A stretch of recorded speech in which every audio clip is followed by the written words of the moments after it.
In the morning when I'm driving, I really come alive when I listen to my Ronnie, I listen to my RonyiQ. They are rare and they are few who can compare with RonyiQ. So grab a chair, she's coming through. She's on the air, it's time for RonyiQ.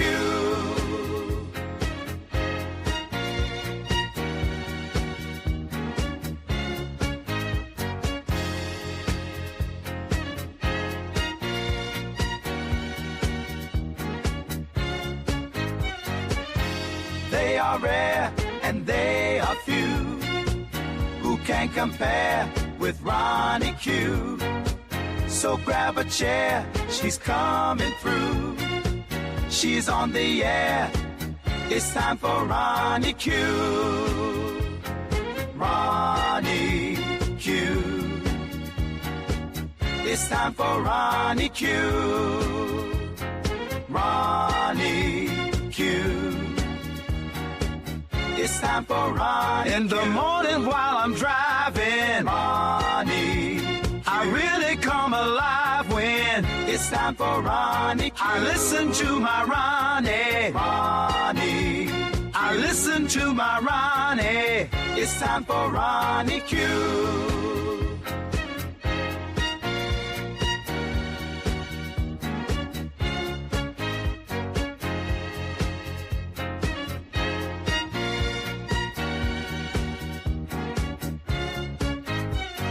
Take a seat and go meet Ronnie. Sweet, sweet, sweet, sweet Ronnie. No day complete without my Ronnie. She can't be beat. Sweet, sweet Ronnie. Grand Rising. Happy Monday.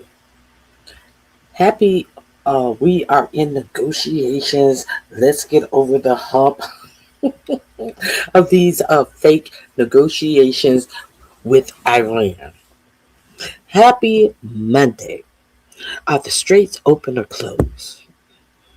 Open, close. Red light, green light, go. Red light, stop. Green light, go. Red light, green light, red light. Y'all remember playing that red light, green light when you were kids? That was such a fun game, playing red light, green light. So it seems like that's what Donald Trump thinks that he's doing. He's telling you that he's playing red light, green light, but we are very well aware who is in control of the Strait of Hormuz. Now, the straits were closed after who else? Israel continued to strike in Lebanon. So they closed the straits because, hey, if we have an agreement, the very first thing in the agreement is that they must stop attacking in Lebanon. But no, Israel came out and said, no, we're not doing that. No, we're going to do what we want. We're going to do what we want to protect ourselves from Hezbollah. Just say the scary name. Oh, Hezbollah. At first it was Hamas.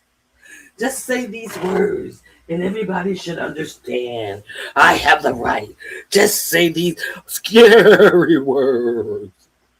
And Israel should always unilaterally have the right to defend themselves. But did they tell you what Hezbollah did to them to have them striking Hezbollah in Lebanon? No, they told you absolutely nothing. What happened was your president, your American president, decided to broker a memorandum of understanding with Iran, and Israel, Benjamin Netanyahu, decided to try to fuck it up. Let's be real clear about what happened. And it isn't fantastic how your news media never tells you that there was nothing that Hezbollah did to have Israel striking them this weekend. When a half an hour after the memorandum of agreement was announced, memorandum of understanding was announced, Hezbollah didn't do anything. Israel unilaterally just struck them because they wanted to blow up any type of peace deal, and they wanted to continue to have us fighting in a war so they can continue to do land grabs over in the Middle East while Americans have to fight and die for it, while Americans have to pay for it. So Donald Trump decided to act like he was going to be tough. He pretended like he was going to be tough with the Israelis, but Donald Trump, in fact, wasn't tough with the Israelis at all. And by yesterday, you had Donald Trump also talking about, well, Hezbollah, they need to do this, and Hezbollah, they need to do that. How How is it that Hezbollah need to do anything when Israel has intruded upon Lebanon's land, have millions of them fleeing their own sovereign country? How is it that it is upon the Lebanese to do anything? I'm just curious. I'm really curious how they are trying to turn this into a whole new Palestinian situation. How they are trying to turn this into uh, Israel has the right to defend themselves, but when Israel invades Lebanon's sovereign country, the Lebanese don't have the right to defend themselves. When you bring a tank into my country, into my neighborhood, shelling up and killing people in my neighborhood, I don't have the right to defend myself. When you bring bulldozers, then flattening my neighborhood, my houses, to make sure I can never come back home because I won't have a home to come to. You know, the same shit that they did in Palestine. I would be wrong to try to defend my own homeland. So if I defend my homeland, I'm doing something to you. And then therefore you have the right to defend yourself, but you just flatten my house and you're sitting in my sovereign country, flattening my house. This is what they want you to believe, and you don't hear anyone in our bought media, bought and sold by to Israeli interests, ever question the ignorance that is being spilled out on television. So now you have your president talking about, well, Hezbollah, they need to get in line and they need to leave Israel alone. But I thought you know why he's saying that today? See, Friday when I left you, if you were with me Friday, your president was saying Friday that Netanyahu, he needs to be more careful when he's going after Hezbollah. He doesn't have to ruin a whole apartment complex. It's a lot of people that live in those apartments, and all of them are not Hezbollah. And I may have to go in and I may have to get this Syrian leader to go after Hezbollah. But why are you getting in? My question is, why are you getting anybody to go after Hezbollah? What does Hezbollah have to do with you, Donald Trump? He said that he may have to take down Netanyahu out of the equation and then insert the Syrian leader to go after Hezbollah. But I thought the complaint about Hezbollah is that Hezbollah is striking in Israel. So who is Donald Trump to then change the Syrian government to be the ones to go after Hezbollah? And you know who the Syrian interim president is? A former Al Qaeda leader. Somebody who was formerly fighting against U.S. soldiers. Yeah, a big former Al Qaeda leader who had a meeting in the White House with none other than Donald Trump, since he's the interim Syrian leader, and since the Saudi royal prince vouched for him. He was sitting up in the White House as Pete Kegbreath sits back and talk about all the, fighting that we had to do with the Al Qaeda enemy, and you don't know what it. Pete Kegbreath didn't open his motherfucking mouth. The man who's over the Department of War didn't say a motherfucking word. But this is what's going on. So your president says on Friday that I may have to get the Syrian leader to go in and clean this up. And woo hoo hoo hoo hoo woo hoo hoo hoo hoo.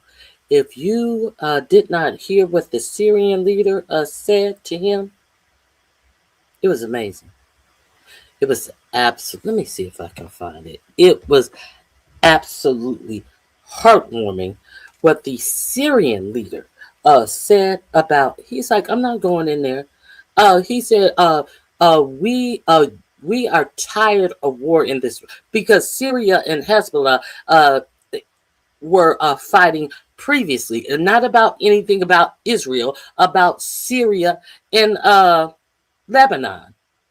And this new interim president to Syria, he was like, oh no, we're exhausted from war in this region. War has not gotten us anywhere in this region, and we need to get ourselves together and try to build each other up.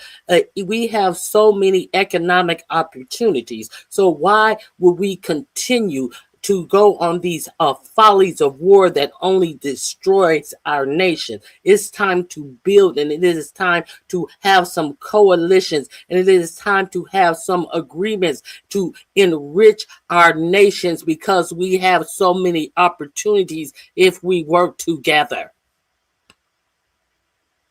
That's what he got told. That's what he got told. So your stupid president thought that he could interchange people who are doing these strikes, and it would make it better that somebody would be striking and taking down Lebanon. As long as Israel isn't doing it, it just seems like Iran has a problem if it's Israel who's tearing up a whole sovereign nation. So we'll get Syria to do it. How about that? Okay, so that didn't work out for him too well.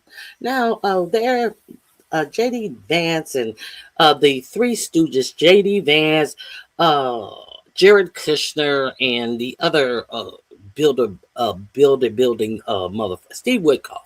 They were over there. None of them have any diplomatic experience. None of them know anything about nuclear information. None of them. A bunch of bumbling idiots he sent over there. But what I want to know is, where's our Secretary of State, whose job it is to do these things, whose job it is to be knowledgeable in these types of negotiations? Where's your Secretary of State? You cannot take these people seriously. You cannot take these people seriously. You know how unserious these people are. One of the first things that they had to talk about, they wanted to come in and talk about, we're going to talk about nuclear disarmament and all of this. And no, Iran said, no, what we going to talk about is, we told you that one of the main things in this memorandum is that you were going to have Israel to stop striking in Lebanon. That's what we're going to talk about. That's what we're going to talk about. And what else we're going to talk about is, bitch, Where my motherfucking money? Because you were supposed to have me $12 billion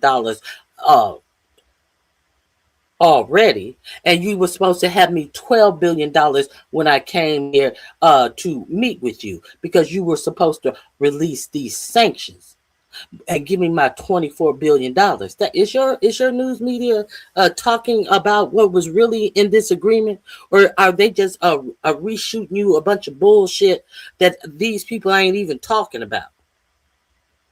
And JD Vance is coming out here with all this word salad about, oh, everything's going good. Them motherfuckers just diss JD Vance to his face. These motherfuckers would not even stand for a picture with JD Vance. These motherfuckers, they left the negotiations and came back later. They had J.D. Vance, Kushner, and the other uh, war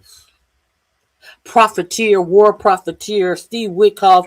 They had them waiting on them. The superpower was sitting up there waiting on Iran to get there. And J.D. Vance with his uncomfortable, stupid face, always smiling while he's looking like a fucking fool on the world stage, sitting up there with that shit-eating grin as he's eating a pile of Iranian shit. It was just embarrassing. A bunch of bumbling idiots. So, what did they talk about? So the Iranians refused to. They walked in. They spoke to the Pakistanians in people who were assisting in the negotiations. They spoke to them and gave them hugs and handshakes, and even the prime minister from Qatar, he came in and he spoke to the Pakistanians. And JD Vance, he smiled and came forward with his hands, and that motherfucker didn't. He paid him dust. Didn't even look his way. Now you got Lindsey Graham going on all of these morning shows talking about who should join the Abraham agreements, and if these negotiations don't work, then President Trump should take over the Strait of Hormuz, and President Trump should start charging fees. You know, the same thing that they said that Iran didn't have the right to do in their own nation's water. You got Lindsey Graham talking about we should take over the Strait of Hormuz and start charging fees. Like, that's a good idea. Do you think that they didn't want Iran to do it in the first place? That they forbade Iran from doing it because it was a good idea? So you got Lindsey Graham talking about, I spent 4 days with the president, and I feel that if they don't come to an agreement in the next 60 days, we should take over the Strait of Hormuz. Really, bitch? Really, bitch? So this is the and then I think Saudi Arabia should join the Abraham Accords and all. Saudi Arabia already said that they had no interest in being a part of the Abraham Accord that gives all of the Middle East to Israel. All of this Abraham Accord shit that nobody in the Middle East wants to be a part of. Well, some people, but Saudi Arabia has already said that they're not joining that. Then, what else you had going on over in the Middle East? Then you have Mike Huckabee.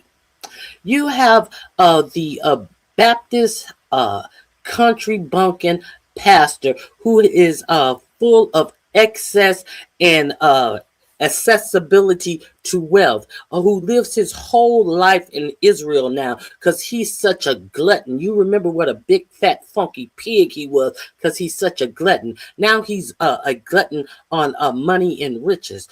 He lives 24/7 over in Israel. This glutton actually had the audacity to say that there would be no America if it wasn't for the state of Israel. And I'm just really curious as how that could be. And he said he doesn't care what any American thinks about it. How could that be though? Let me see if I can get to that, because I thought that was I thought that was real peculiar that Mike Huckabee. Let me see if let me find Mike Huckabee. Let me find Mike talking dumb shit. Oh, it's just like a whole lot of ignorance out here this weekend. Now, if Israel, I think that Israel just was given granted Pakistani land. I don't think I know. Was just granted Pakistani land after World War II. So he also said that the founding fathers had already knew that God was a part of the Americas, and therefore that Israel was therefore something. He now, how are you going to say the founding fathers, when they wrote the Constitution, that they had Israel in mind, and Israel didn't come into effect until 1946 or 47, and sometime like that? But the founding fathers, when they were writing, see that I don't know what they're feeding Mike Huckabee over there, but that glutton motherfucker is so demented. It is just strange to hear some of the things that comes out of Mike Huckabee. Where is Mike Huckabee and his bullshit? Hold on one second. Here we go. Let's hear it from the huckster himself. Yeah, just some of this shit is just amazing. Let me share my screen with you.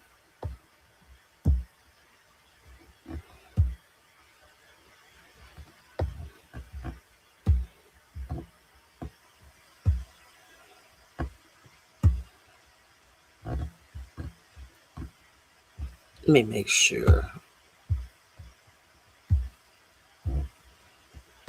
Here we go. Be blessed. When our founders understood, that's why America exists. Here, let's play this clip. Through you, the world will be blessed. When our founders understood, they understood it in such a way that even in our Declaration of Independence, we made very clear that our rights don't come from government, they come from God. They come from the Creator. And where did they get that notion? They got it all the way back to this very city in Jerusalem. They got it clearly from the time of an unbroken history.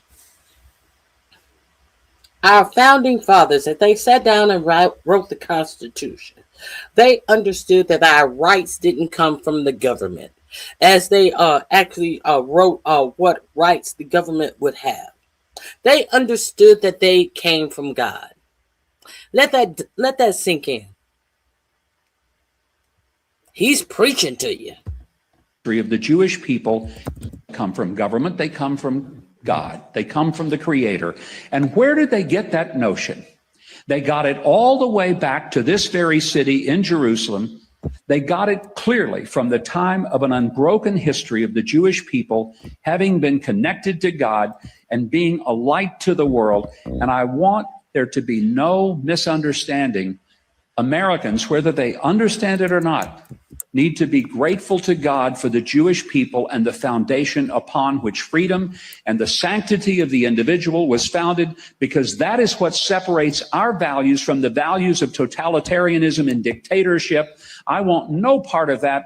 I like freedom, and the heart, the soul, and the genesis of that came from right here in this land. Let us never be apologetic for it. Life, liberty, and freedom came. This land that he was in, he wasn't in America. He was over in Israel. This land that he spoke of, he was speaking in Israel. So let's see what Israel. Let's see what Israel has to say about their land and what they plan to do in Syria. Let's see what Israel have to say about that. What does Israel plan to do about Syria as we are trying to make a peace?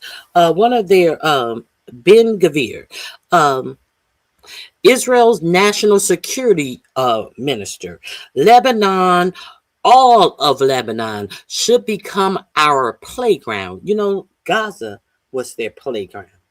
You know, Palestine was their playground. And they tell me, wait a second, there is a Lebanon and there is Hezbollah.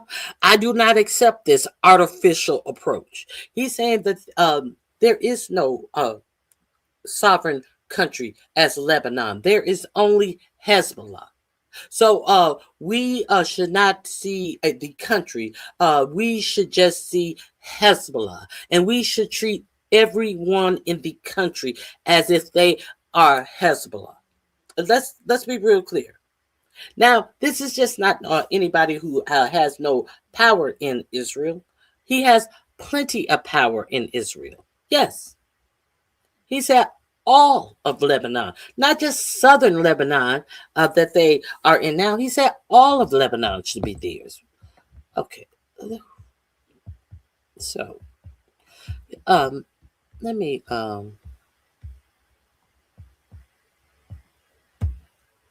that link is in my description box. No comments? Nothing? Nothing?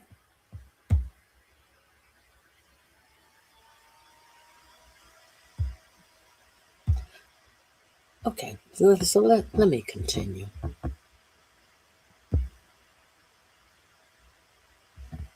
Please hit the like button, comment, subscribe. If you learned something that you did not know, please feel free to hit the gold button, because my goal today is to give you some information that you may not be familiar with. So if you've learned something new here today, help me reach my goal. Okay, so what else do I want to talk about with you today? Let's see what J.D. Vance feels that he has. Wait a minute. Let's go to what really happened in the Switzerland meetup. Let's talk about that.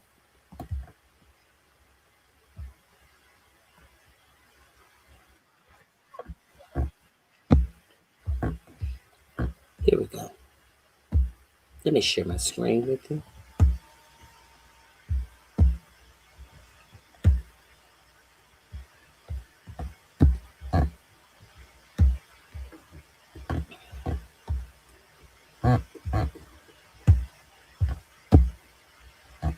And US delegations came under one roof today. But Iran bluntly snubbed US Vice President J.D. Vance by refusing to agree for a joint photo op.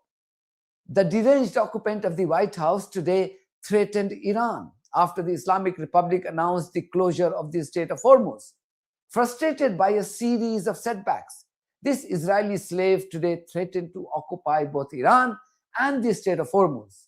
Meanwhile, Israeli terrorists have decided not to commit any more war crimes in Lebanon after Iran threatened to walk out of the ongoing negotiations in Switzerland.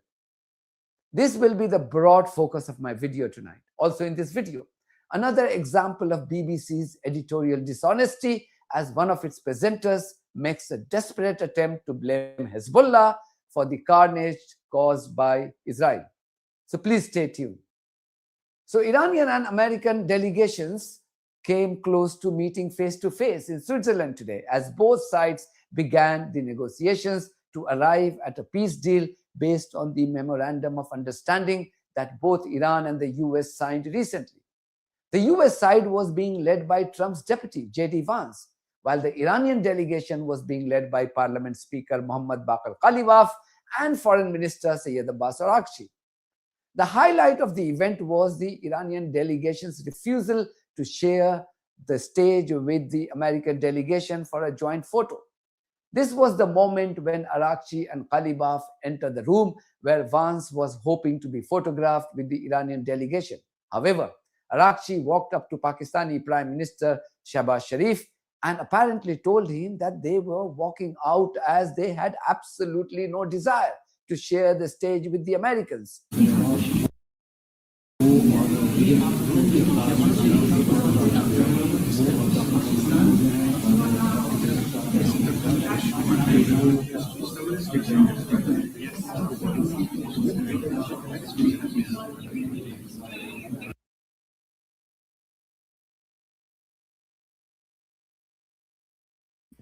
I understand. The reason why they left is because while they are over there trying to get together this peace treaty, you have your president over here telling them they better watch their mouth or he will have them killed in Switzerland, or they will lose their lives and they will not make it back home. Yes, this is what your president was saying this weekend. Not because something they said, something another representative said, and it was not a threat or anything that the other representative said, but your president came out before minutes before they were to meet and said they had better watch their mouths or they would not make it home alive.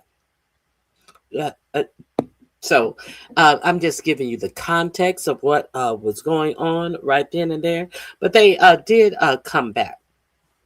So let's continue. And after after Israel had struck Lebanon once again, Iran closed down the Strait of Hormuz. And by the time that they got to Switzerland for this meeting, Iran had reopened the straits because they wanted to come to this negotiation in 100% good faith. They did not want America to have a reason to say, oh, well, you broke the agreement. They wanted to make sure that they held up to the agreement, even though the United States wasn't holding up to the agreement, even though the United States did absolutely nothing but gave a little lip service. Now, it has been said that there is a tentative ceasefire between Israel striking in Lebanon. I'll put it that way because nobody has reported on any Lebanese strikes in Israel. So Israel is supposed to be holding back his hands as striking on Lebanon now. How long that will last, I can't tell you. But this is where we are today. So they go ahead and they have their talks.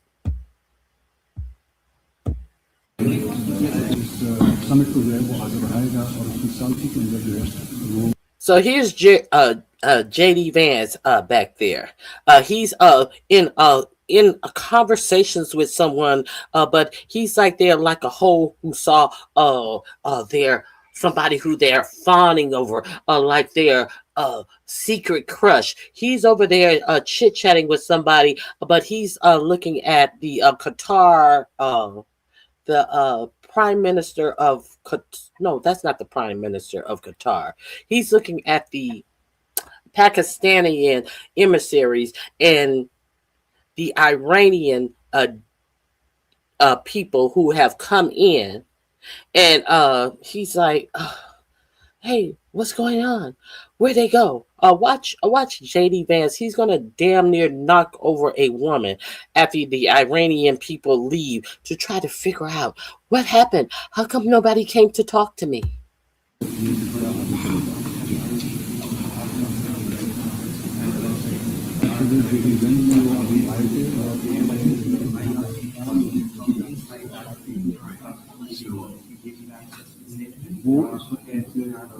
What happened? Where'd they go?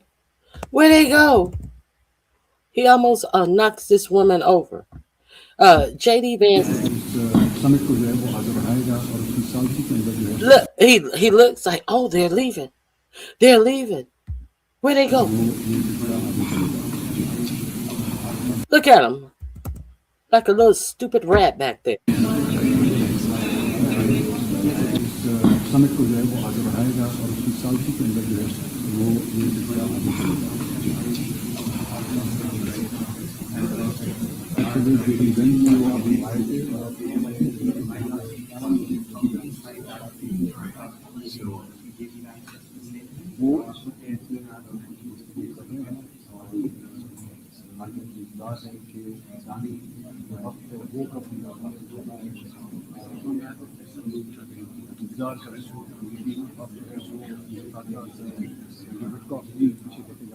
This was another video of the Iranian delegation walking out of the venue.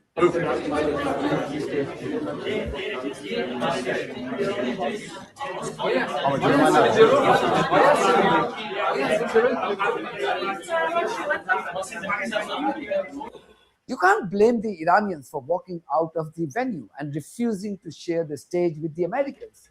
While both sides may have signed the MOU, the US has simply failed to rein in its bloodthirsty Israeli masters in Lebanon, where these human devils have slaughtered more than 50 innocent civilians in the last 48 hours alone. But the Israeli lapdog from the White House was today threatening Iran by using insane language, such as he will occupy Iran and capture the Strait of Hormuz and even steal 20% of the oil flow through this waterway. This is what he apparently told Fox News, his favorite TV channel. Yeah, hey guys, good morning. I just spoke with President Trump for more than 20 minutes, and he gave some new insight and reaction about the ongoing talks that are taking place in Switzerland and the threats coming from the Iranian regime. President Trump telling Fox News that the U.S. may take over the strait in the future if they have to and collect tolls. The president described this as the United States being the guardian angel of the Strait of Hormuz and the Middle East. The U.S. may take over the straits and take a toll, and that they're going to be the guardian angels. Listen, if you don't see this for what it is, this is a administration that is lawless. This is an administration that is looking to profiteer off of every fucking thing that they can. Everything that they can. Whom do you think it would benefit if there was a tax on every ship that came out of the Strait of Hormuz? This illegal tactic that he was speaking of. At whose benefit? Who would benefit from that? Do you think that he was thinking that it could pay down the debt, American debt? Do you think that it was going to go to that? Or do you think that there was going to be some more money that was going to disappear, that he pay contractors who and promise you that the bill was going to be $1.6 million, and now it's up to over $60 million, a la that reflecting sludge pond that he did, that he gave his friend a no bid contract and told you that it was going to be $1.6 million, and now the cost is over $60 million. Is it? Who do you think was going to get this money that he was banking on? Huh? Do you think that he was going to put some money in the treasury, in the coffers of the treasury, to make sure that the U.S. citizens could get health care, more people could get health care? Did you think that? Did anybody think that? Okay. Or did you think that it was going to go to some offshore account like the sales of that Venezuela oil is going to?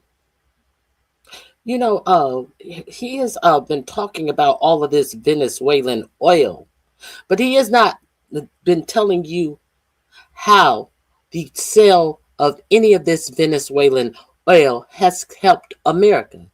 And he says that you expect your prices to keep rising. That's what he says.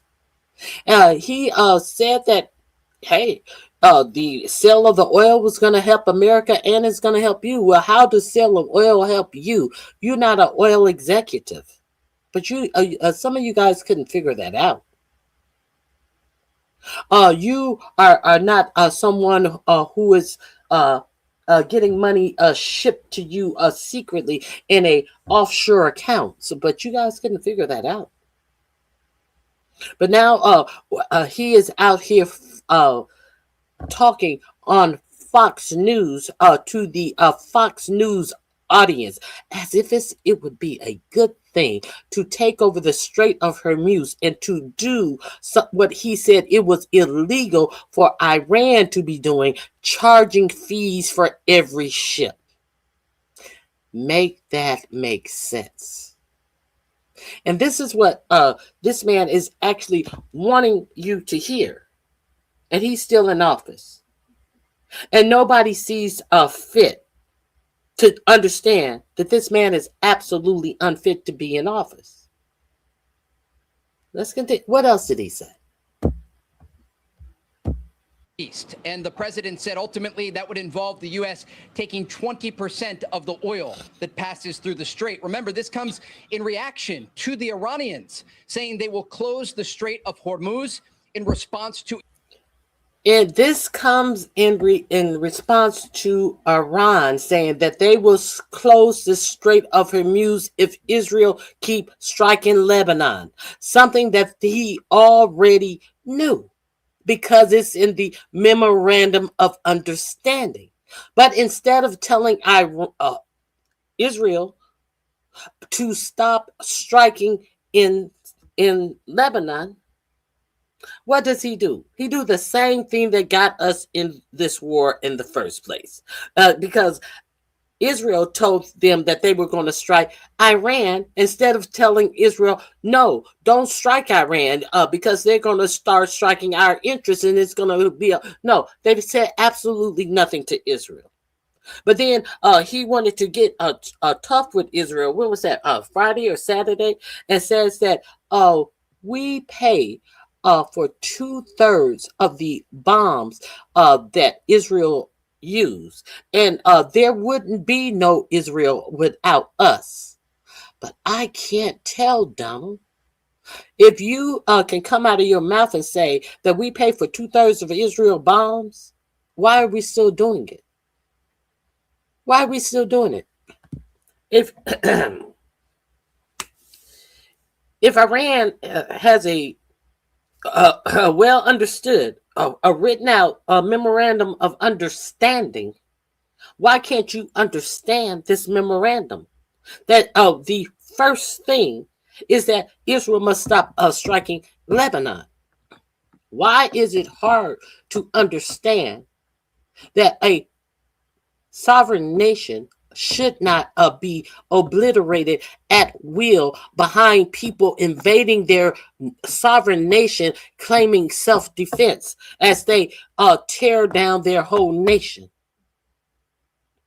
When there's no reports of the same being done to Israel, how is that? I'm very curious because this is a whole lot of bullshit that your media don't question none of it. Your media always framing it as Israel has the right to defend themselves.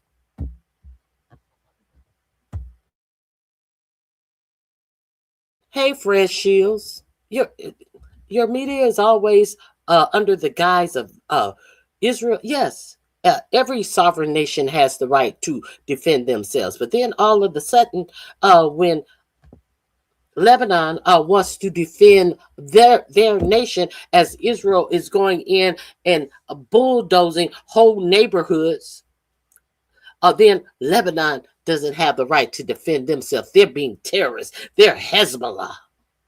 Even when your own you can't once you know something, you cannot go back to not knowing it. Your own fucking president said that, hey, everybody can't be Hezbollah. You can't bomb whole apartment buildings because all of those people are in those apartments are not Hezbollah. But up until then, everybody wanted to believe, oh, they hide behind civilians, and they go into populated areas where civilians are. And what do they tell you about the big military installation that Israel have in Tel Aviv? Is that hiding in the population? Is that what that is? But they want to tell you that everybody else, oh, they're doing the unthinkable. They're going into a populated area. So therefore, we can't tell one from the other. So therefore, we have to act as if 3, 6, 9, 1-year-old children are Hezbollah.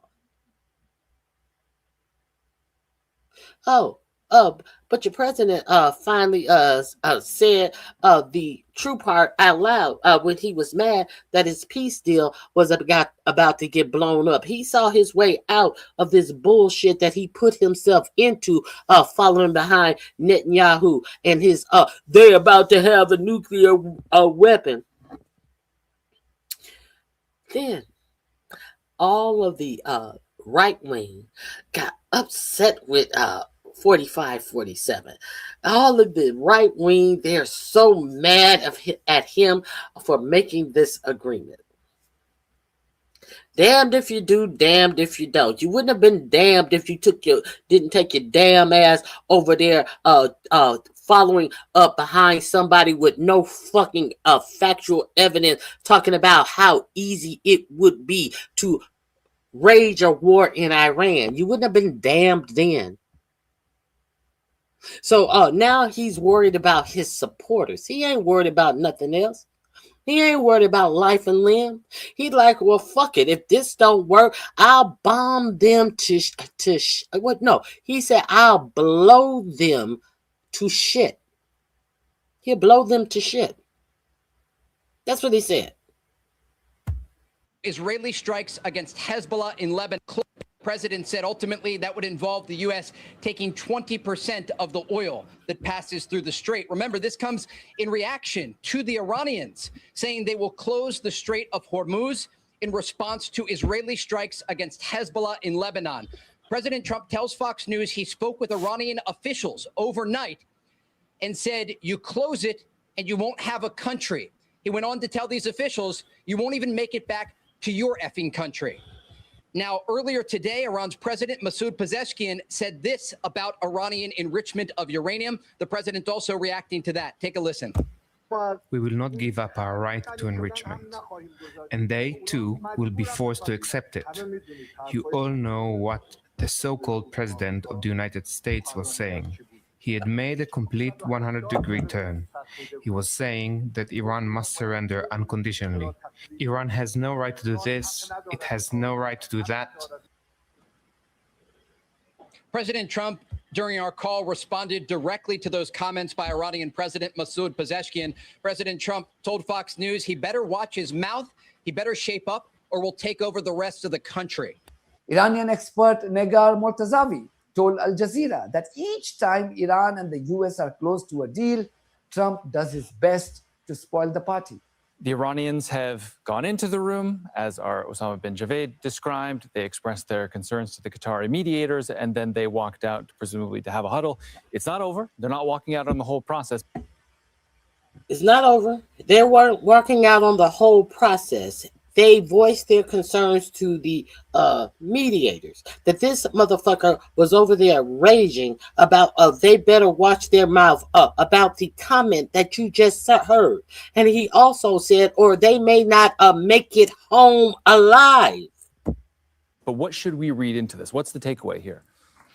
So they went in, refused to do a photo op. We take it from the beginning. Yes. They did some talks with the importance of the mediators also being present. And then came the threats from President Trump, as we've seen a pattern. Every time you're very close to a deal or negotiations, President Trump ratchets up the rhetoric, thinking probably that this will give him more leverage at the negotiating table. And the Iranian response is always, we're not going to negotiate under pressure or more force or tough rhetoric, or at least it's not going to make us change our position. So I think it's maybe a little bit of protest, but it's not leaving the negotiations. It's what's going on. I'm still waiting for us to get final confirmation. But from their viewpoint, looking at the big picture, the MOU was signed, historic piece of paper by two presidents, but it's not being implemented. Again, they're saying the first point of the MOU is a permanent end to the war, and the word Lebanon is mentioned in there, and Israel continued to escalate in Lebanon. So essentially, they're going to Switzerland is framed as we're going to make sure that the MOU is being implemented by the other side. But does President Trump not also have a point when he writes on his social media platform, Iran must immediately stop their highly paid proxies in Lebanon from causing trouble? Is that not a fair criticism? It kind of takes two to tango here, doesn't it? It does. I mean, each side is saying the other started, they violated, and pointing to the last violation. But adding to this also is that we're seeing a very clear and public diversion between Israel and the U.S. We just had Washington Post report this week that U.S. intelligence is warning the administration that Benjamin Netanyahu, the Israelis, are going to try to torpedo or sabotage the peace process because they have publicly said that they don't agree with it. They were, essentially not at the negotiating table, but they were on the table. So was Lebanon. But at the end of the day, this is something they negotiated. It took a long time. It was complicated, but the Iranians managed to put Lebanon in that first point of the MOU. And so they want a permanent end to the war, including in Lebanon. And I think the sort of discrepancy here is that that's not very important for the U.S. For the U.S., what's important is the opening of the Hormuz. And for the Iranians, that's the most important point. So they're going to go and use their leverage, which is Hormuz, to try to bring that pressure to Washington to then indirectly pressure Israel to stop escalations. Clearly, the Iranians' decision to close the Strait of Hormuz following the repeated violations of the ceasefire in Lebanon has left this depraved Israeli slave seething.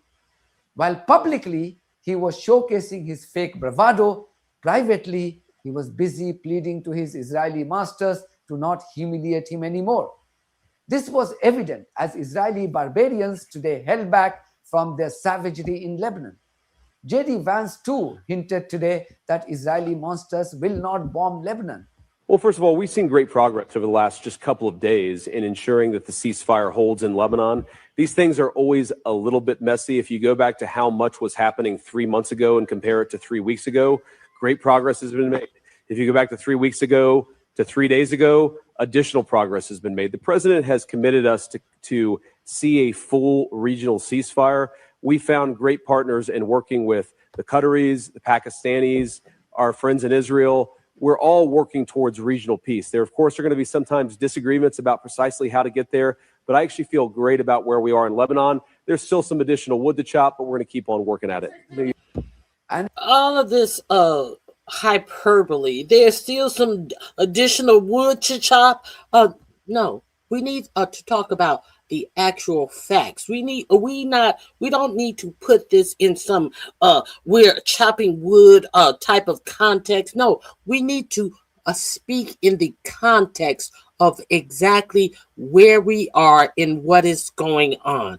All of this calling a thing something else. No, we need to call a thing a thing if you want to be taken seriously. Oh, well, there's always some more marbles on top of the fridge that we have to roll off.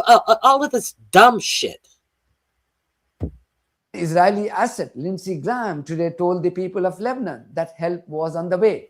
The same way Trump's help arrived for the protesters in Iran in January.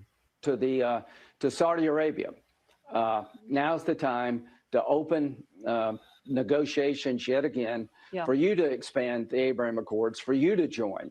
I think this is going to happen in 2026, and it can't happen until Iran's in a box. If we get a deal, Iran will be in a box. If we don't get a deal, Iran will be in a box. To Lebanon, to the people in Lebanon, help is on the way. Hezbollah has been terrorizing your country for a long time. That's about to end. Senator, I have other questions. If the US media was driven by...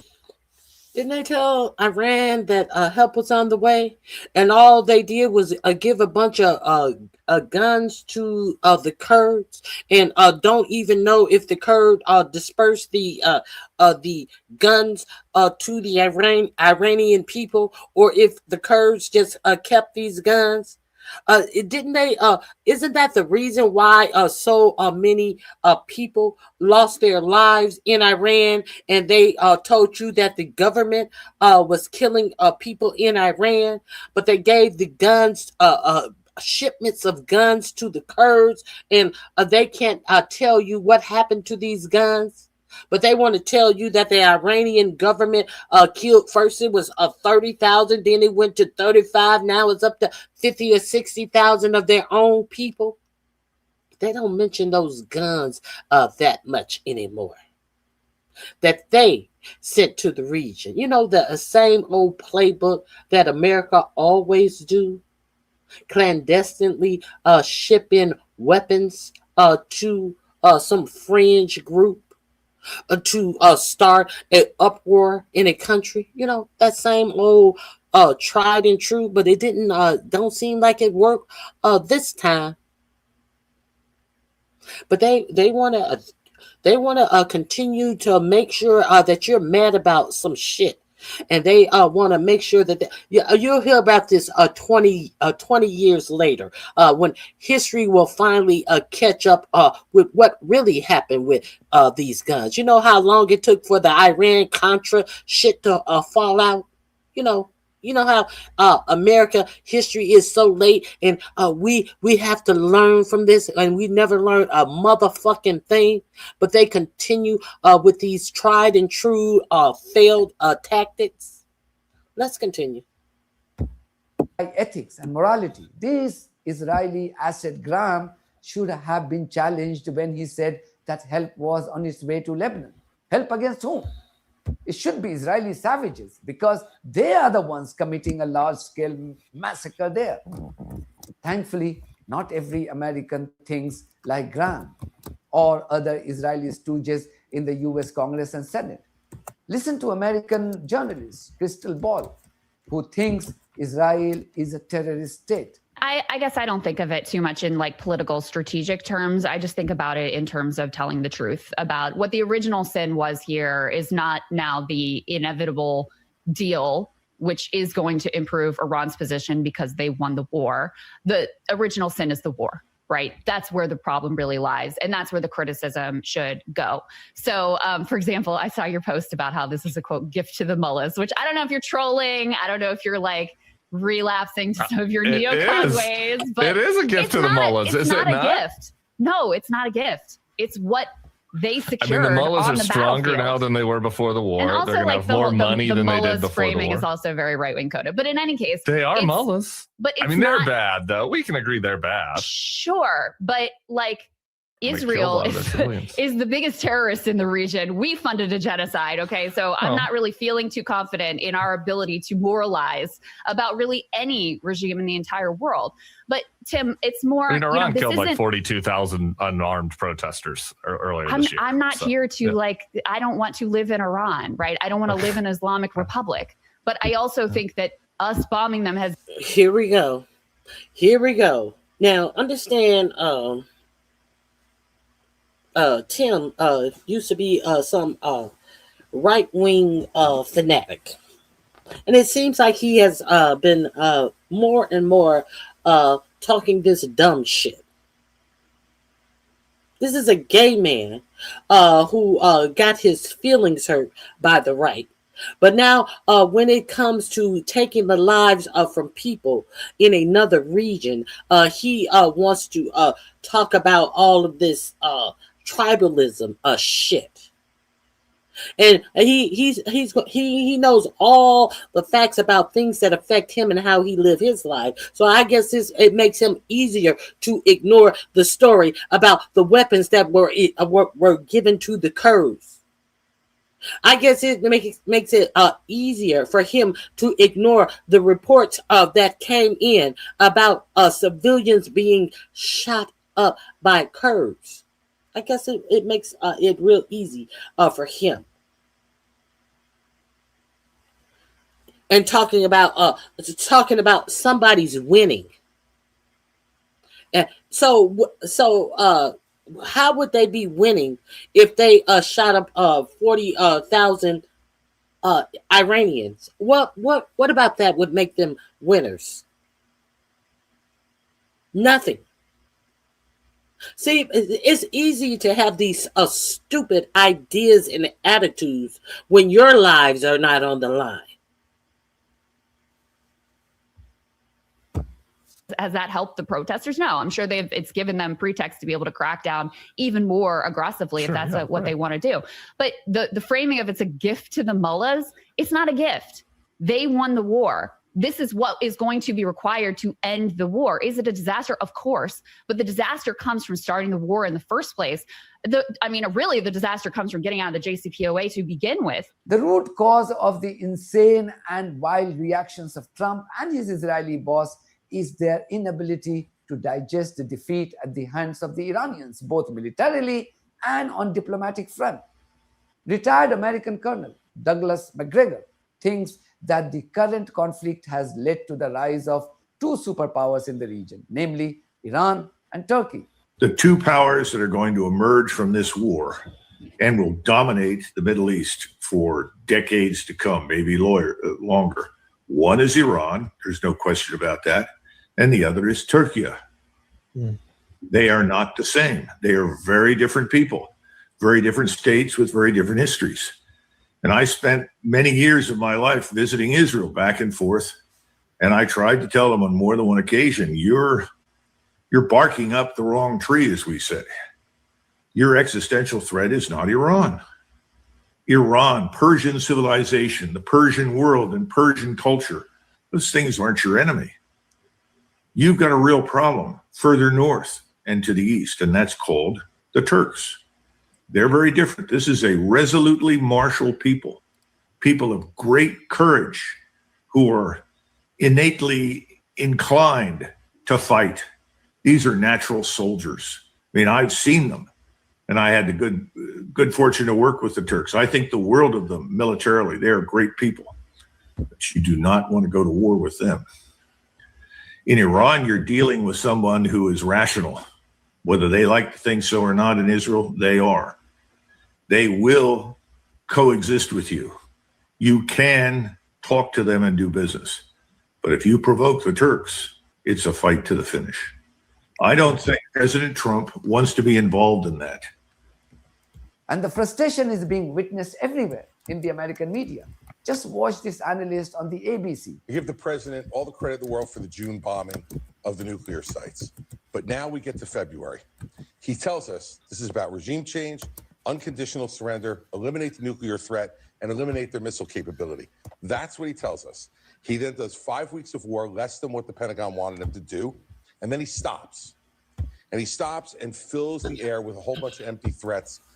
I think they should have ballistic missiles. If everybody else around them has missiles, y'all forgot about that? We have to make sure that they have no ballistic missiles. Y'all remember that? Well, I think that they should be able to enrich a little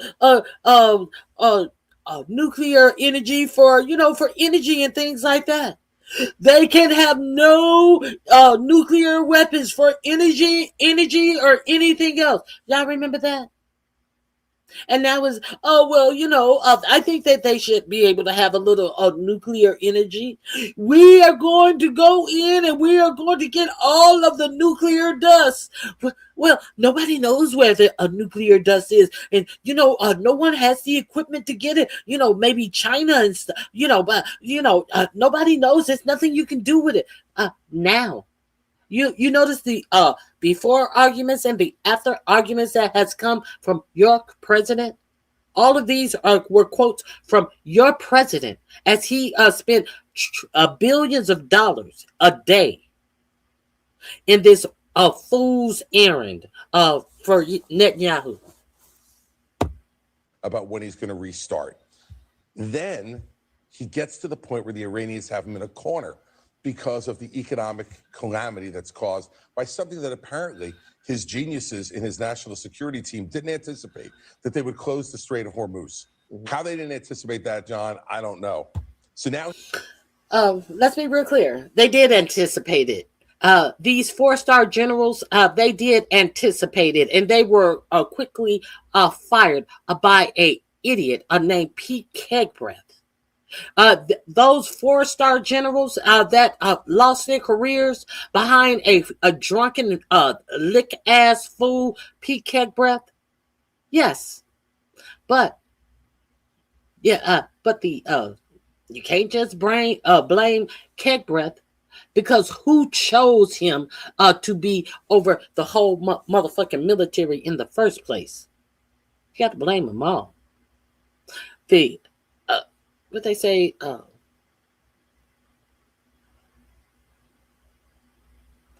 the rot starts at the head. And I don't even think America has a pinky toe that is not rotten. The rot is all the way from the head to all 9 toes. It may be a toenail on the left pinky that has yet to rot when it comes to the rot of America under this administration. In less than 2 years. That's just my opinion. He has to make a deal because he feels the economy in the United States crumbling beneath him. And what's he do? Yes, the economy is most definitely. Now, I have been telling you, if you have been watching me, has been estimated that all of our oil reserves, the extra oil reserves. I hope you have some extra water reserves. I hope you have some extra power reserves. If you're watching on your phone, go over and watch on the regular channel, because I always tag some things that you may need for your survival soon. I just cannot stress to you enough how prepared rich people are for the next coming months. But y'all always, some of you always want to emulate rich people, but you don't want to. Some of you always want to come out here and act as if you're independently wealthy. But when a certain class of people feel like look at me, look at what I got. I want to brag about it. I don't want to tell you where I got it from, because Lord forbid you get the same thing. That's niggerism. That's some nigga shit. That's some niggerism shit. That's some you are no gooder than the racists out here. When you can't help your own brothers and sisters, when you want to come out here and floor show, that you know what that says? That says that you're not used to anything, and you're not used to having anything. You have not been raised well, because if you had been raised well, you would want to share with everyone. You would want the tide to rise with you. But we have so many lowlife in our community who think that they are doing something when they can't even help their own. It is it's really something else. We have all types of people in this world, but you have people who will help a stranger before they will help their own. You have people who will deny their own before they will help their own. Some people can't be saved. There is that. But hey, the information is on my. I can't put the tags on if you're watching me on my phone, but go over there and please make sure you are preparing for a rainy day. Make sure you are getting you some food supplies, medical supplies, some serious medical supplies, tourniquet, some personal safety supplies, some clean water supplies, some sanitation supplies. It's about to get hectic, in my opinion. And hey, if it's not going to about to get hectic behind that, the way that they have peeled back all the EPA rules and regulations, it's going to get hectic via our weather systems. So you'll always be. If you stay ready, you ain't got to be ready. Stay sugar free. He gives them the option of opening or closing the Strait of Hormuz based upon their interpretation of whether they have to work it out with Oman. Right. Us and Israel are complying. Us and Israel, not a party to the agreement. He gives them a $300 billion bribe offer. He unfreezes all of their assets. He gives them their oil profits back, which is $35 to $50 billion a year. On top of it, he doesn't prevent them from charging service fees to go through the strait, which JP Morgan says could be $60 to $90 billion a year. And now to end where you started, he hands over the negotiations to a naive and inexperienced vice president and two other guys who would be better buying you an office building in Alexandria than negotiating this. And let me say this, he's gone from America first to Iran first. All right. Meanwhile, Turkish foreign minister. And we already know that Jared Kushner is a proven slumlord. Let's continue. Hakan Fidan says that technical issues remaining in the recently signed MOU may not be quickly resolved, and cautioned that the illegal settler colony of Israel could try to derail the process. I will now leave you with a video of a recent BBC broadcast. A BBC presenter was interviewing a former Lebanese diplomat, Tracy Chamoun, on the recent Israeli violations of the ceasefire. This video is another proof of just how rogue the BBC has become. It's no longer a serious news organization. What is horrifying is that this rogue organization is not even pretending to be impartial. The settler colony, the illegal settler colony of Israel, is violating the peace deal in Lebanon by bombing and massacring civilians. But according to this presenter, Hezbollah and Iran are to be blamed. Well done to this extremely eloquent former Lebanese ambassador for destroying this BBC Muppet. You wouldn't regret watching this video.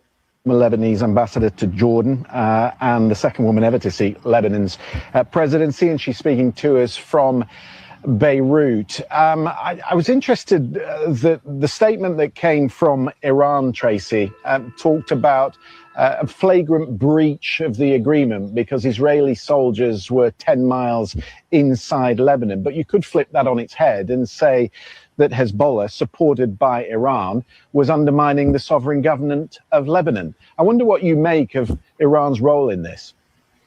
Before we go there, I just want to point out, as I'm in Lebanon, that Israel has violated this ceasefire already numerous times. They started at... Okay, let's be real clear. You need to hear the setup of the questions and him never acknowledging that Israel is the aggressor in all of this, and Lebanon is protecting their sovereign land. 408, the ceasefire having gone.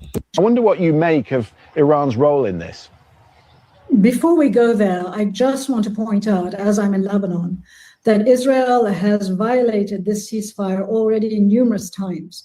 They started at 408, the ceasefire having gone into effect at 4, and now recently they've also just carried out a series of airstrikes on southern Lebanon, the Nabateeh region.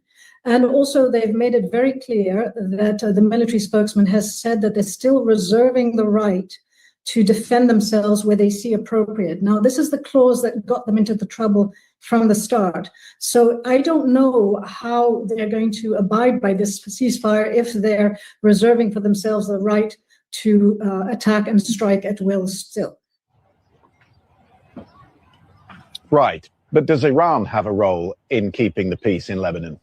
Well, I think Iran is a deterrent right now. So it's putting pressure on Israel by threatening to strike Israel every time Israel escalates in Lebanon. And it also is, tied into the larger negotiations, which are being held up by Israel's aggression and continued airstrikes and attacks on Lebanon. And I think also, so it's your point of view, is it, that as long as Israeli troops stay in that buffer zone below the Litani River in Lebanon, then it's going to be very difficult to see how this latest version of the ceasefire holds. Okay, let me clarify there as well. They're no longer just below the Litani River. They've taken extensive terrain further north of the Litani River towards Sohmar and the area of Nabatiye. So when they're talking about the security zone and the original 8 kilometers, they're now 20 kilometers inland. And so when they're saying they're going to stay where they are, they're kind of misleading everybody. So are they going to pull back to the original security zone, which has already expanded because they put out a new map yesterday showing the expansion of that security zone? So it's very unclear, and I think it's deliberately unclear.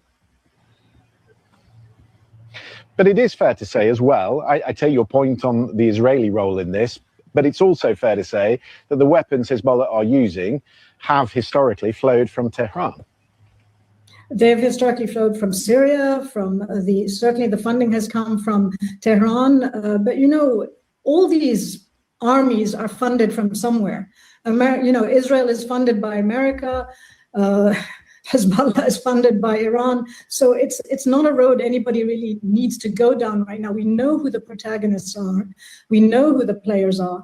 And the most important thing now is that they get, serious about applying the ceasefire. And Israel so far has violated it even before it starts. And then they will blame Hezbollah, and Hezbollah is actually reacting.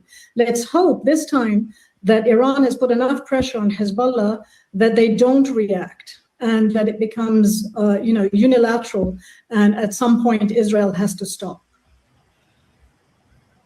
We'll see in the coming days here in Switzerland what the ceasefire means to this negotiation, but what does it mean for your separate negotiation with Israel? Because President Aoun would hope that they could advance that and the Lebanese army could move south and take these positions from Hezbollah. How likely is that?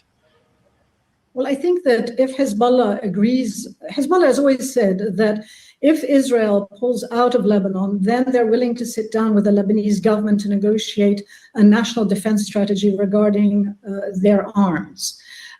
In the larger scheme of things, this big deal between Iran and the US was very important to put the spotlight on what was happening in Lebanon, because this fighting has been going for months and nobody has been able to put any brakes on it at all.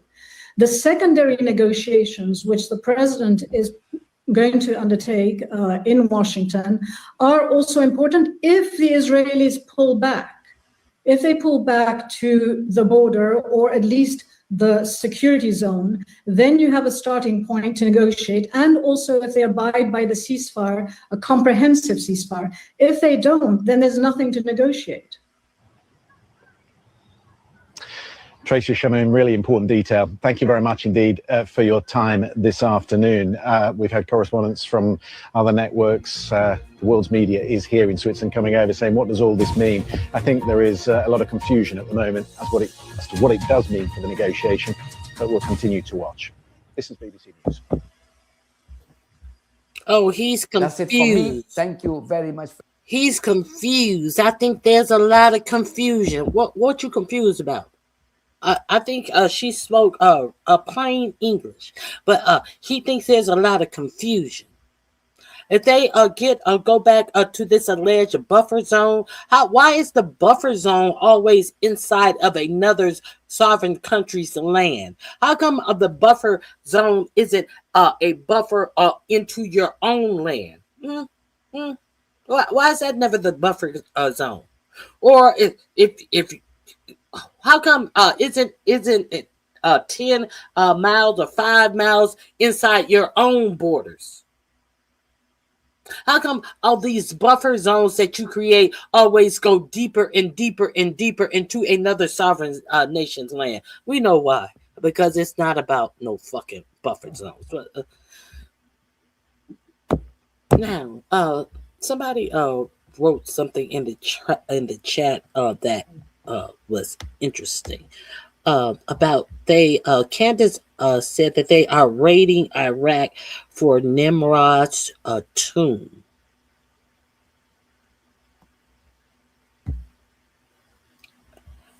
No, I didn't see that. I'm gonna have to check that out. Who would be surprised? Who would be surprised? Isn't it interesting that Netanyahu and Trump are avoiding prison at everyone else's expense? These are despicable people. Words are not strong enough. Yeah. Words are not strong enough. But you have people who defend and support everything they do. Now, I want to share with you how Trump is trying to say that they should get the president of Syria to now take over the strikes on Hezbollah, to pull pull Israel out of the strikes in Lebanon. And let's I really want you to understand how they think that these Muslim people are interchangeable because they don't even see these people as full human beings. So let's move this chess piece over here, and let's move this moose or donkey or whatever we see these people as. Let's move them here, and let's have them go do our bidding. This is just spectacular, and the defiance of Israel. And we know all that has gone on this weekend. This is the defiance of Israel, and this is Syria's response of let's pull Israel out and put Syria in, and let Syria do our dirty work. Plan. And the negotiating plan for Iran was simple. We're focused on Article 13 today. Article 13 says that before we get to a final deal, the U.S. must basically prove itself by ensuring that Article 1, 4, 5, 10, and 11 are complied with. Trump has to pass these tests. And these tests involve removing all of the sanctions against Iran, making sure Israel leaves Lebanon, not threatening us, removing the blockade. So Iran's like, these things need to happen first, prove yourself, and then we'll get to the point where we'll talk about the nuclear file. But when Iran says we'll talk about the nuclear file, what they're referring to is just downblending, diluting, still enriching, but basically what the JCPOA. So when they talk about the nuclear file, they're talking about doing the same thing that they were talking about on February 28th, when they got up from the table with Steve Witkoff and Jared Kushner, and they had an agreement. I don't even think that they were actually going to enrich for energy when they got up on the table on the 28th. They had went further than they went with Obama. So Obama, they were only going to enrich for energy supply. But they had given Jared Kushner and Steve Witkoff even more. They weren't going to even enrich for energy. On February 28th, right before they on that Thursday, they got up and they were going to convene to dot the I's and cross the T's. But then on Saturday, their country was attacked. They were willing to do this back then. So it took all the lives, the injuries, all of the blood and treasure to get back to where we were in February, and we won what?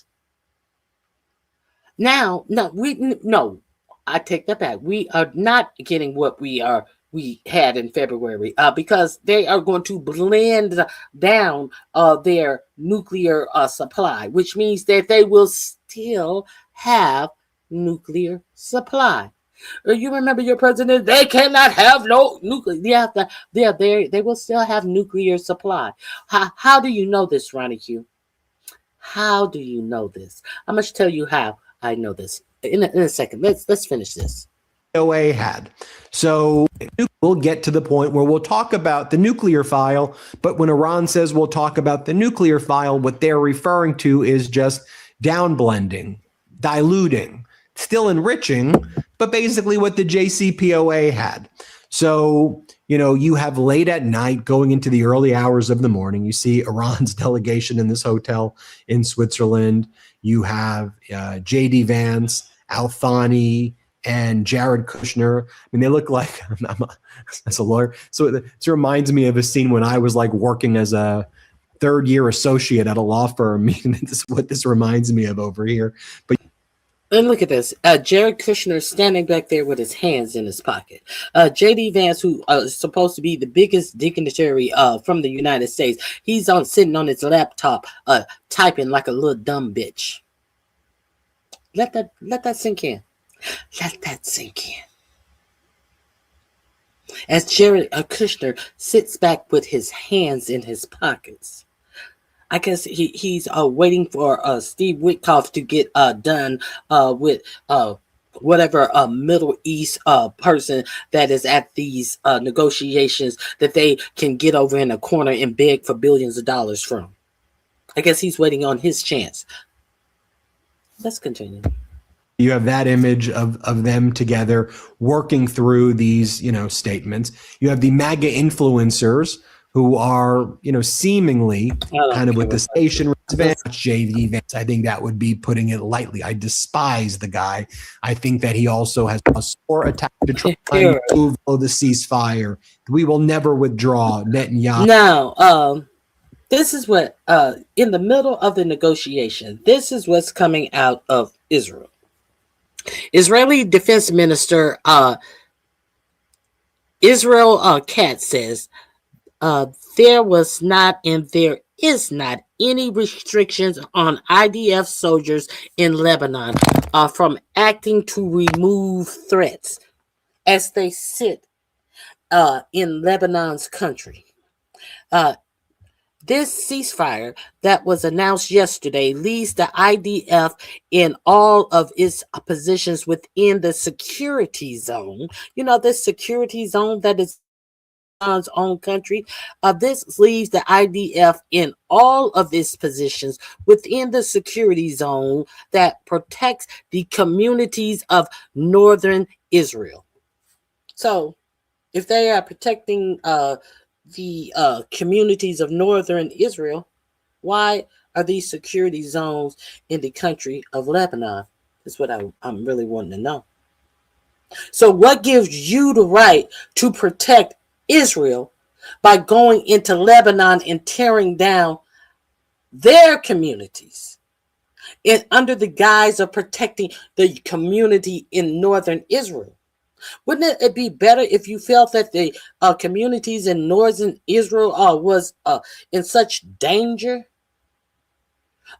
possibly being struck? Wouldn't it be better to have northern Israel not build so close to the border? But you're gonna go on the other side of the border and tear their community down and say that you're defending northern Israel. This is what the Israeli defense minister says. This is as Netanyahu and I have made clear, Israel will not withdraw from the security zone in Lebanon.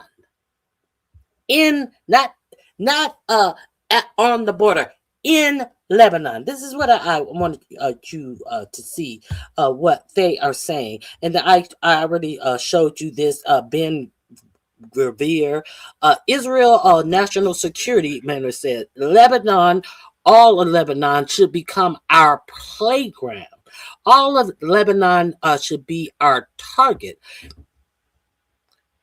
And they tell me, wait a second, there is a Lebanon and there's Hezbollah. I do not accept this artificial approach. He said Lebanon and all of Lebanon should be our playground. He finds this is what turns him on. This is fun for him. This is a joke for him. He wants all of Lebanon. And they want you to always remember the Holocaust. These are the same people who want you to always tear up about what happened in the Holocaust, which is so ironic. This is the shit that is so ironic that they come out and say these things, and their own people are not repelled by the fucking ignorance of these comments that comes out of their mouth, knowing what happened to their own people. But it is estimated a damn near 80% of the Israeli people are in support of what's happening. Okay. Now, here we are. Here is what the Syrian president, Ahmad al-Shara, says about Lebanon. When your president says that we should have him do the strikes in Lebanon. Courage that if we wanted to enter, he gave a very dignified and responsible interview. I mean, and here's what he said. We have enough courage that if we wanted to enter a conflict of war, we would say so openly in Syria. We intend nothing but good for our people in Lebanon, and we wish them nothing but a happy life. Syria's role is purely a positive one, defined by Lebanese and Syrian interests over the coming years. Many wars that stumble or fail to achieve their full objective and results end with both sides celebrating victory. In my view, all parties lose in futile wars. From the very beginning, this war contained many mistakes, referring to Trump's invasion of Iran, whether in its objectives or in its foundation and formation. We never encouraged it. On the contrary, we worked to prevent it and to keep negotiations alive because the region has paid a heavy price for wars. Why is Lebanon always forced to choose between civil war and an Israeli war? Why can't there not be a third option? Let us search for a third option and reach an agreement with Lebanon to move beyond the current crisis into a stable environment, especially now that the Syrian situation, which for years was a major pressure on Lebanese politics, has changed completely. I believe that Hezbollah's decision to enter the Syrian conflict was wrong. And I believe that everyone realizes this, including the party's own constituency and even its leaders. Many perceptions can be mistaken and lead people to make wrong decisions, but entire nations end up paying the price. I believe there is a deep Syrian wound that is still alive today. People are still searching for the bones of their sons in the streets, in burial sites, and in mass graves. The party participated in this major crime that occurred in Syria, but we do not want Lebanon to fall into what Syria fell into in the past. The consequence of wars and conflicts are bloody and devastating. The time has come for the region to move beyond wars and conflicts and turn toward development and reconstruction. And we possess the tools to do so. So we're trying to build economic links, not military ones with Lebanon. Historically, Beirut has been a maritime gateway of Damascus, and Tripoli has been the maritime gateway of Homs. Syria is now becoming a strategic regional and international hub linking east and west. The Mediterranean coast has become extremely important for trade, supply chains, logistics, and Lebanon should benefit from this reality. We have already tried the military path and witnessed its disasters and tragedies. Let us try the economic path instead. We have a deep problem with Hezbollah, but we do not want all of Lebanon to die. We want to solve the problem of Hezbollah while keeping Lebanon alive. If the need arises for us to sit with Hezbollah, I believe in dialogue, yes. Even between opposing parties, Dialogue should remain open and continue even during war and conflict, because the alternative is war. Today, the situation in Lebanon requires joint solutions, and it is entirely possible to rely on Syria in the search for security path toward a solution. But this does not mean war, nor does it mean a return to the previous image of Syrian tutelage during the former regime era in Lebanon. Rather, it means supporting the Lebanese state, strengthening its institutions, and building channels of communications among the political parties and active forces in Lebanon, including Hezbollah, in search of a security solution that everyone can accept. It's really smart language right there from Syria. And while he was saying that, pay attention to what was going on yesterday as well, where there was a meeting in Cairo, Egypt, where you had Egypt, Turkey, Saudi Arabia, and Pakistani foreign ministers meeting together, calling for the rapid conclusion to the next phases of negotiations in Iran, while stressing that regional concerns must be taken into account. As Babak Fahad, who's a great reporter, says, the message is subtle but significant. The countries that help broker the process are signaling that they expect to have a voice not only in ending the crisis, but also in shaping what comes next. The Cairo meeting that just took place yesterday, while you had the meeting taking place in Switzerland, resembles a parallel diplomatic track to the talks underway in Geneva or Lucerne, providing a regional framework of support for the Iran-U.S. negotiations being facilitated by Islamabad and Doha. In other words, those Middle East countries are working together in order to try to effectuate a situation where they will not allow the United States to return to war, because they will put a joint position forward.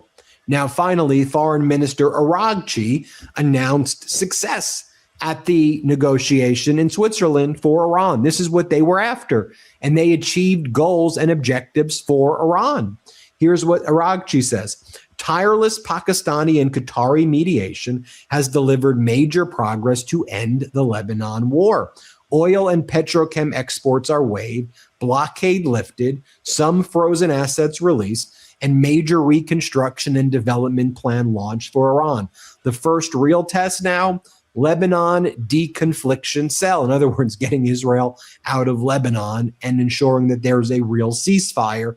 So they got some of their money released. Let's see what is MAGA saying now the first round of money was supposed to be $12 billion. As your president complained about Barack Hussein Obama, he bribed them, and they bribed him or whatever lie, whoever bribed who, and he gave them plain loads of money, 757, hundreds of billions of dollars, when in fact it was 1.6 or 7, 1.2 to 1.7 billion dollars of their own assets that he unfroze. But you guys have been and then when he realized that he was about to unfreeze $24 billion of their asset, now all of a sudden your president is lying and saying that President Obama has released he was bribed and he gave them $150 billion. When it was 1.2, and he's President Trump is about to give them 24. Now we see that the first part of the money has been released. That was supposed to be half.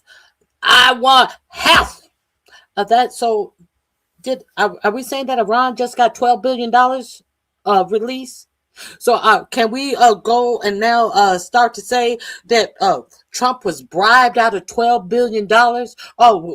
We can say that it was $212 billion. The way he lied about the amount of the way he took $1 billion, $1.2 billion, and that President Obama released, and he turned that into $150 billion. So what are we to turn $12 billion that Trump has released? Can we turn that into 212 billion. I think that's being generous. Let's say $5.5 trillion. Okay, so since he can turn $1 billion of relief funds that Obama did, we're gonna call his $12 billion that he released. We're gonna call that he released $500 billion. Now, what is he getting for this? He's getting absolutely nothing. He's possibly getting a worse deal than what he had before.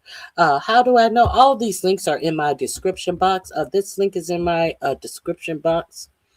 How do we know?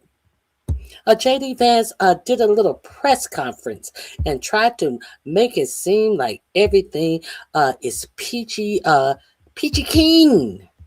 Let's hear from JD Vance and his press conference this morning. Well, where I don't want to. Let's hear from JD Vance. I don't want to hear that. Where JD Vance. Hold on. These government contracts, which is We're gonna talk about this AI, and we're gonna talk about how the 4547 is just grifting and stealing from you. Let's hear JD Vance's press conference. What you're going to notice is that JD Vance is how did RonyiQ know that Iran is going to keep some of their nuclear stockpile, and they will have some type of nuclear capability? You know, the thing that Donald Trump said that they will never be able to have even for energy. Because JD Vance in his news conference let it be known that they tried to get some nuclear inspectors on the phone last night at 2 and 3 in the morning because they wanted to get some inspectors to go back into Iran. Why would they want to do that? Because Iran had already told them that, hey, no, we're going to continue to produce our nuclear energy for actual energy. You know, the same thing that they were doing before President Trump tore up the JCPOA in his first term, where they were enriching nuclear energy and had the inspectors coming in. And now look who's looking for the inspectors at 2 or 3 in the morning as they're trying to save face and act like they have won something. Let's get into it.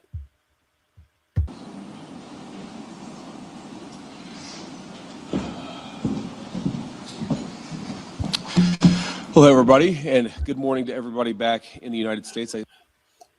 That's the walk and the pose of a winner and the head of an Ozempic taker.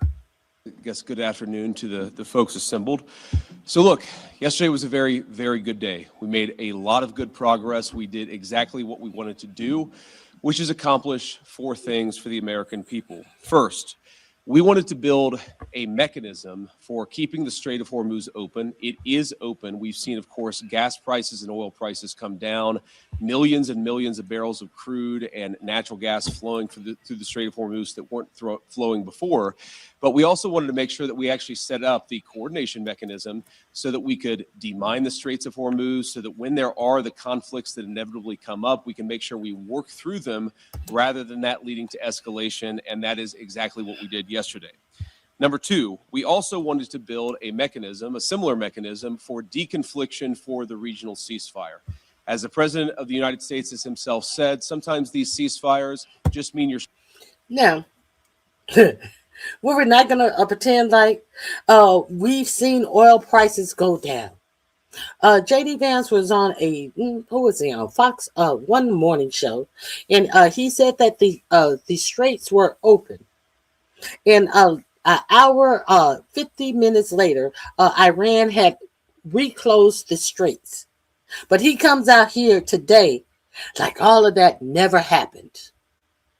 And we have been seeing all of this oil transferring through the straits. I hear about 19 ships of Iranian ships have gotten through the straits, but there are still far few ships still passing through the straits. But now all of the gas prices have gone down, and everything is hunky-dory. JD Vance is trying to ignore the embarrassment that we're trying to maneuver a way to keep the straits open 100%. Well, tell Israel to fucking stop striking in Lebanon. But he's not going to say one bad thing about Israel fucking up this deal. Shooting a little bit less, but we wanted to make sure for deconfliction for the regional ceasefire.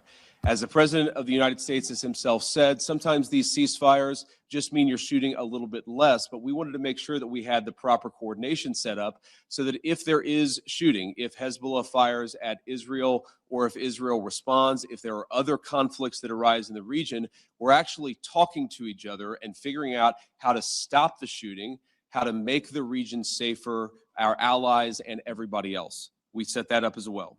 Number three, and this is probably what we're most excited about as Americans, the Iranians have agreed to invite IAEA inspectors. How did you set that up? Give us, how would you have set any of that up? What you set up? Stop the shooting, how to make the region safer, our allies and everybody else. We set that up as well. Number three. You set up a way to stop the shooting and make the region safer. Are you saying that you have set up a way to have Israel stop shooting in Lebanon? Just say it in plain English, because you're being very vague and we don't know what the fuck you're talking about right here. But here comes the good part.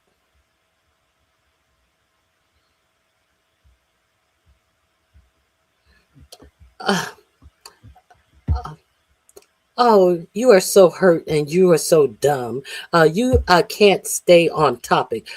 You must talk about tampons. Stick one up your ass. Maybe that's why they have them in men's bathroom. So a bleedy bitch like you can shove one up your ass because you can't stay on topic because you're so butthurt that you're supporting clowns and fools that is raiding the U.S. Treasury. Let's continue. Three, and this is probably what we're most excited about as Americans, the Iranians have agreed to invite IAEA inspectors back into their country. They have agreed to accept IAEA inspectors. What are IAEA inspectors? Those are nuclear inspectors. They agreed to accept them where? Back into their country. Why are they inviting them back into?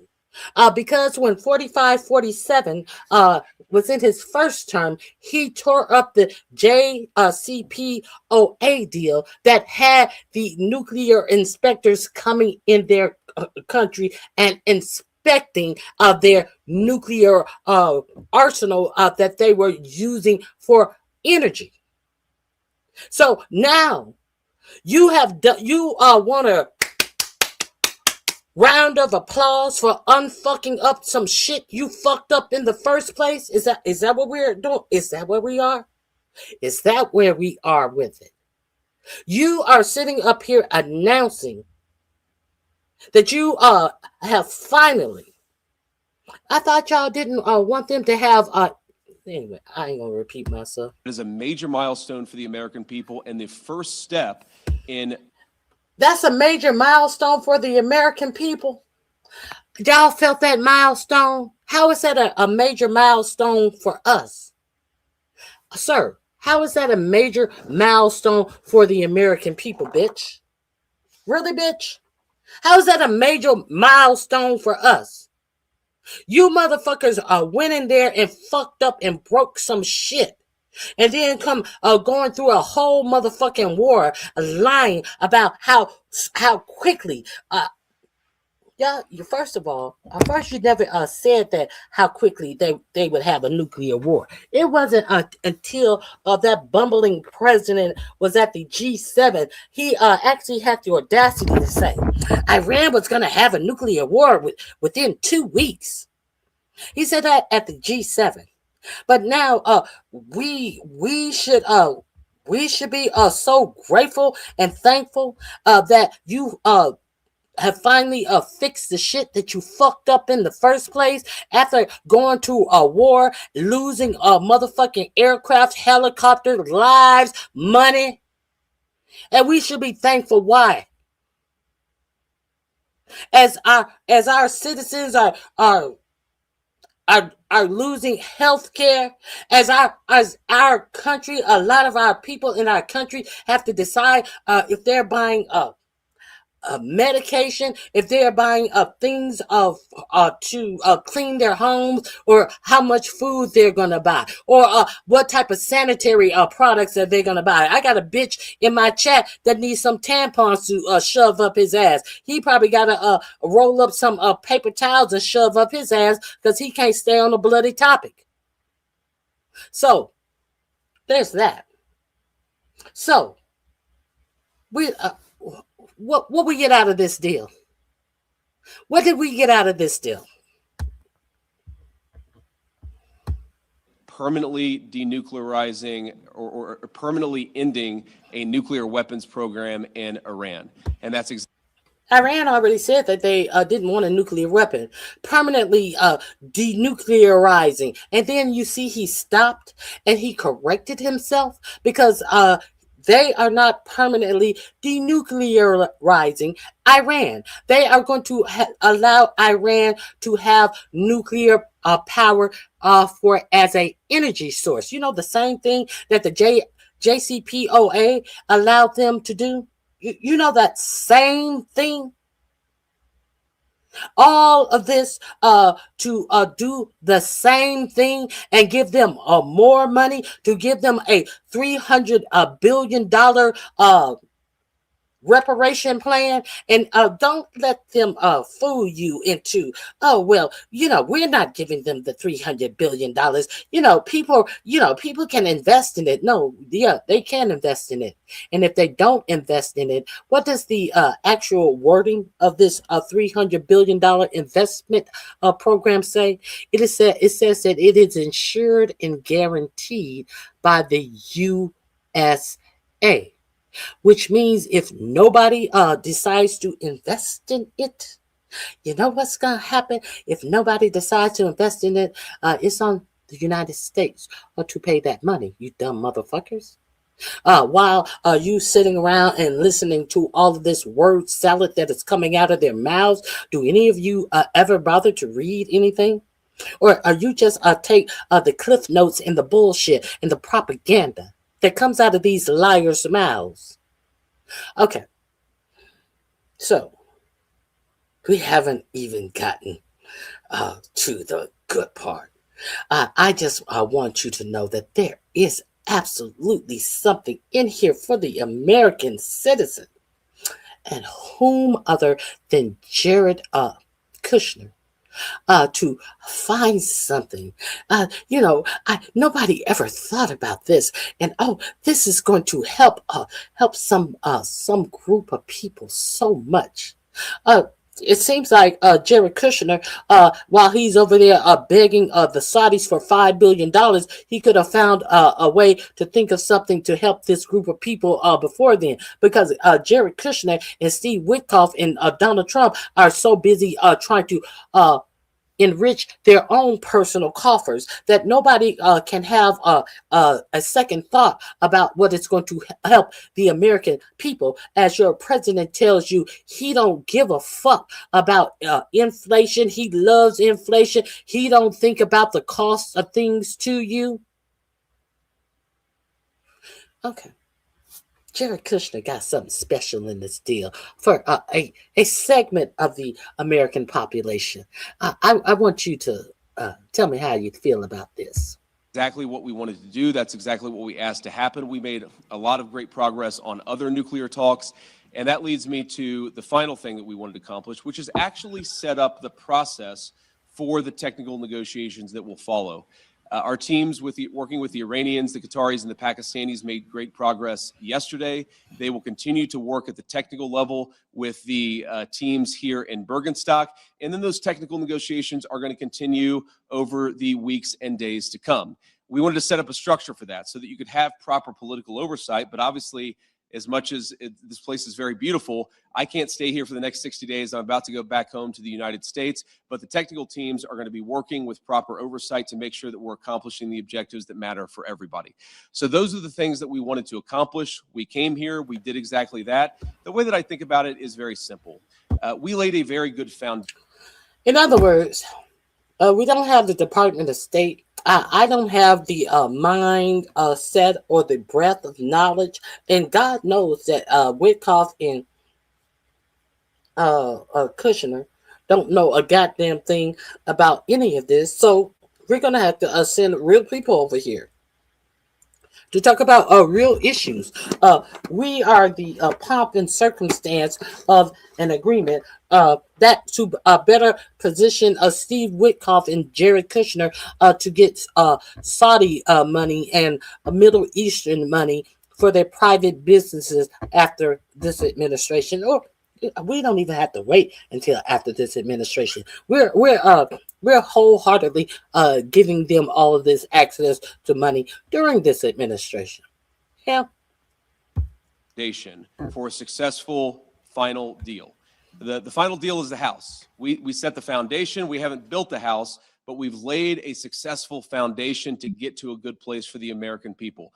I think it's important for all of us to appreciate how much was done, but honestly, there is still a lot to do as we continue to make progress on the nuclear talks, on the economic talks, as we continue to demine the straits and ensure that that flow of traffic continues to pick back up. A lot of progress, but still some work to do, and we're very committed to doing exactly that. So with that, I'm happy to take a few questions from guys in the audience. I appreciate you guys being here. Let's start with you.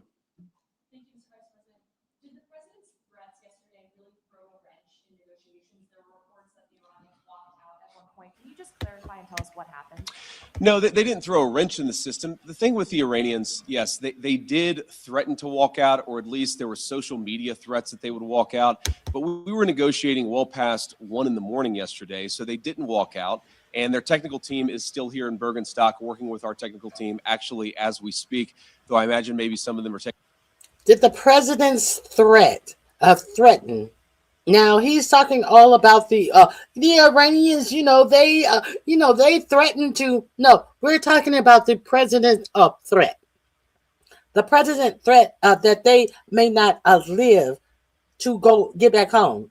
Bitch, did you hear what she said? She said that the president's threat throw a monkey wrench in the plans, because it wasn't until he made that threat that they walked out. Now, are you serious, JD Vance? He's serious. That's why you cannot take this clown seriously. Taking a break to watch this news conference. But look, what we told the Iranians yesterday is when you guys engage in what us millennials might call trash talk, you can't expect the president of the United States not to respond and not to correct the record. So when they say things that aren't true, the president is going to respond to it. I'm going to respond to it. Americans are going to respond to it. When they make threats that aren't rooted in reality, they have to accept that the president of the United States is actually going to set the record straight. That's all that happened. So yes, there was a little bit of threatening, there was a little bit of whining, but at the end of the day, the talks continued and we made great progress. Nuclear inspectors, when do you expect them to be welcomed into Iran? Is there a time frame that you guys are looking at? And also in terms of when we could see this entire conflict end, do you think this can end by the midterm elections? Well, look, right now the conflict is in a ceasefire, and certainly our hope is that we get to the final deal and a permanent settlement. But right now, I think we've made great progress, and we should all celebrate that. In terms of when the nuclear inspectors are going to start, it's funny, we were trying to call some of the inspectors last night around 2 a.m. As you can expect, not many people were answering their phone at 2 a.m. I expect that will happen at the minimum this week. But we think even some of those conversations with the inspectors and with the IAEA could happen as soon as today. But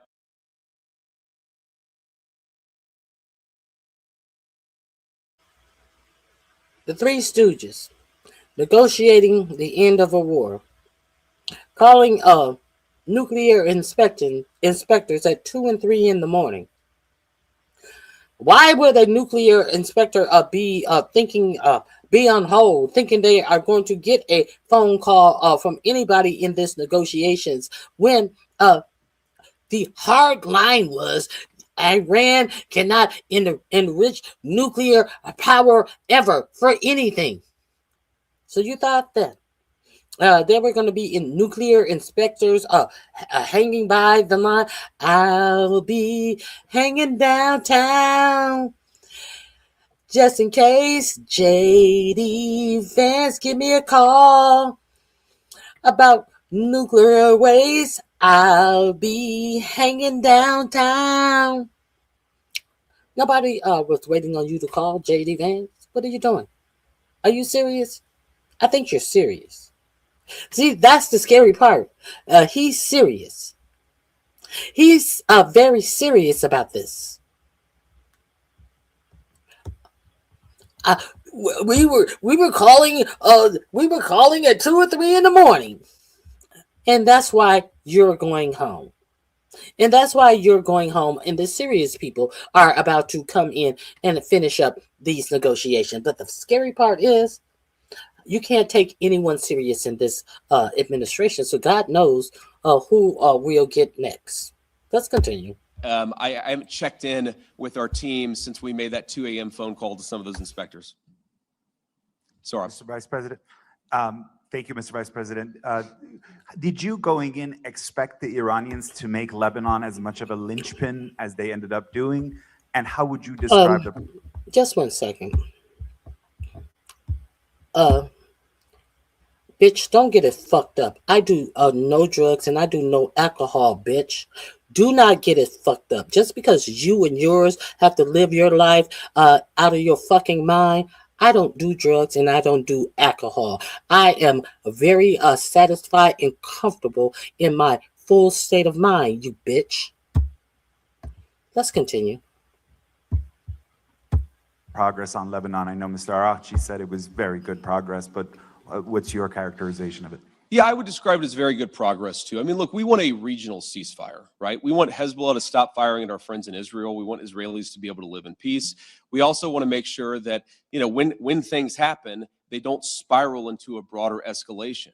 And so we've been, I think, very good at setting up what we're calling a deconfliction mechanism. But what it really is to say that when things happen, the sides are actually talking to one another. Sometimes, you know, you got a bit of a chicken and egg problem, that you've got a junior guy who fires a drone that didn't have approval from the high command. Okay, of course, Israel has to respond to that. But then sometimes that response, we could actually have a better and more peaceful situation if Israel responds in the context of a conversation that's ongoing between Hezbollah, Lebanon. This guy is laughable. This guy is absolutely laughable. We're talking about war. And this motherfucker, you know, sometimes, you know, you may have a junior guy and they may strike up a drone and they may send it off and kill a whole lot of people. This guy is absolutely laughable. The shit that he's talking about. Oh, well, you know, don't blame Netanyahu. Don't blame the military. The IDF, you know, it could have just been some junior guy, and he could have been asleep, and he could have had a gas, and he could have farted real hard, and the wind from his buttocks made the drone power forward, and the handle of the drone went forward because the force of the ass wind made the drone take off. Bitch, are you serious? And this is who's negotiating peace. This motherfucker who has been waddling all over the U.S. selling a book about his third religion. Motherfucker can't even figure out who he is. What God he serves. been on the book circuit like a crack hole. He got to go back home, as beautiful as Switzerland is, because he got to get back on the track to sell some of that fake Christianity, that fake Catholicism that he wants you to believe that he has. Oh. Israel and other partners in the region. There really hasn't been a mechanism to have those discussions until basically around 4 p.m. yesterday, Bergenstock time, when we set that up. So what we're trying to do is to say, first of all, Israel and every other nation in the region has the right of self-defense, but we want to make sure that everybody has that right of self-defense in the background, where we're talking about how to de-escalate these conflicts rather than spiraling out of control. Sometimes what will happen is that if the conflict spirals out of control, that's worse for everybody's self-defense and worse for everybody's security. So we've actually got the process in place to ensure that that escalation doesn't happen. Now, I will say you already see the fruits of that. Over the past 24 hours have probably been the most peaceful that we've seen the situation in Lebanon. The previous 24 hours were pretty good. Obviously, there was some shooting about 72 hours ago. So this is a work in progress. But what we've done is actually set up the operation so that we can ensure it doesn't spiral out of control in the future. Does the U.S. want Israel to withdraw forces from southern Lebanon? Well, we want Israel's security to be protected, and we also want Lebanon's sovereignty to be protected. And this is going to be an ongoing conversation. The Israelis have been very clear. They do not have territory. Well, if you want both of them, wouldn't the answer to that question be yes? If you want Lebanon's sovereignty to be protected, wouldn't it be easy to say, yes, of course I want Israel to leave Lebanon? Word salad, this word salad having say nothing as a empty brain motherfucker. Territorial intentions on South, ensure it doesn't spiral out of control in the future. Does the U.S. want Israel to withdraw forces from southern Lebanon? Well, we want Israel's security to be protected, and we also want Lebanon's sovereignty to be protected. And this is going to be an ongoing conversation. The Israelis have been very clear. They do not have territorial intentions on South Lebanon.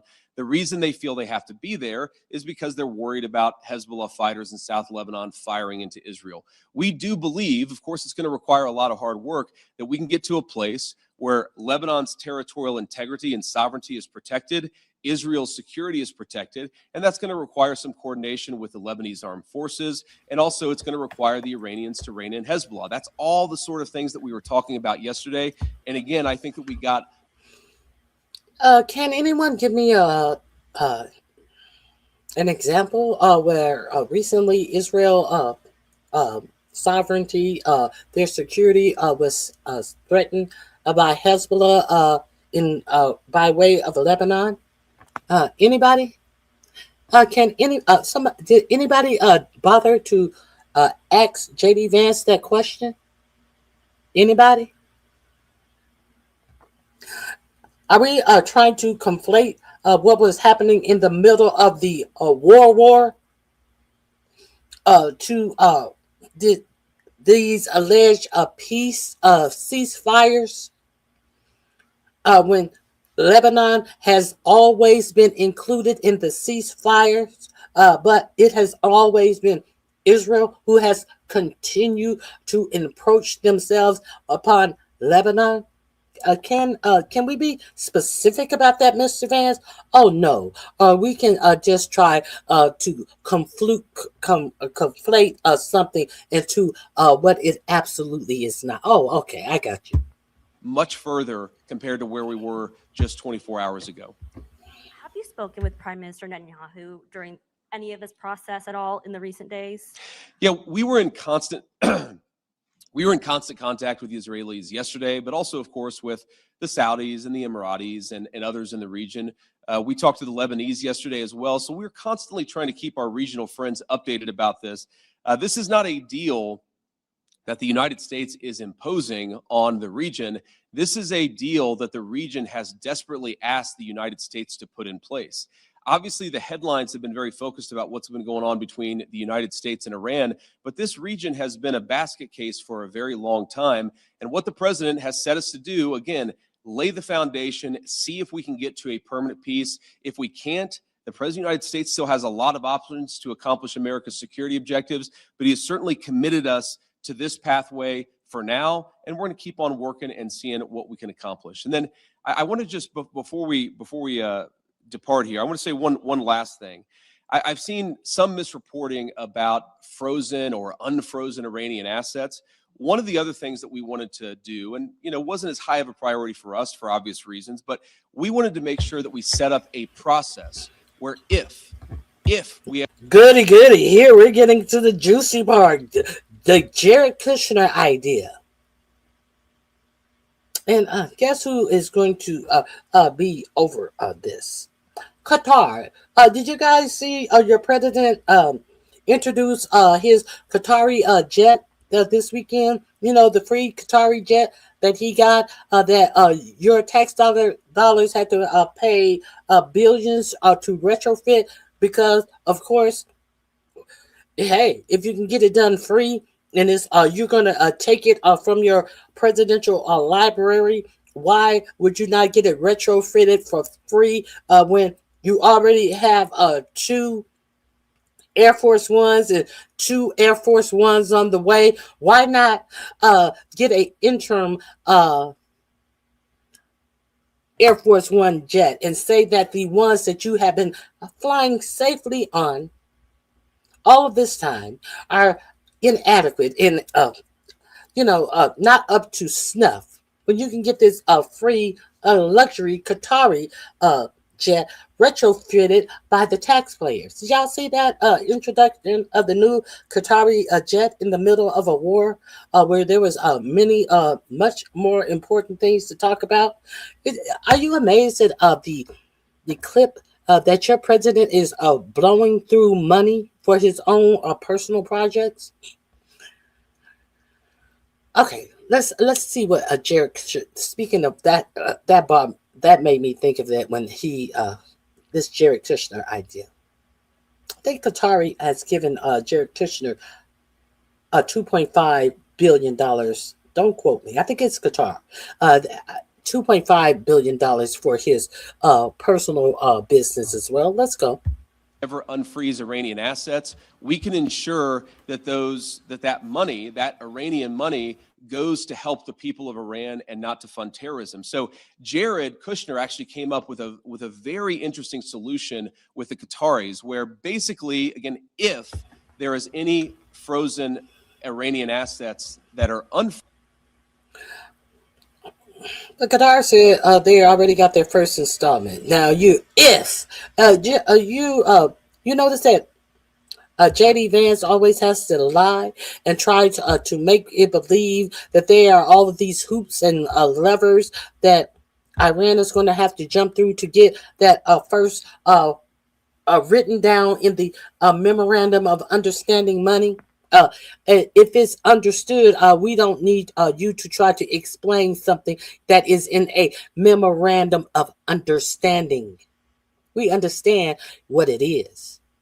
So now all of a sudden that they have to go through hoops and ladders to get this. So who better than to think of a hoop and ladder to go through to get something than the nipple baby Jared Kushner, who has never had to go through any hoop or a ladder to get anything in his whole entire life. Frozen, then we have approval over that process. The Qataris have approval over. They came up with a very interesting solution with the Qataris, where basically, again, if there is any frozen Iranian assets that are unfrozen, then we have approval over that process. The Qataris have approval over that process. If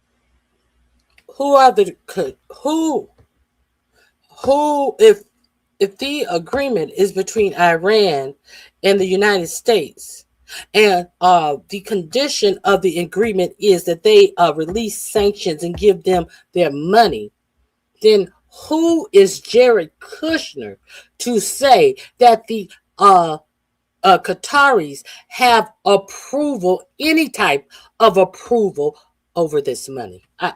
I'm waiting. Somebody tell me how that makes sense. This is your stupid vice president that told you this, and you're supposed to be, okay, that makes sense. How is it that Qatari has any motherfucking say about the sanctioned money that is going to Iran, any type of approval or any type of leverage to withhold the money that the United States have sanctioned Iran with? Do they really want this to be a successful deal or not? Did I get any answers? Let me look in the chat.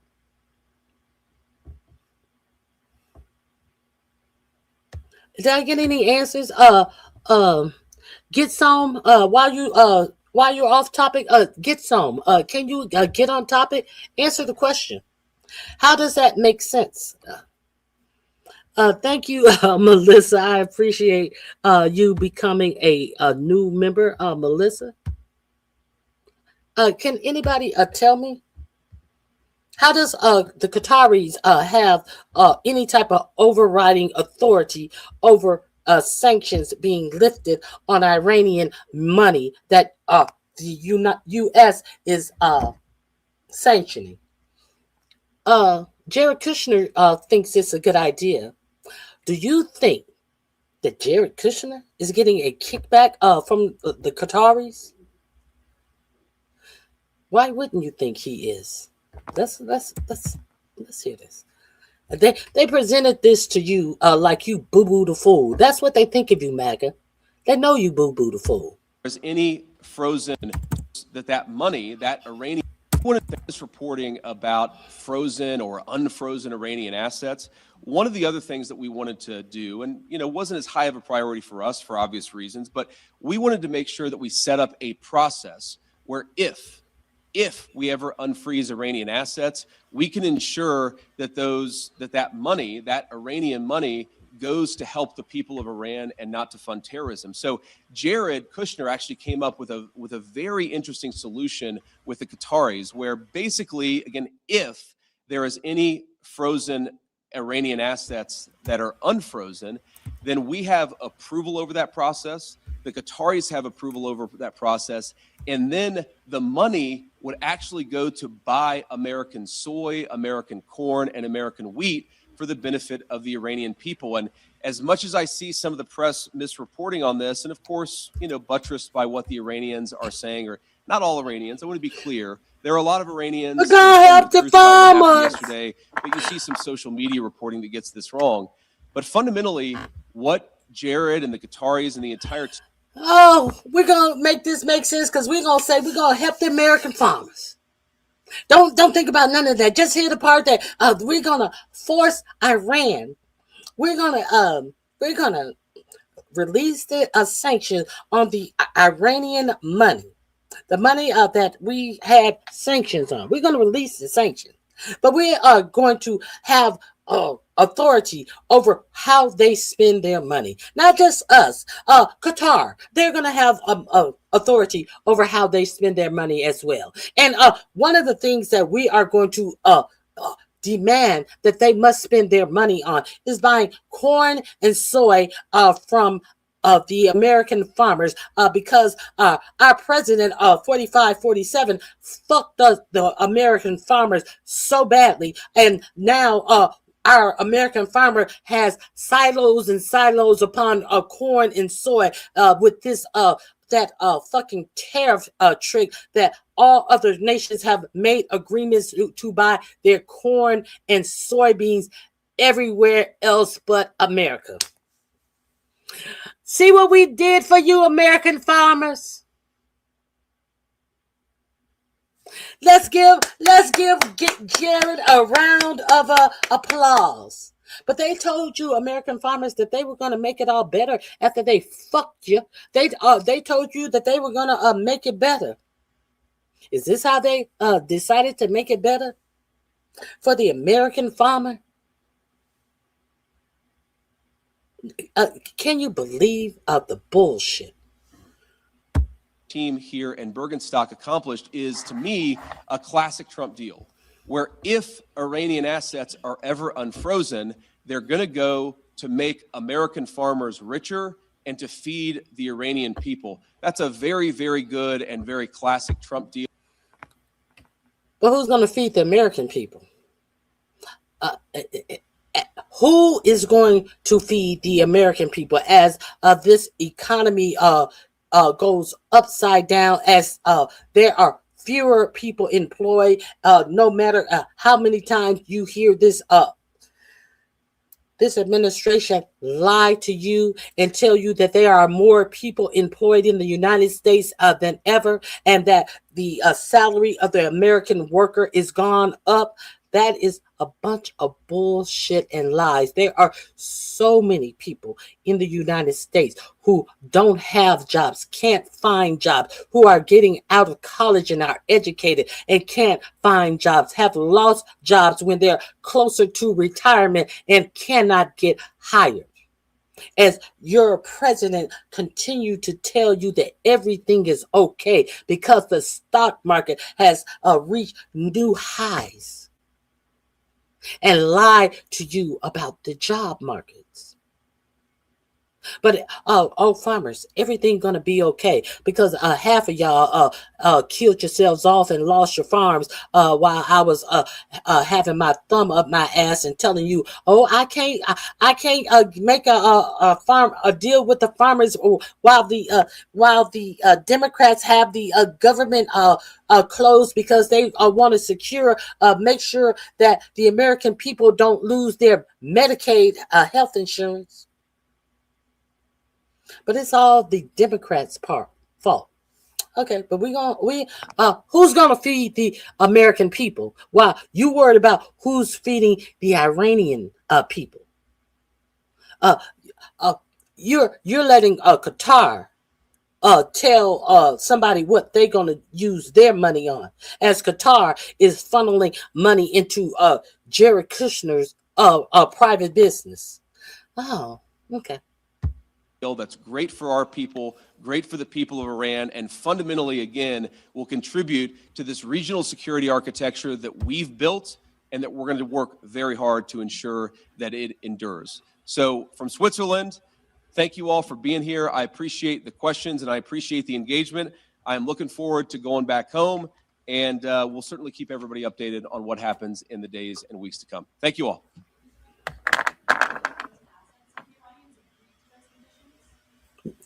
Has Iranian agreed to those conditions? Very quickly on those frozen oil and petrochem exports are way. Hold on. Very quickly on those frozen assets. Has Iran agreed to those conditions? I'm gonna act like I didn't hear that question because I know that shit that I just said was so ignorant. I can't believe you guys are asking me real questions. $15 an hour minimum wage in most states. Dumbass, don't get mad because you're too lazy to go to work. No, I'm not going to get mad because I'm too lazy to go to work because that is not a story of my life. But what I am going to get too mad about is you coming in my chat being disrespectful and ignorant at the same time. What I am going to get mad at, you coming in my chat and acting as if $15 an hour is $15 an hour is under the poverty level. So what am I supposed to jump up and down about a $15 an hour minimum wage if in most states? Or how many states have? What is most states? Is that the federal minimum wage and still under the poverty level? So I am the dumbass because what is he? In most states, dumbass, don't get mad because why owe you because your is it your or your? Is it your or your? Who's the dumbass? I think because you're my possession, you're my what? My what? Y-O-U-R as in a possession? Y-O-U-R as in your purse, your bag, your coat, your glasses? Y-O-U-R what? Or is it your? Are you trying to say that I am as in Y-O-U apostrophe R-E as in you are? But who's the dumbass? Because you're Y-O-U apostrophe R-E too lazy to go to work. Now let's see who's too able to understand how to use and spell the letter of the word to correctly in it meaning three different things, because you can spell two, T-W-O, that's the number two. You can spell the word to as in T-O, as in including, and you can spell the word to as in addition as well as. Now, you say, you called me a dumbass, and you said that you're two, Y-O-U-R-T-O, when it is supposed to be your insult to me should be spelled Y-O-U apostrophe R-E, as in you are too lazy, T-O-O, lazy to go to work. But you are too stupid to try to come in my chat and talk shit to me. You're a fucking dumb fuck. Now, you wanted my attention? Are you glad you got my attention? Did you get what you came in here for, bitch? I hope so. Hit the like button on your way out, since I taught you something today.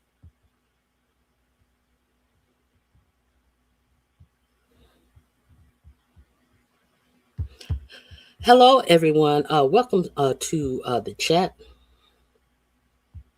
Daycare is $20 an hour.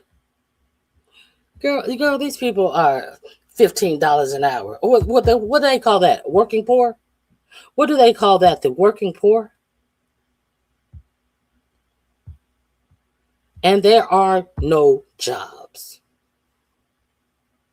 Yeah, it's just amazing. Now let's get into who's gonna feed the who is going to feed the American people. Let me share this with you, because I was gonna talk about this today anyway.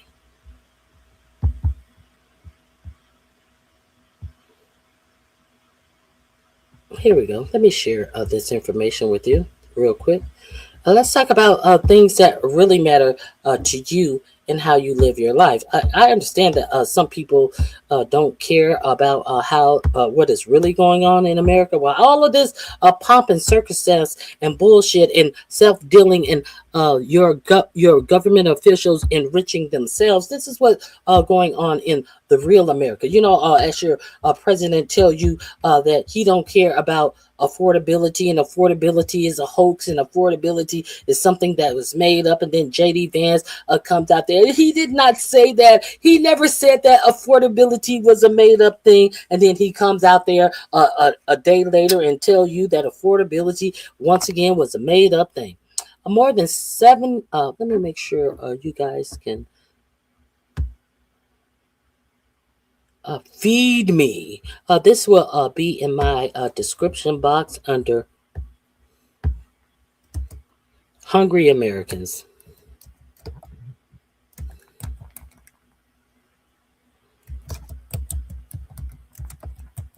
If you are not aware about this,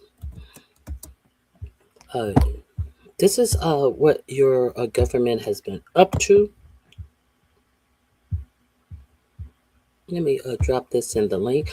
All the stuff I'm sharing with you, I am dropping in my description box. If you want to come up and chit chat with me, you are more than welcome as well. My link is in the description box. Hit the link and come on up, and if you would like to. If you don't see the link, let me know. It should be in the description box. Now, let me share this with you. More than 770,000 children are no longer receiving SNAP benefits after Trump changes federal food program. Republican backers of the Trump's signature domestic policy bill repeatedly claimed that revisions to the food benefits program wouldn't affect the most vulnerable, but reports from a dozen states show how children are losing access. Hold on. Okay. If you did you guys know that? Are you guys aware of that? ProPublica, this is a story from ProPublica.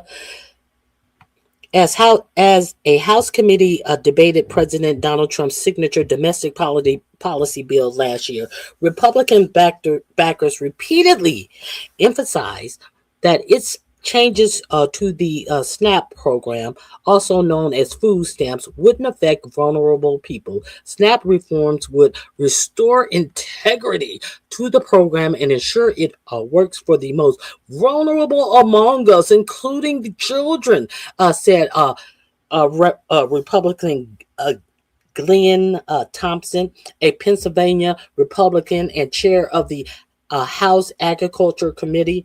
Passing the bill would be a historic accomplishment that will ensure that those in need that can continue to receive the assistance they need, said Representative Rose, a Republican from Tennessee, and Representative Dusty Johnson, a South Dakota Republican, said the bill would focus resources on the neediest Americans. If you're a pregnant woman, your benefits are unaffected. If you have young children at home, your benefits are unaffected by this bill. If you are disabled, your benefits are unaffected by this bill. But nearly a year after the measure was signed into law, the number of children receiving food assistance has plummeted by at least 7,600 according to ProPublica's analysts. At least, wait a minute, 776,000. Yes, 100,000. According to ProPublica's analysts.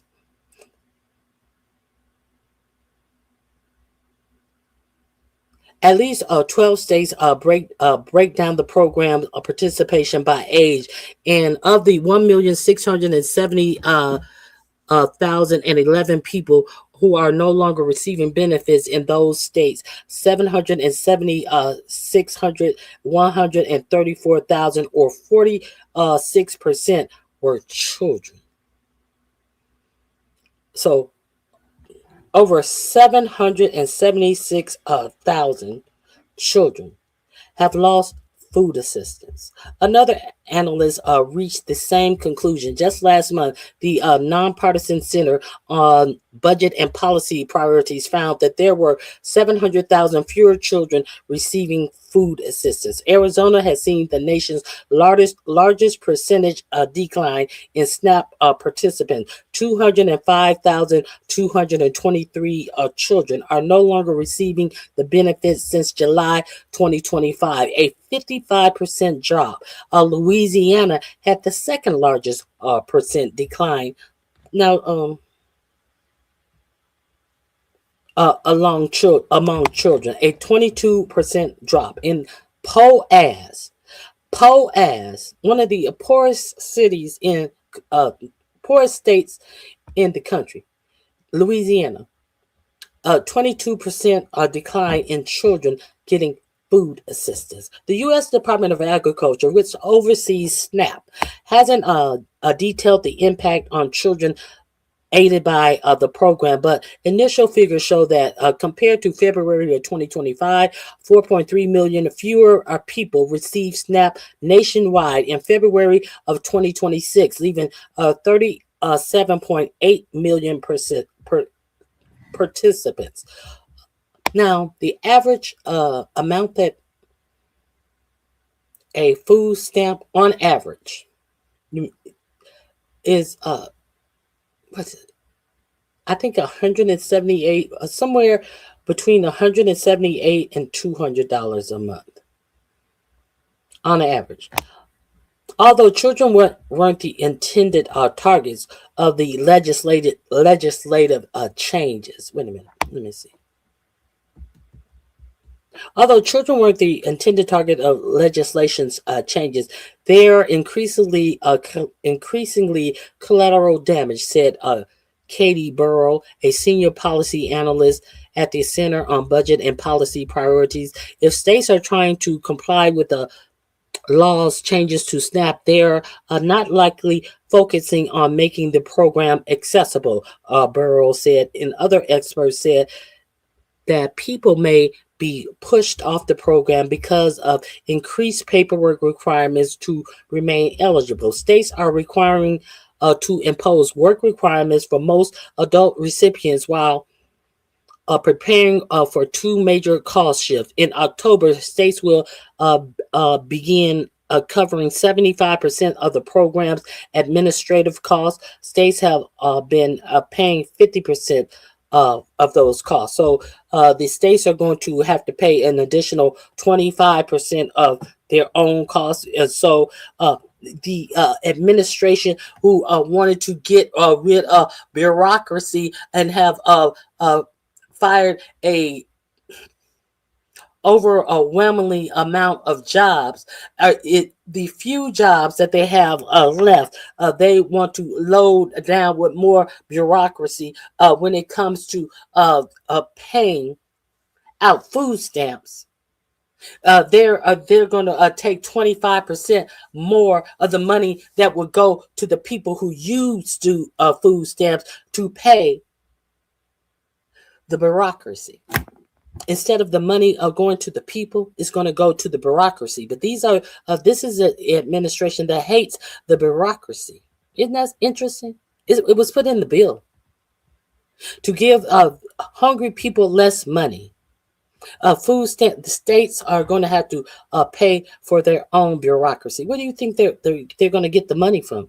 Do you not think that they're going to get the money from the Department of Agriculture that is paying for the food stamps? What we doing here? What we doing here? What we doing here? In addition, states will have to pay a larger share of SNAP benefits starting in October 2027 based upon their error rate. Error rates reflect overpayments or underpayments of SNAP benefits, while sometimes characterized as fraud.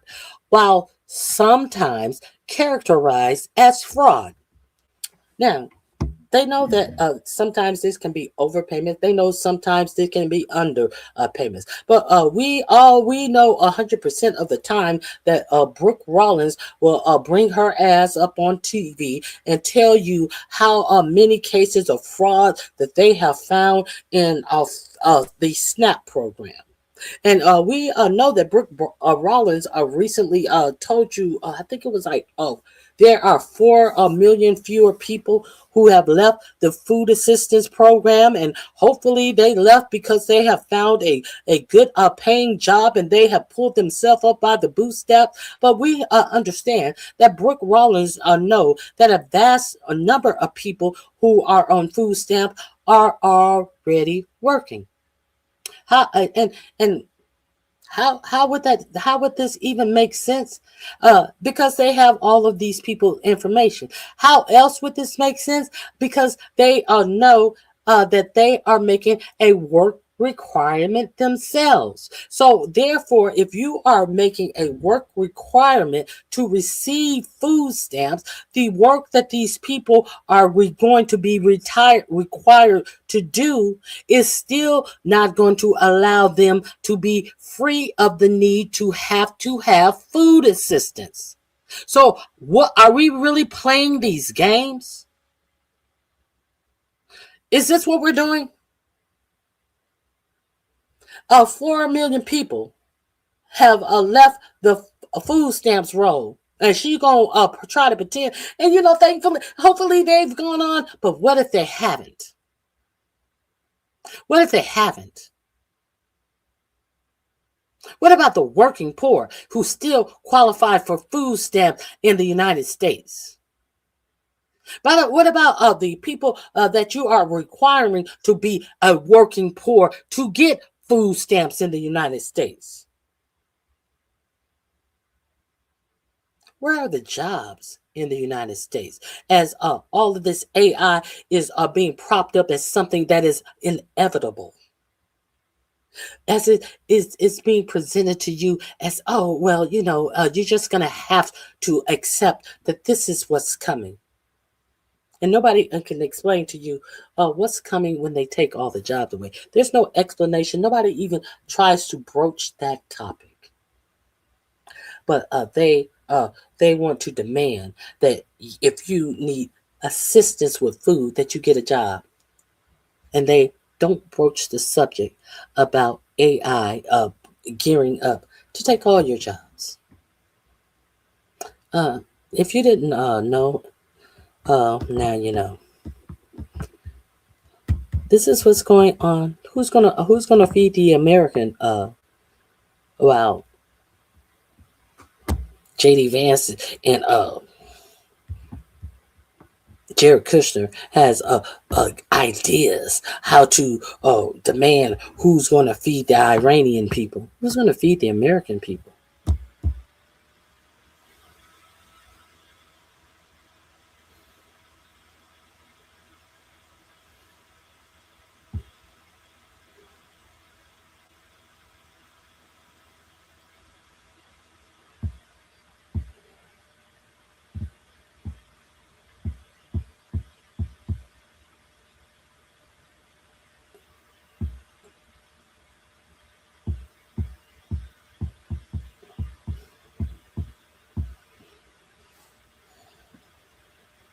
Okay, let me see what you guys are talking about.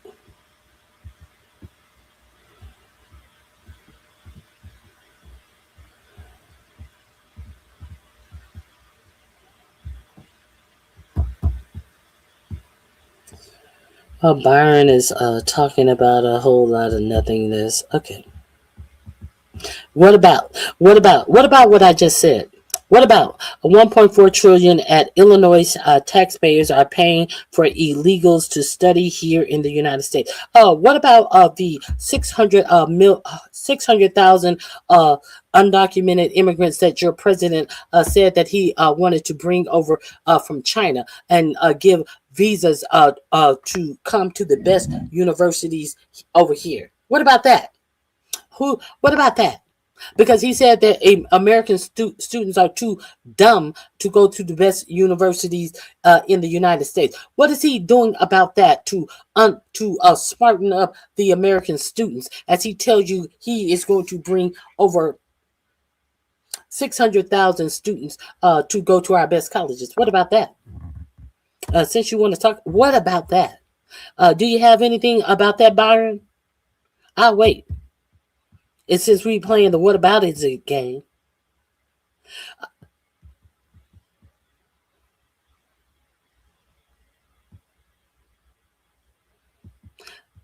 what about that, Byron? Well, good for you, Byron.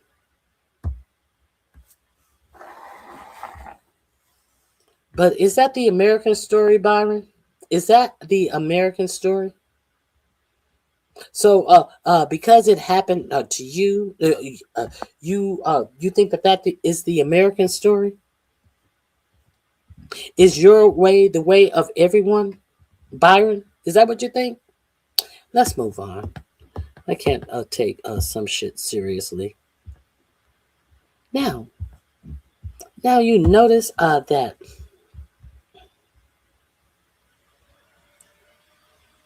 on Friday, your president. Now, if the reflecting pool came out so horribly. I talked to you about the reflecting pool. I think it was on Wednesday. That the reflecting pool was already green and tarnished. And then on Friday, they were pouring peroxide in that reflecting pool. Then all of a sudden, on yesterday, your president came out with some announcement that there were going to be more arrests. Now, I had not heard of not one arrest, but do you know that right now, that as of last night, there have been 10 arrests surrounding this reflecting pool that he gave as a no bid contract to one of his buddies. 10 people, and of course the lush Janine Pirro is talking about pushing the charges up as high as she can, and you know, some people may be facing federal charges. You know, the dumb bitch who tried to give somebody a federal charge for throwing a Subway sandwich at an ICE agent that went nowhere. Okay, Trump blaming alleged vandal, saying Washington reflecting pool needs repair. Now, this is on June 20th. Now, here we are, the morning of June 22nd. Now, there have been 10 people arrested for your president's expected failure in hiring someone to do a vanity project that was supposed to cost $1 million now is in the excess of over $60 million. And there's a lot of hoopla about a dead duck that has been found in the pool. He's now killing wildlife. You know, I guess it's a family affair. You know how they're protesting Ivanka over in Albania for the wildlife that the refuge that her and Jared Kushner is trying to buy and just make some elite establishment for the well-heeled. Now, are we going to pretend like we didn't see this happening in the middle of last week? Are we going to pretend like we didn't see them pouring peroxide in this pool last week? Yes, we did see that. Now, come to find out that there is the in addition to the American flag blue that this was painted, a dark color paint in any type of font, hasten algae because it gives it a more warm environment to grow. Okay, so there's the ignorance of it all. Of course, it's ignorance of it all. It's Donald Trump trying to put patriotism on everything when he has absolutely none. But I digress. So are we going to pretend like we haven't seen all of this?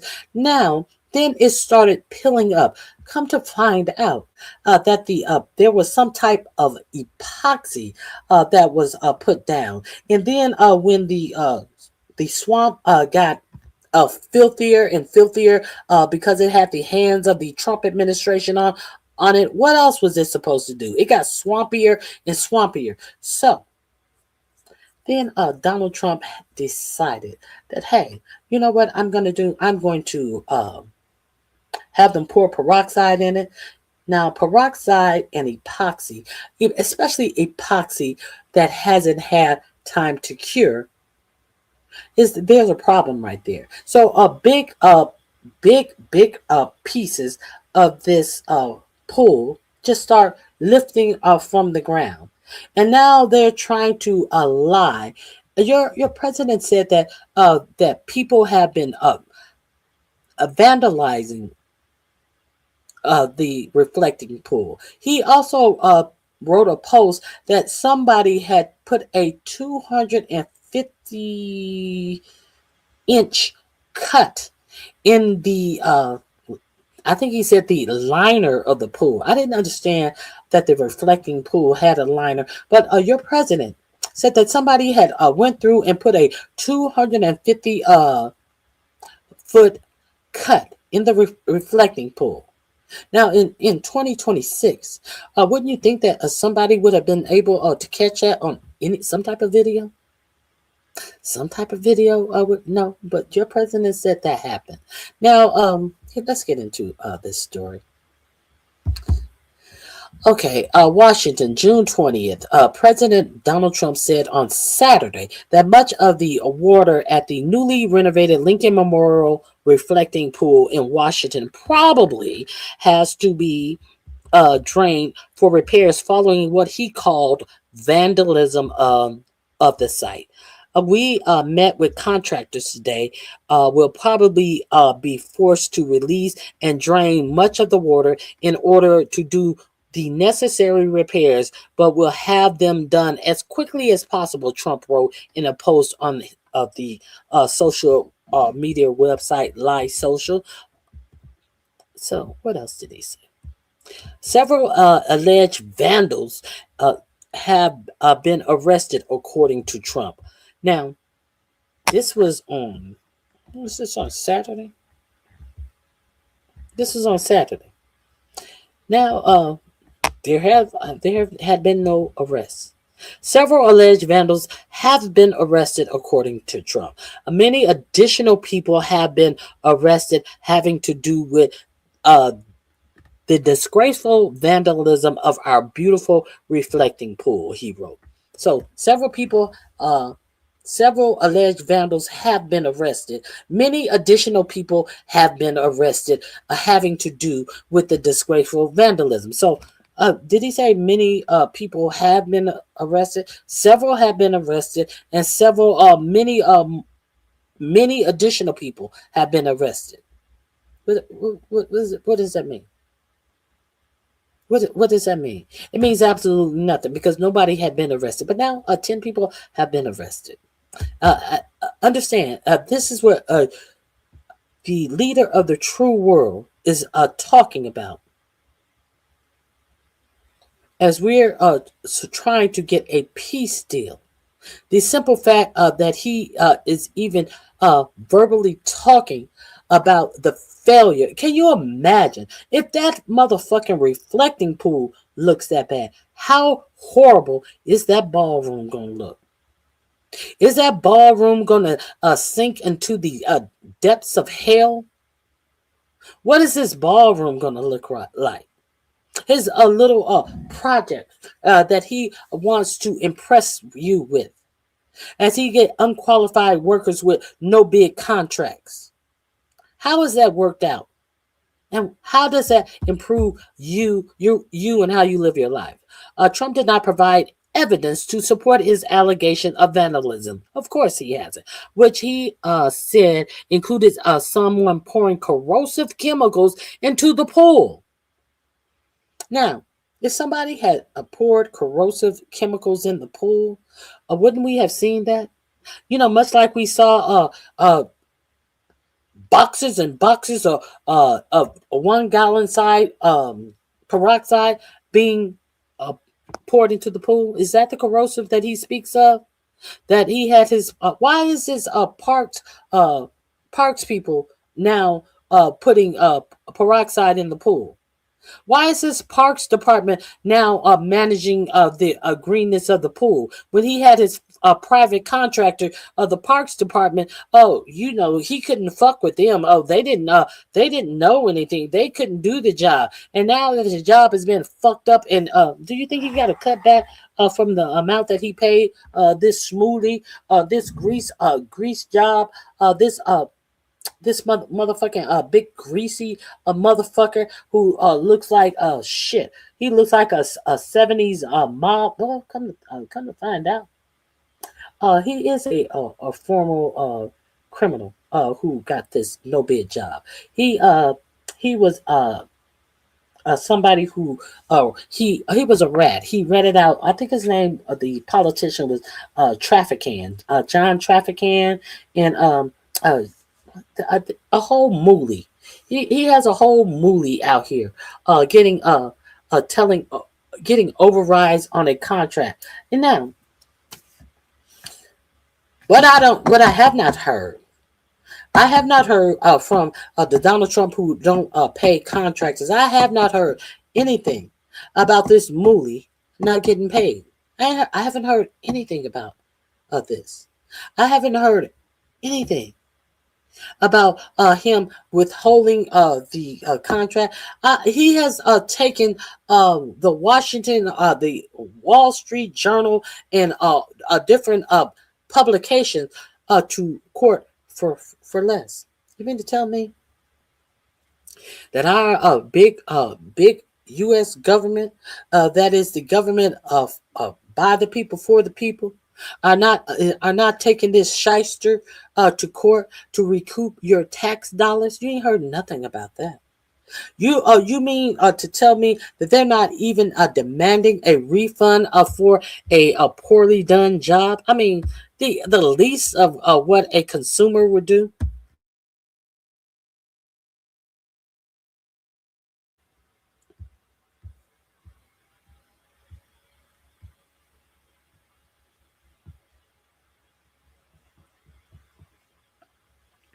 At least.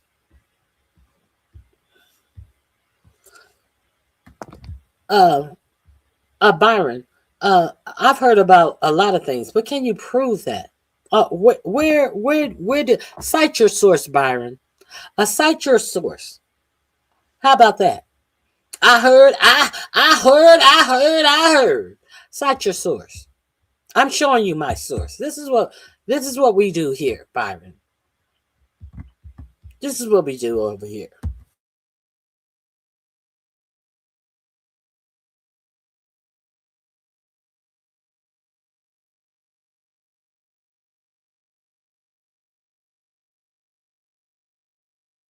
Well, wait, Byron.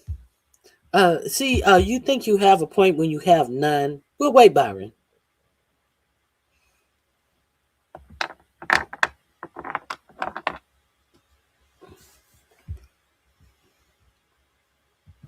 Okay. So, let me make sure. Is there anything else I wanted to go through with that? He did not provide any evidence to support his allegations, nor has Byron about Obama owing contractors. Byron has has absolutely no documents. But the proof about Trump not paying his contractors is proved by the many lawsuits that contractors have filed against him for not paying. Byron, where can I find any lawsuits about black contractors not being paid by Obama? Can you tell me? Can you direct me to a case number? I'll wait. Trump did not provide evidence or support of them pouring corrosive chemicals into the pool. The U.S. Park Police and the Interior Department and the U.S. Attorney's Office for the District of Columbia did not immediately respond to requests for comment, but they are talking now. They've arrested 10 people. Trump announced on June 6th that the work was completed. On June 6th, on a $14.7 million renovation project for the pool. Soon after, workers started pouring hydrogen peroxide in the pool to combat an algae bloom that had turned it green instead of the expected dark blue. Earlier this week, the print on the reflecting pool was peeling away from the bottom and into the algae tinted water. The pool renovations is part of Trump's sweeping plans to make U.S. capital city, remake U.S. capital city, which includes tearing down the east wing of the White House to make space for a new ballroom and building a massive arch near our Arlington National Cemetery, where the U.S. honors its national war dead and other prominent Americans. Don't stand under that arch. Do not stand under that arch is all I can tell you. Now, there is, I have Aaron Paranis has been talking about He's been talking about Donald Trump's algae-ridden pool. Let me share this with you.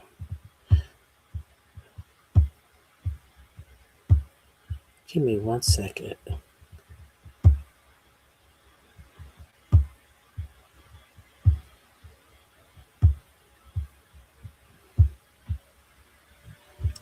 Okay, here we go.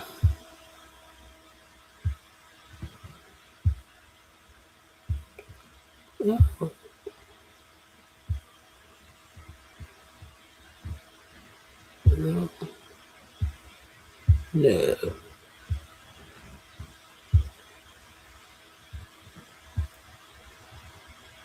Hold on 1 second.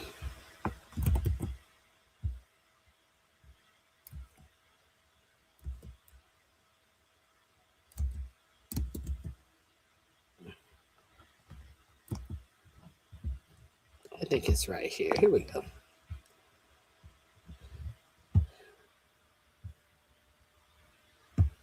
Let me share this with you. If you're not subscribed to Aaron, treat yourself. Go treat yourself. He's been reporting on this all weekend long from about the duck, about all of the information. Go over there and check out Aaron.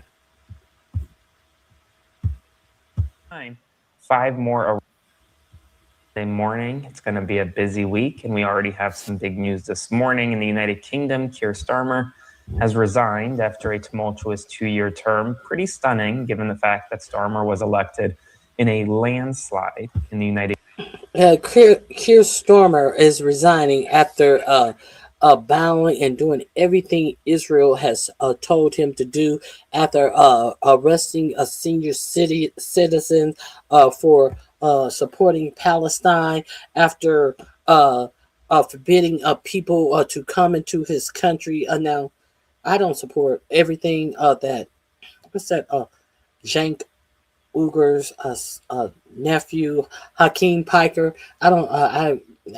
I don't support him because if he's a racist against black, fuck him. I haven't even heard all of the things that he said, but when I heard that he's a racist against black, I have no need for him. But all of this, oh, you're anti-Semitic. Oh, you're anti-Semitic if you support the Palestinian people. Fuck Keir Starmer.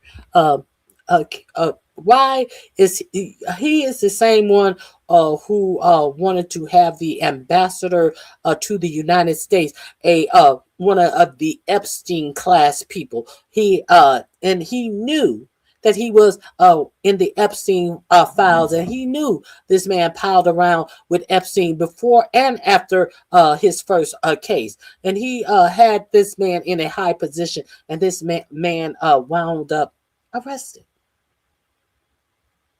Fuck Keir Starmer. Kingdom 2 years ago, and just 2 years later, good big news this morning in the United Kingdom. Keir Starmer has risen down from his role as prime minister. At the same time, 5 more arrests have been made at the reflecting pool. The National Guard this morning continues to patrol around the reflecting pool. 5 other people received citations. Some around the White House even called for my arrest for touching the water to show where the algae is. The president is calling for 10-year sentences for, quote, vandals, suggesting that 10-year sentences for vandals, suggesting that your president is calling for 10-year sentences for vandalism, as he suggests, he doesn't prove, he suggests that in this big open area, an area as he himself has shown you, that is higher than most, even the World Trade Center, the Sears Tower, a whole open area, that it was vandalized with chemicals and cutting that no one caught on any camera whatsoever. And he suggesting 10 years, but he is pardoning all of these white nationalists that attacked the Capitol business and had a noose up to hang his former vice president, and was saying singing "Hang Mike Pence" and was shitting and pissing and rubbing their shit and piss all through the Capitol building. But these are the people who got pardoned. But he was talking about 10 years behind him hiring a unqualified contractor and not having the balls to admit it. This man will have someone in jail for 10 years. This is a dangerous man. Very, very dangerous. And people sit around and act like and make excuses for the foolishness that comes out of this man's mouth. Can never say I made a wrong decision. That I should have gotten someone different to do the job. And then you have motherfucking idiots out here arresting people because they dare to touch the water. Are there signs saying that you're not allowed to touch the water? They dared to touch the water. Now they're arrested. Chemicals were poured in the reflecting pool with water to show where the algae is. The president is calling for 10-year sentences for, quote, vandals, suggesting that chemicals were poured in the reflecting pool. We're learning more about the attempted takeover of Greenland. One of the reasons behind the Trump administration's efforts to take over Greenland stemmed from their goal of bringing back all-you-can-eat shrimp at Red Lobster. And negotiations over the Iran deal have progressed in Switzerland after a tumultuous day yesterday. Lots to cover. Like, comment, share. And as always, if you can, subscribe to my Substack link below to support my work. Thank you to all of those who sent me Father's Day messages, who subscribed, who are building this our first full-time.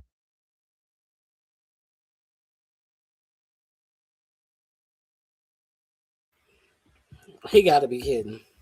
He got to be kidding. Let's move on. Let me see what this says.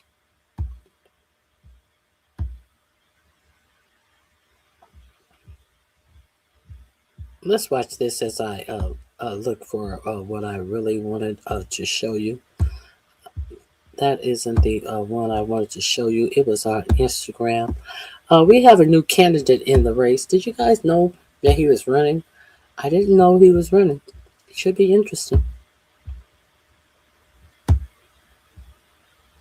Kennedy Center. Sorry about that. But the only thing your name is going to be left on when I'm done with you is the orange jumpsuit you're going to have to wear in prison. And you see that building back there? That's where we're going to hold your third and final impeachment trial. The one that's going to put you away for good.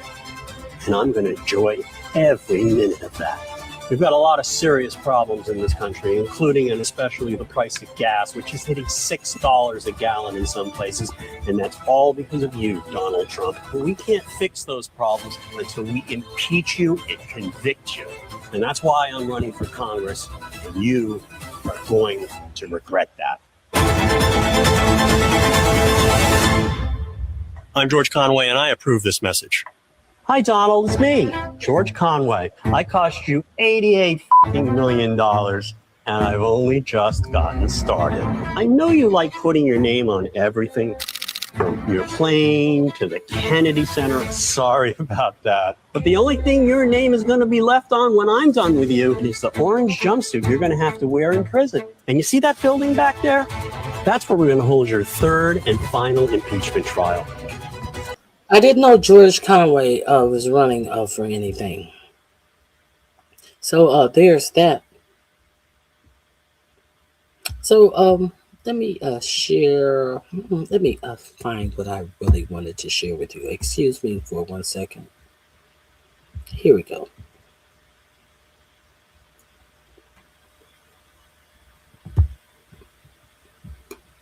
This is the first arrest that I heard about in this swamp, this green swamp that Donald Trump fucked up. Here is the first arrest. I'll share that with you. This happened yesterday. Now, understand that on Saturday, on the 20th, there was a report that there had been arrests, and then there were several more arrests. But that was on Saturday. Your president told you this. This is the first arrest that I heard of, and this arrest happened on. This was reported on yesterday. The man accused of intentionally vandalizing Washington, D.C.'s reflecting pool, which has become a bit of a pet project for President Trump, has been identified by government authorities. He is an athlete. David Hearn, 67, who represented the United States in the Summer Olympics, has been accused of intentionally vandalizing the reflecting pool, which sits on the National Mall in Washington, D.C. The U.S. Summer Olympian was seen reaching into the reflecting pool. However, he denied vandalizing it. I'm a curious citizen, Hearn told the Associated Press. I reached down to see what it felt like. It was a very rubbery. Hearn has previously faced accusations. Now he has a date to appear in court next month, Fox News reported. Hearn was previously arrested by the U.S. Park Police nearly 30 years ago and ended up being beating the charges. Washington Post has more details on his arrest. The Washington Post had more details on what happened. David Hearn had just finished a loop around the Haynes Park on Friday as part of a 52-mile bike ride when he swung by the Lincoln Memorial to see the refurbished reflecting pool for himself, the outlet reported. Noticing a piece of the new American flag blue liner that was partially detached from the pool bottom, Hearn said he reached into the water to see what it felt like. Moments later, as the Bethesda man prepared to leave, U.S. Park Police officers arrested him on a misdemeanor charge of destruction of government property. He is scheduled to appear in D.C. Superior Court on July 9th. There's the Washington Post post right there. Okay. Let me see what they're talking about right here. Let me skip this ad. Let me see. What is she talking about?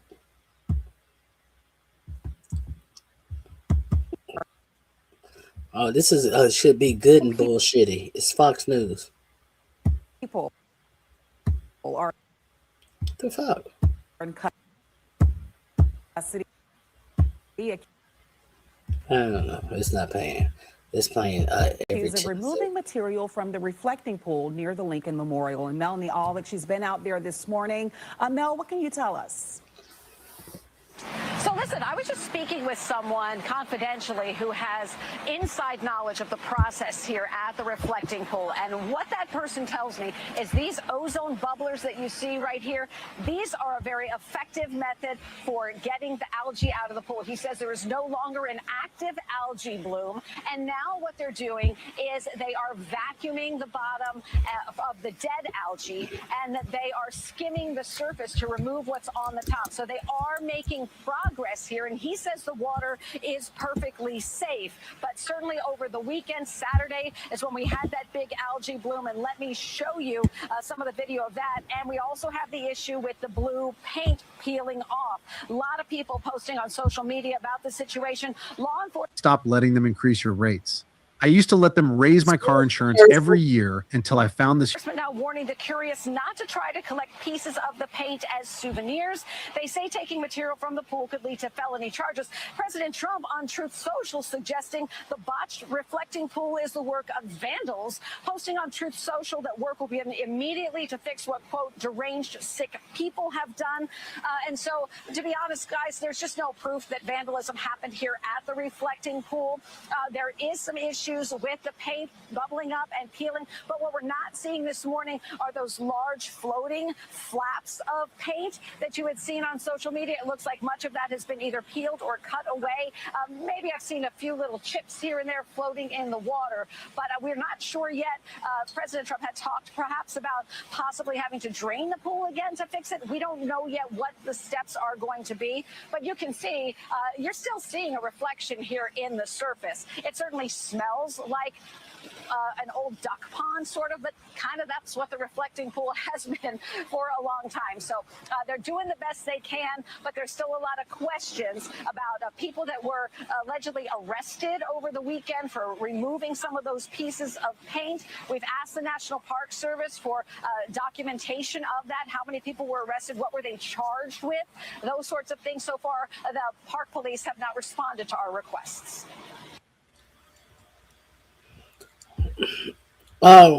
Welcome to Communist America. Welcome to Communist America, where the American citizen has to take responsibility of the failures of your president. Isn't that shocking? I'm surprised that Fox News was that straightforward with that information, but they were. Got to give them credit. Yeah, it was local Fox. It was local Fox. Yeah, I was surprised that they were straightforward with that news. So there is that. So I wanted to share that with you. Let me see. I had quite a few missing.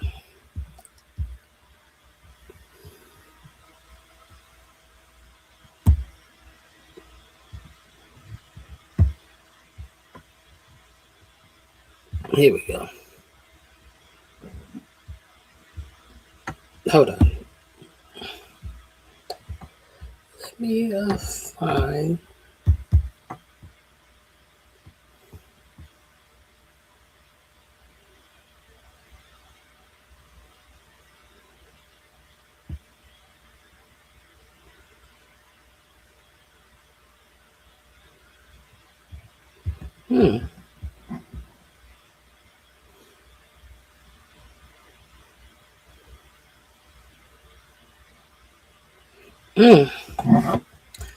Wow.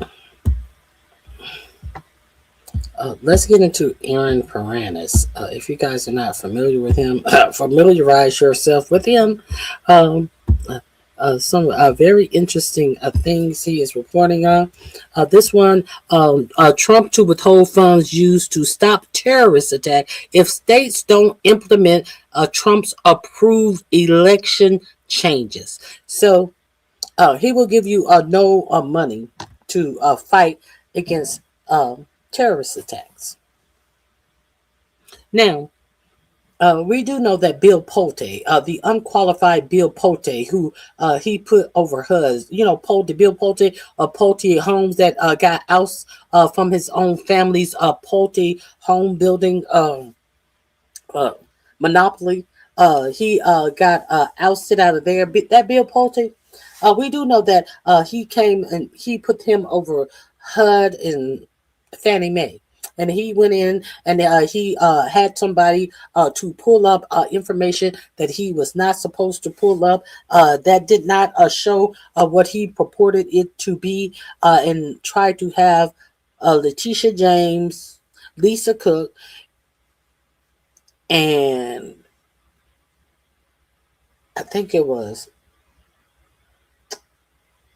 who was it?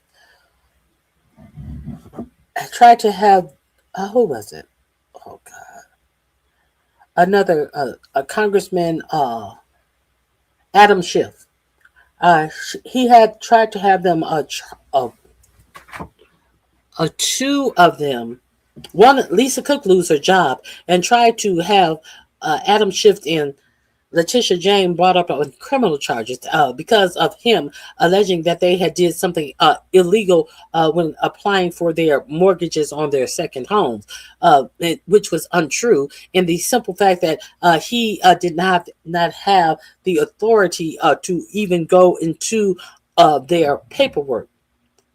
So he had a underling go into their paperwork. So your president to put him over in Tulsi Gabbard's position. Now Bill Pulte, who when he had a position in government, he decided to have somebody break the law and go into look into someone's personal mortgage paper so he can kowtow to Donald Trump and try to get Letitia James put in jail. Try to get Lisa Cook to lose her job. They actually did fire Lisa Cook from her job. Now, this guy is over the DNI, which oversees all 18 intelligence department in the United States. The same Bill Pulte. Yes, this is who's over the DNI. And what did your president say?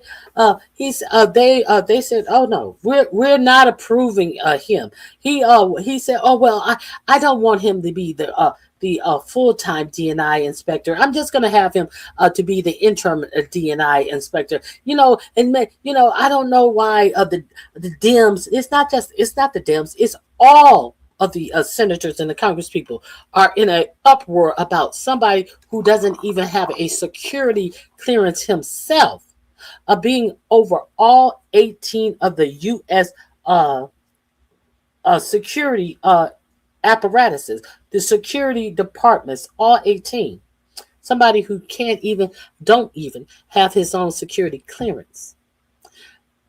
This is your Trump administration. This makes sense to the Trump administration. Now, he said, well, we'll just leave him in there for a little while. Maybe he can go and maybe he'll see something about the fraud in the election or something. So, now, let's get back to this story that I'm telling you about right here. That Aaron Paranis is new Trump to withhold funds used to stop terrorist attacks if states don't implement Trump's approved election changes. Do you get where I'm going with this? Is this shit not transparent enough for you? What election? The midterm election.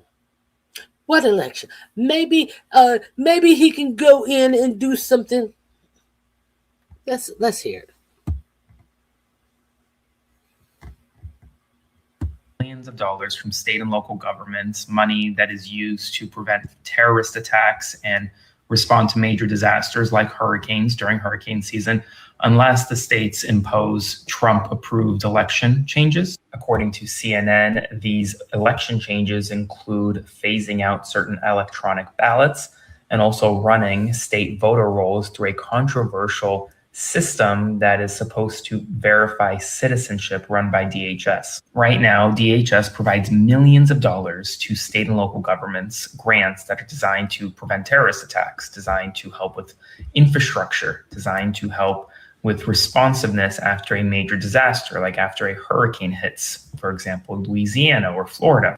Well, now states may no longer receive that money and ultimately could create major problems down the road for people living in the states unless they do these Trump-approved election changes. I'll have more updates for you soon. As always, follow along to stay up to date on all the news you need to know about. The Department of Homeland Security is now threatening to withhold millions of dollars from state and local governments, money that is used to prevent terrorist attacks and respond to major disasters like hurricanes during hurricane season, unless the states impose Trump-approved election changes, according to CNN. Okay. Who's over DHS? Mark Wayne Mullins. Let's see what Tesla's been up to. A 76-year-old woman has died after a driver using Tesla on autopilot flew into her home in Katy, Texas. This video that you're watching, I'm going to show it to you again, literally shows The Tesla, which is being driven on autopilot, not stopping, escalating, and hitting a curb and flying into the home of a 76-year-old woman in Katy, Texas. Investigators and authorities are now investigating how this could have happened. It's a very serious and very tragic situation. I'll have more updates for you soon. A 76-year-old woman has died after a driver used... These links are in my description box, so go over and check out Aaron Paranis, a brand new father, a great content creator.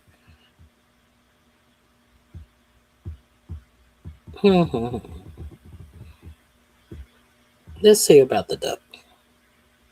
Let me see. Hold on.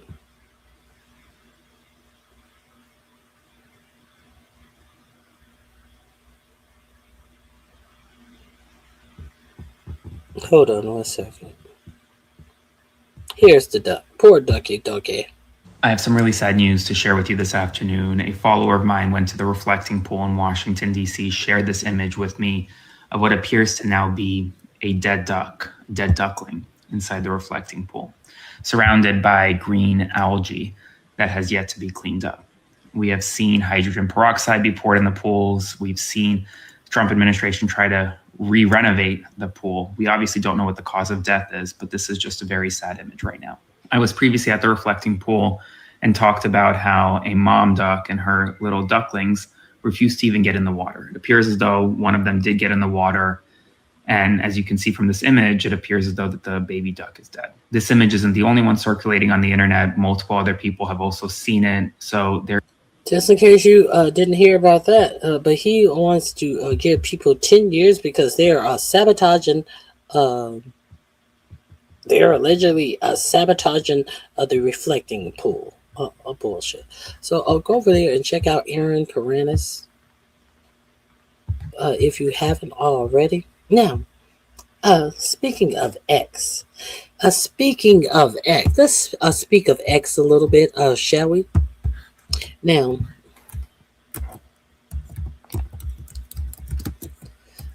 this is in my description box under speaking of X, that car crash. Elon Musk has promised you the world. What has Elon Musk done to the world? Has Elon Musk's inventions been successful? Yeah, they've been successful at going to our government and getting more of our tax dollars as subsidies. Elon Musk, the welfare queen, the American welfare queen. So let's get into this AI bubble. That link with the car crashing, it is definitely in my description box. Let me find it right quick.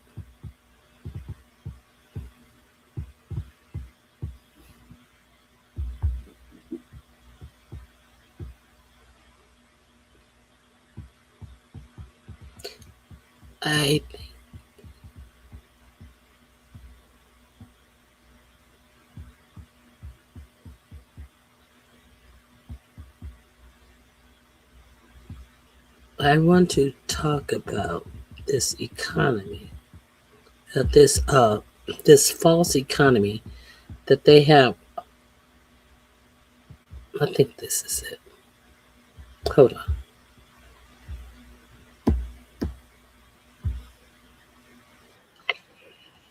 Here, yes, I haven't. Max, I have been missing Max, the economist on Midas Touch. I'm like, where you been, Max?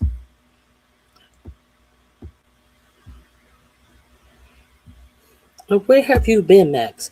Speaking of this AI bubble, you really may or may not want to pay attention to more reporting coming out, letting you understand that this AI bubble that they have you to believe that is so real is only a way for Elon Musk to access to have anyone who is selling regular stocks to these safe stocks, these what's this? These index what's it?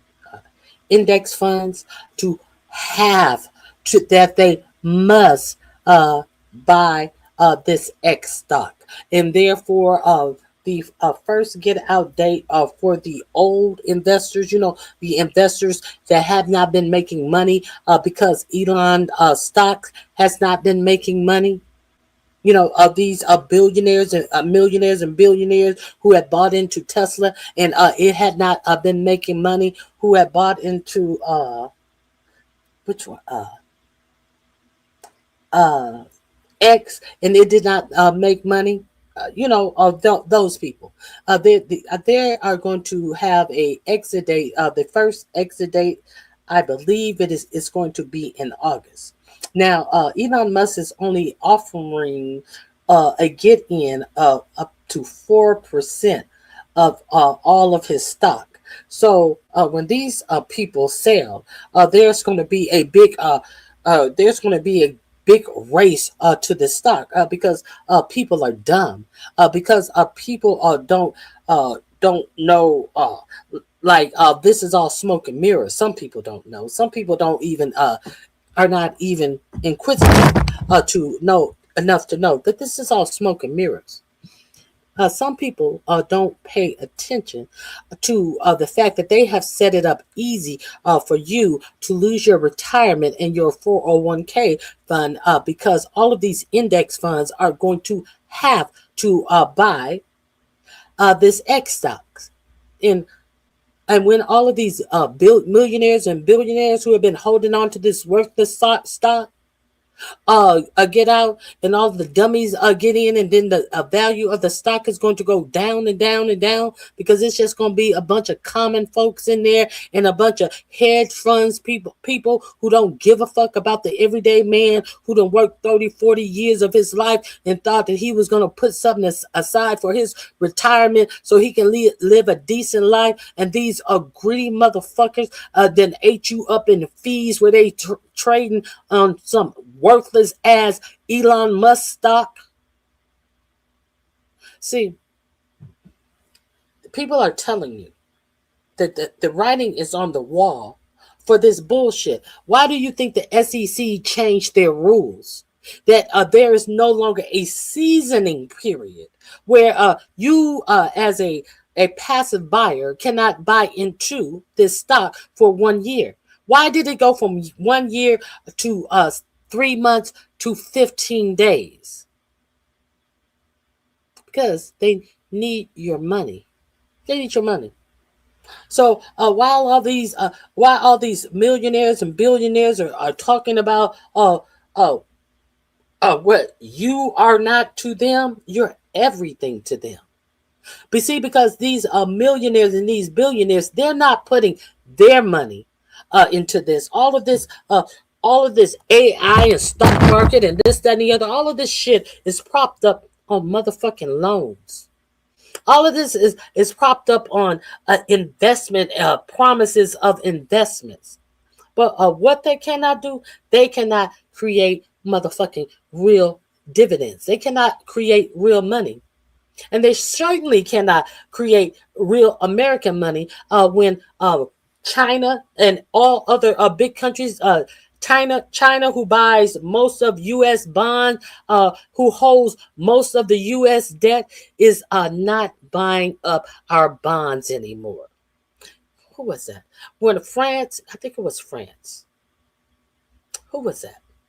When some country wanted to cash in all of their gold, get all of their gold out of the United States, the U.S. didn't even have the real amount of gold. They did not even have the real gold I think it was France. Don't hate me if I'm wrong. They didn't even have the real amount of gold. They had to go out to another country and buy the gold to give this country their gold. What do you think that the BRICS have been stockpiling? They have been stockpiling gold when they used to. The American bond used to be safe. now they're wiping their asses with the American bond because they know the American economy has been allowed to be fluffed up on a bunch of bullshit because millionaires and billionaires want the common man to pay their way for their businesses.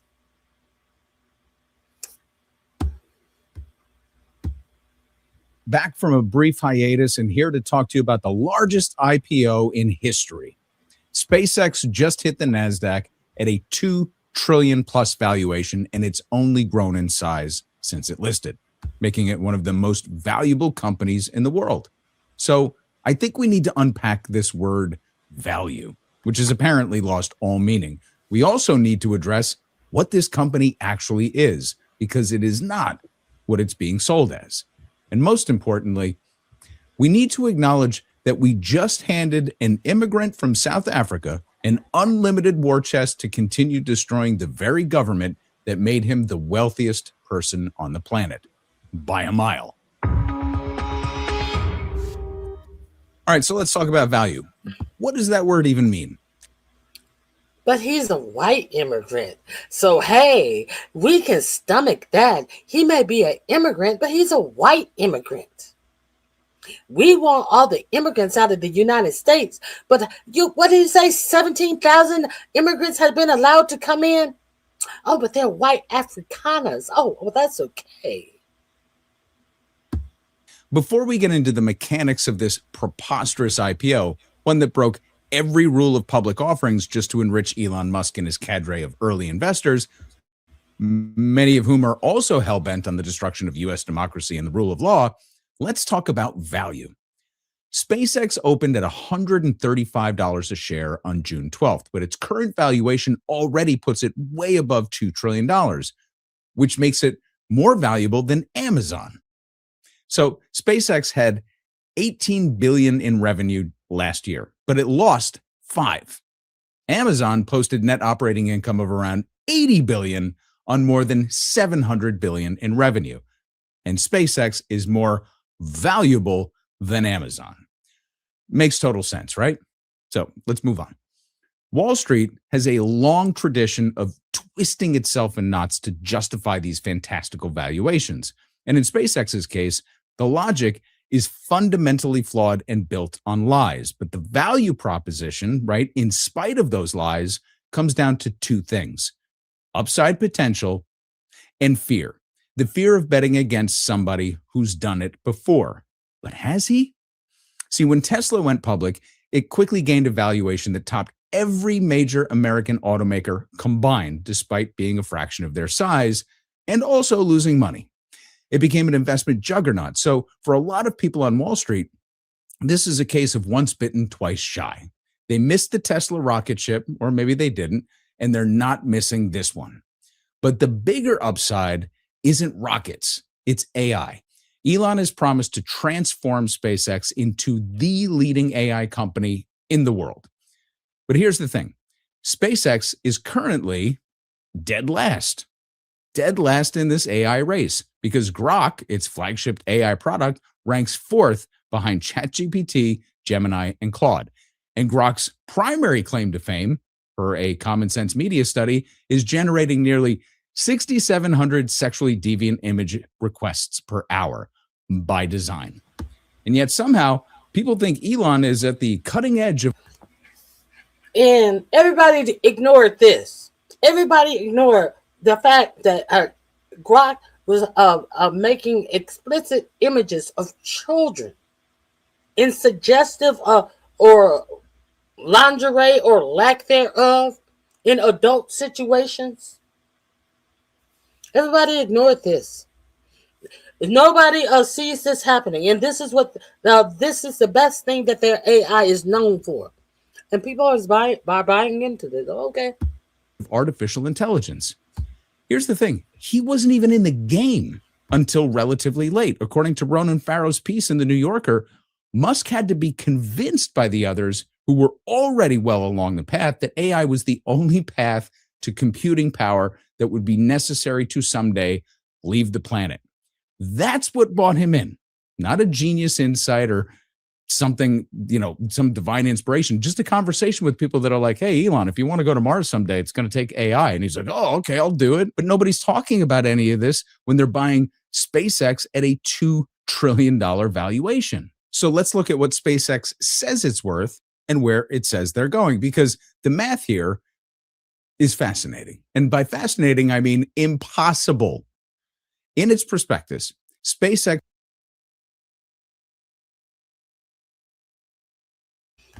Okay, I showed you a clip on, it was Wednesday or Friday, of another nerd telling you that the math is impossible. Of the shit that Elon is spilling out of his pie hole is some impossible shit. But no one's asking any questions, so okay. Claims a total addressable market, its TAM, of $28 trillion. And they literally described it as the largest actionable total addressable market in human history. So for reference, that's the GDP of the United States. Like literally. So SpaceX is telling you that it intends to capture a market that's roughly the size of the entire US economy. Okay. Here's how they break it down. The SpaceX segment of the TAM is $370 billion. Connectivity, which is Starlink, is $1.6 trillion. But then AI, which is the really big enchilada, is $26 trillion. That's 93% of their total projected market. And we just established they're really bad at it. And they're last. So we did a deep dive into all these numbers over at UNFTR. I'll link it in the description if you want to learn more. But when you look at the actual revenue picture, it gets even more illuminating. SpaceX's space segment, the rockets, generated $4 billion in revenue last year and lost $657 million doing it. More importantly for me, though, this segment, which is kind of the biggest, boldest piece of it, grew at 7% from the prior year. That's terrible.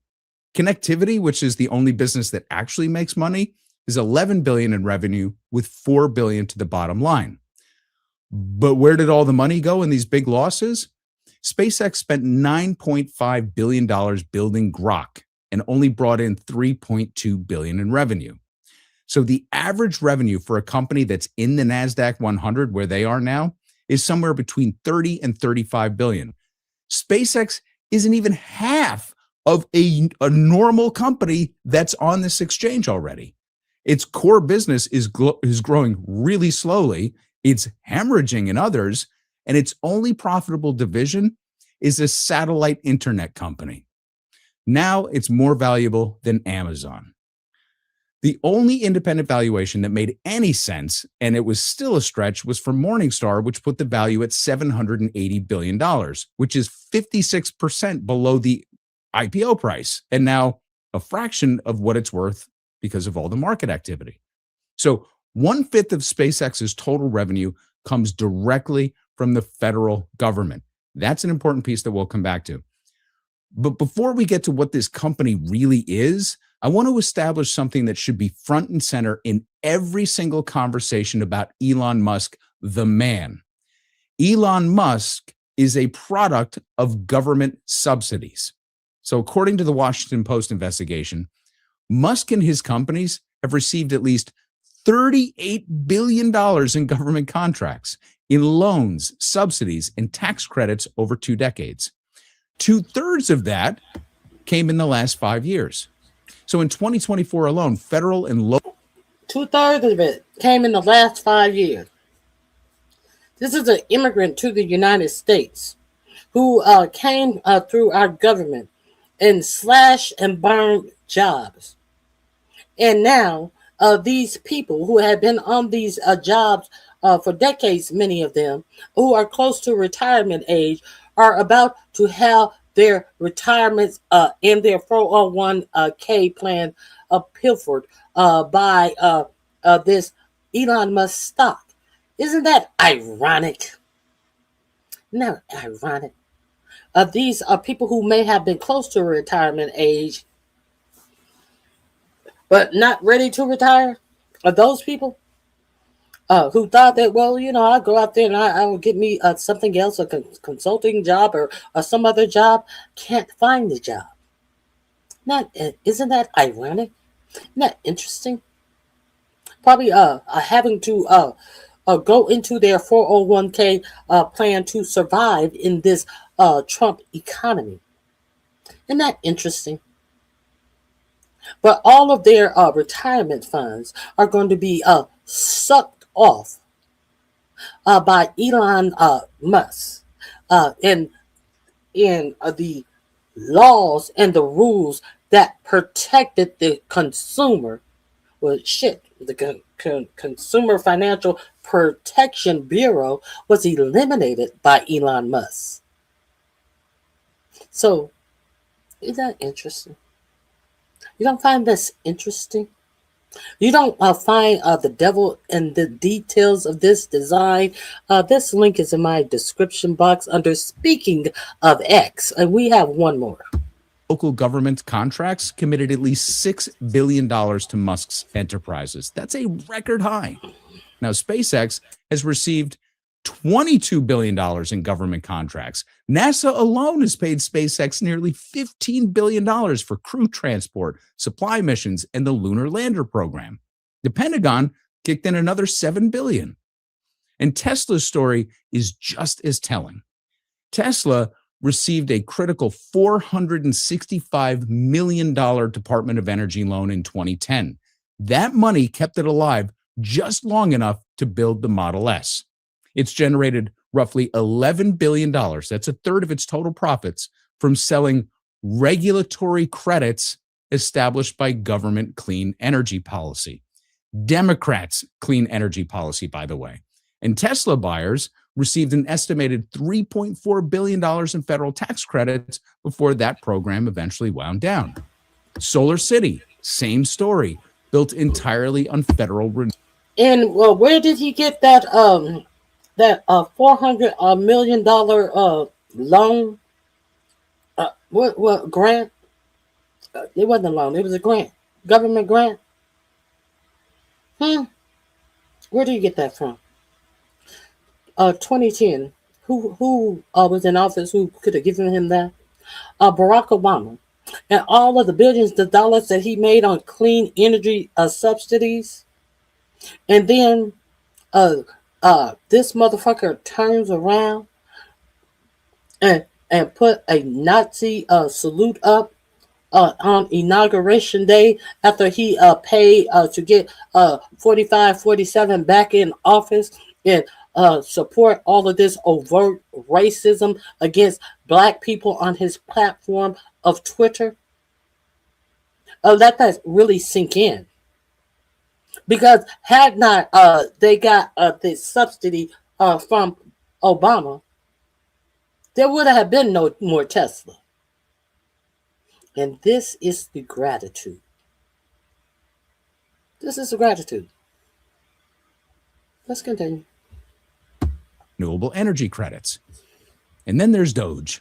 Elon didn't just benefit from the government. He created new grant opportunities for himself while he was dismantling the agencies that he was supposed to be auditing. The prospectus literally lists the U.S. government as one of the largest drivers of SpaceX revenue. So when he says that he wants to cut government spending, what he means is he wants to cut your government spending to make room for him to get more.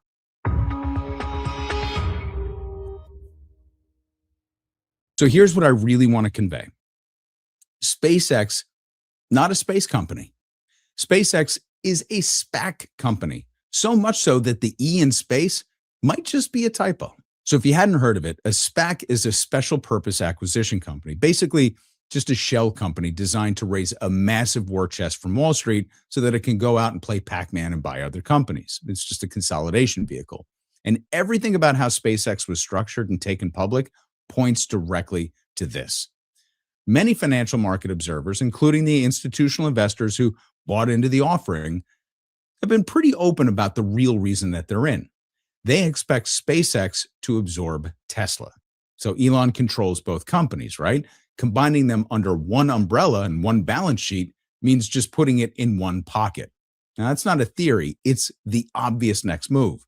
So if you like Tesla, you have to like SpaceX because they're going to be the same company. Now, look at the mission statement. SpaceX says it intends to build the systems and technologies necessary to make life multiplanetary, to understand the true nature of the universe, and to extend the light of consciousness to the stars. That's not paraphrasing. That is literally the company's mission statement. And 93% of its projected revenue is supposed to come from AI and orbital data centers that don't exist and probably will never, because science. So their own prospectus says, and I'm going to read this directly here, quote, several of our anticipated market opportunities, including certain AI, orbital, lunar, and interplanetary transportation and industrial activities, are still emerging and evolving or do not currently exist. And such markets may not develop as we expect or at all. I mean, such markets don't exist and they might never. But here's where it gets criminal, at least in spirit, if not law. This IPO would never have gotten off the ground under normal regulatory conditions because the SEC, under the leadership of the administration that Elon helped install, just looked the other way while two sets of rules were quietly rewritten. Let's talk about this. I have been talking about this since they have been trying to tell you about, yeah, we're about to have a new trillionaire. We're going to have a new Elon, the new trillionaire. And what effect would that have on you and how you live your life? You thought it wasn't going to have an effect on you and how you live your life? Well, it actually is. The first one, the NASDAQ changed its bylaws. So conveniently timed for the SpaceX June listing, in May, NASDAQ enacted what it calls a fast entry rule.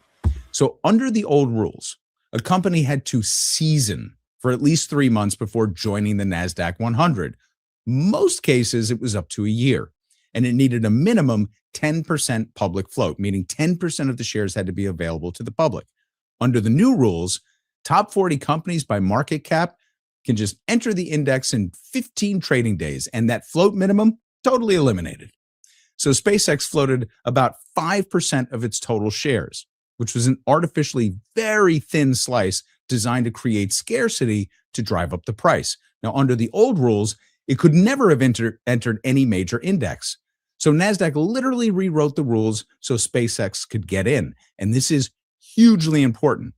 See, Musk made early NASDAQ 100 inclusion a condition of his listing there, so they had to do it, and they complied. They didn't have to do it, they just complied. Okay, so you might be thinking, this is just Wall Street nonsense. Why is this important to me? I'll tell you.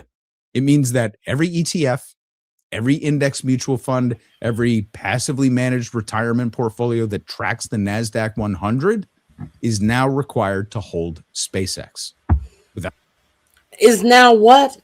It is now required. Not some of them, not most, not many, every. Did you hear what he said? Every index mutual fund, every. Okay, so you might be thinking, this is just Wall Street nonsense. Why is this important to me? I'll tell you. It means that every ETF, every index mutual fund, every passively managed retirement portfolio that tracks the NASDAQ 100 is now required to hold SpaceX without choice. So if you have a 401k that includes an index fund with any exposure to the NASDAQ, congrats. You are an investor in SpaceX, whether you know it or not or want to be. Passive flows into the deal were estimated to be nearly $50 billion. Now, the second issue is the lockup period. Standard IPO lockups keep insiders from selling for at least 180 days. The idea being that executives and early investors have to live by the company's performance instead of cashing out as soon as they go public. SpaceX used this staggered lockup schedule. So most early investors, like sovereign. So these early investors, these people who've been hanging on as Elon Musk has not been making any money. He has been combining his companies, using stock from one company to buy up the next company, and not creating any profit from these billionaires who's been holding his stock for all this years. It's time to ching. These people are about to ching out on whose money? On whose money? Your money. Wealth funds from the Middle East, members of the so-called PayPal mafia, can begin selling 20% of their stakes at the first quarterly earnings call, which is right around the corner. Now, Elon's August, I believe, is one. There's another one in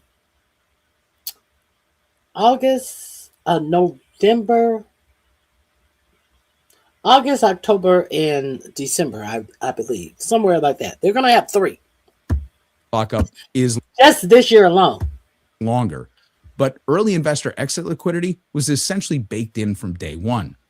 They changed the rules, and the SEC allowed it because this is Trump's SEC. Now, let's talk about what we've actually done. The SEC allowed rich people to be able to get their money out of a stock as dummies think that, hey, I'm going to get rich. What? The Trump administration allowed, SEC allowed that? Why? Probably, let's go.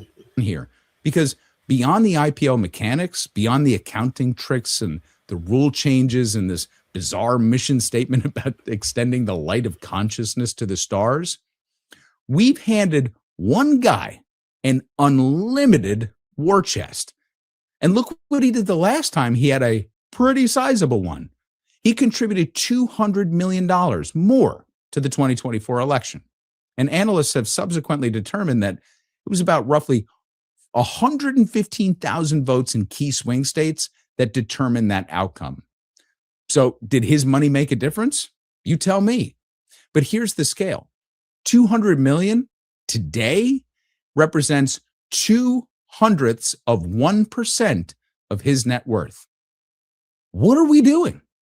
With the capital raised in this IPO, Musk can acquire dozens, scores, maybe hundreds of other companies. He can buy his way into AI dominance, even if he never builds a data center in orbit. He can own and reshape entire industries. We've already seen what his vision of AI looks like, though. It's grok, it's unsavory, and it's unstable. But we've given him the means to own the whole board. And so, congratulations, America. Is America great again? Is America great again? Now, that link is in my description box under speaking about X is the title. Let's get into this. I don't know, in some sort of security Let's get into Enron situation. Not that I think that they're doing any dodgy accounting. I hope not, at least.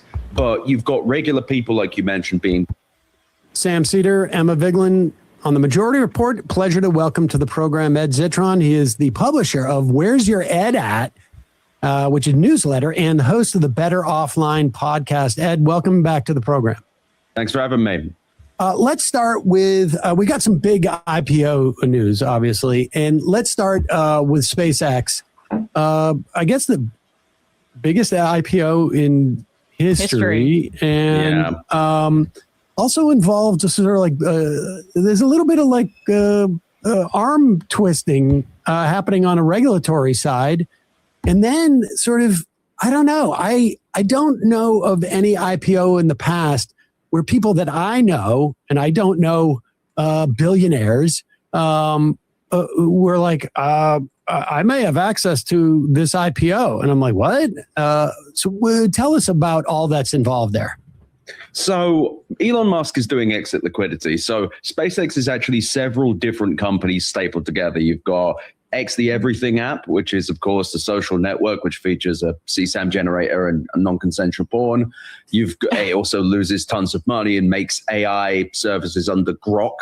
Lost, I think, $4 billion last year, or last quarter even. It loses billions of dollars on the AI side. Then there's Starlink, which is a satellite internet company that actually makes money. And then there is, of course, SpaceX, the boring rocket company that makes rockets that also explode and sometimes go up in the sky too. And yeah, it is now worth more than Amazon because the regulators don't really care. Multiple indices like the Russell 1000, which is just 1,000 companies of a certain size, they greenlit adding SpaceX and any other company within 5 days of listing, and also waive. Hold on.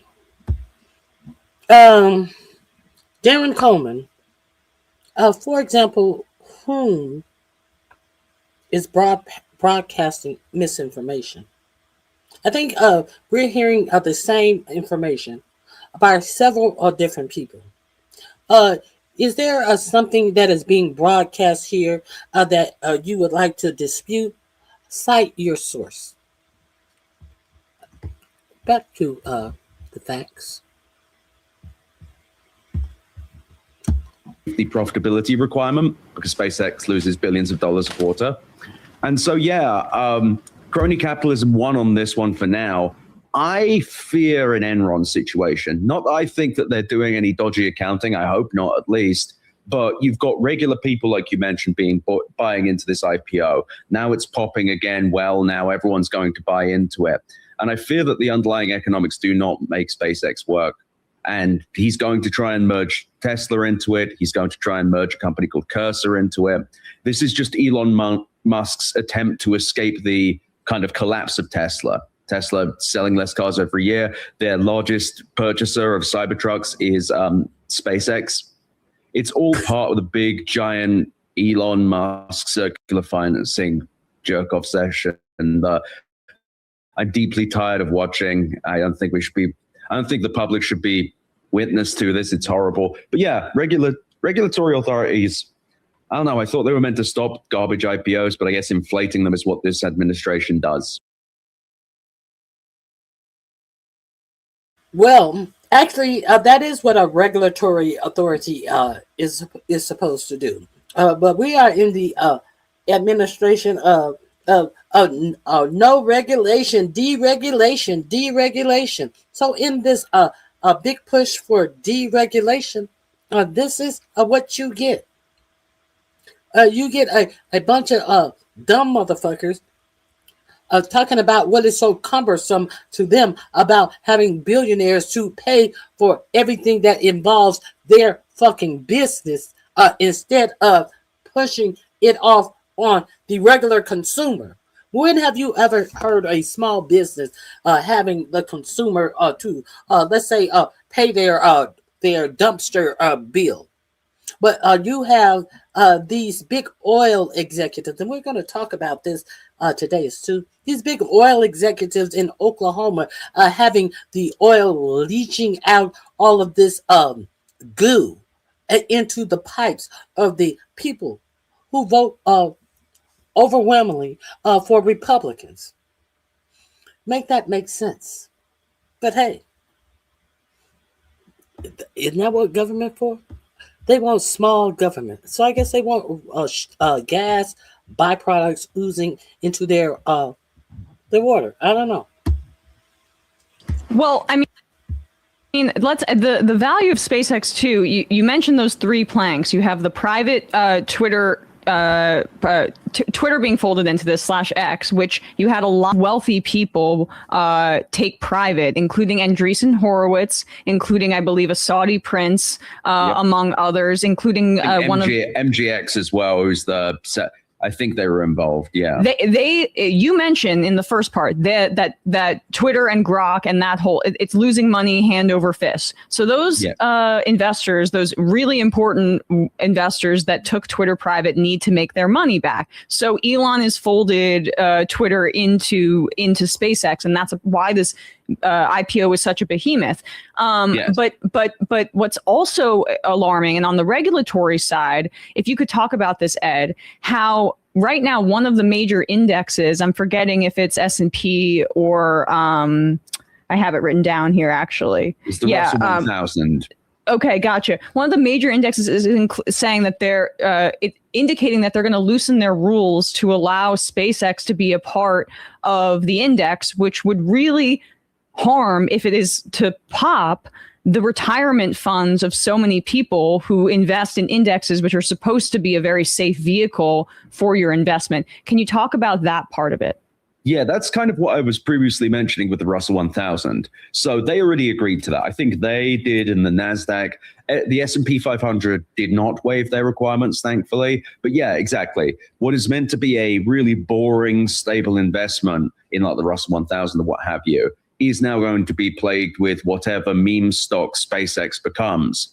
And I worry for the future of this company. They're going to do a bunch of financial engineering to keep it inflated, but Elon Musk attached an unprofitable AI company to two others, and if he combines with Tesla, three others, I guess. And I think they were losing $1 billion a month or something, maybe more. Now they're renting out that capacity to Anthropic, but it isn't clear how long that will go on for. It's just a complete mess, and retail investors are going to be the ones that are harmed if it all goes wrong. Is it fair to describe this as sort of a Ponzi scheme? I mean, it seems like by putting all of these companies together, they just will keep shifting where the losses are happening and funding one company from the other as it just sort of like spirals around. I think Ponzi scheme is a little bit far because technically this is all legal. It's all under generally accepted accounting principles. So it's technically legal, but it is a lot of moving money around and moving documents around in a way that we should have, I don't know, in some sort of securities commission that could potentially look into. But because of how this administration is, but quite frankly, I don't know if the Democrats would have done much either, because everyone's kind of drinking the neoliberal juice at the moment, and they think that growth is all. He hasn't. He's never lied. There was I saw someone interviewing Sheldon Whitehouse, and I forget who it was. He asked him, "Isn't there something that the Congress can do to regulate all of these AI centers?" Was it Sheldon Whitehouse? I think it was Sheldon Whitehouse. And he basically threw his hands up and said, "Oh no, well, they're here now, and there could be something we can do." He basically said, "No, there's nothing we can do to prevent these AI centers popping up all over our country." I'll try to find it. I don't want to misspeak about him, but that's why we need to pay attention to the people we are voting for and what they are saying and how receptive they are to their constituents. Because this shit is insufferable. Always good, even if it's not real growth, because SpaceX itself loses billions of dollars, but number go up on stocks, so everyone clap. I just don't know how this works long term. Well, that's the point, I think, right? Well, first, and we should also say that SpaceX, the lines going up is also because of a ton of money from taxpayers. I mean, SpaceX takes all of these government contracts, which is subsidizing this largest ever public offering. But the fact that their tech has nothing new to innovate, I think is really important here. It's important to understand capitalism and the myth of endless growth, that at a certain point, a company just can't offer more. And we're getting iPhones 16, 17, 18, whatever. The smartphone's a thing. They have these computer chips. Yes, they're innovating on that front, but that's a whole separate thing. It's not going to be what they're promising in terms of AI being this transformational technology, but they have to sell it as such because tech has gotten so large that how else can they grow from this point when everybody on the planet is using social media, everybody on the planet has a smartphone? What's the next thing to justify endless growth? And there isn't. It's a theory I've had for years called the .com bubble, which is the reason we're doing AI, this thing where trillions of dollars, over $1 trillion has been invested in data centers and AI companies so far, and they want to spend another $1 trillion next year in CapEx between 4 companies, Amazon, Meta, Google and Microsoft. But they're doing this because they don't have another thing. There are no big ideas. We're out of hypergrowth ideas. We haven't had a new iPhone. We haven't had a new cloud computing or app store or anything like that. In 10, 15 years, we haven't really had any new innovation that will be the next big Google search or Facebook ads, what have you. And that's because, I don't think it's because of an innovation problem per se. It's there are only so many ideas. Now, management consultants have also chased out pretty much all value in Silicon Valley. The majority of Silicon Valley investments, Silicon Valley sells itself as this thing where venture capitalists invest in the future. Actually, what venture capitalists do is they predominantly invest in the middle and late stage. They let other people take the risk, and the companies that survive are usually ones that trend chase and that are popular on Twitter. As a result, Silicon Valley is not innovating anymore. They're making different versions of the same thing. And in big tech, they don't have any new big ideas because they've been growth oriented for years. So I think everyone is hysterically and desperately saying that AI is the biggest thing. And they're telling you AI is the next big thing. And that's it. They don't tell you anything that AI is going, the reason why all of these data centers are in your communities, costing you as an individual money instead of the billionaires who are the owners of them, who will profit from them, or for whatever advances that these AI data center will create. But what they are not telling you as an American citizen, how they will directly impact your life, other than they're going to take your jobs. Why are we supposed to be so enthused about AI? I'm really curious. Why should we be so enthused about something that is going to dumb down the population? And some of you guys go to AI for answers to questions, and you're getting the wrong answers, but you're too dumb to know that you're getting the wrong answers, so you cannot even prompt AI that, hey, that doesn't sound right because X, Y, and Z. So Steve Altman says, it will be dependent upon how much you can afford. Is going to be how much intelligence you will get from your AI. If you cannot afford to pay for this AI, you're not going to get any information. Isn't that interesting? In the same year of our Lord, where this administration is making it a thing, that books be taken out of library, that history be erased. And now intelligence is going to have to be purchased by some of these billionaires. And if you don't have the money, you're just not going to be in the know of knowledge. This link is also in my description box under speaking of X. Now, let me share one more thing with you.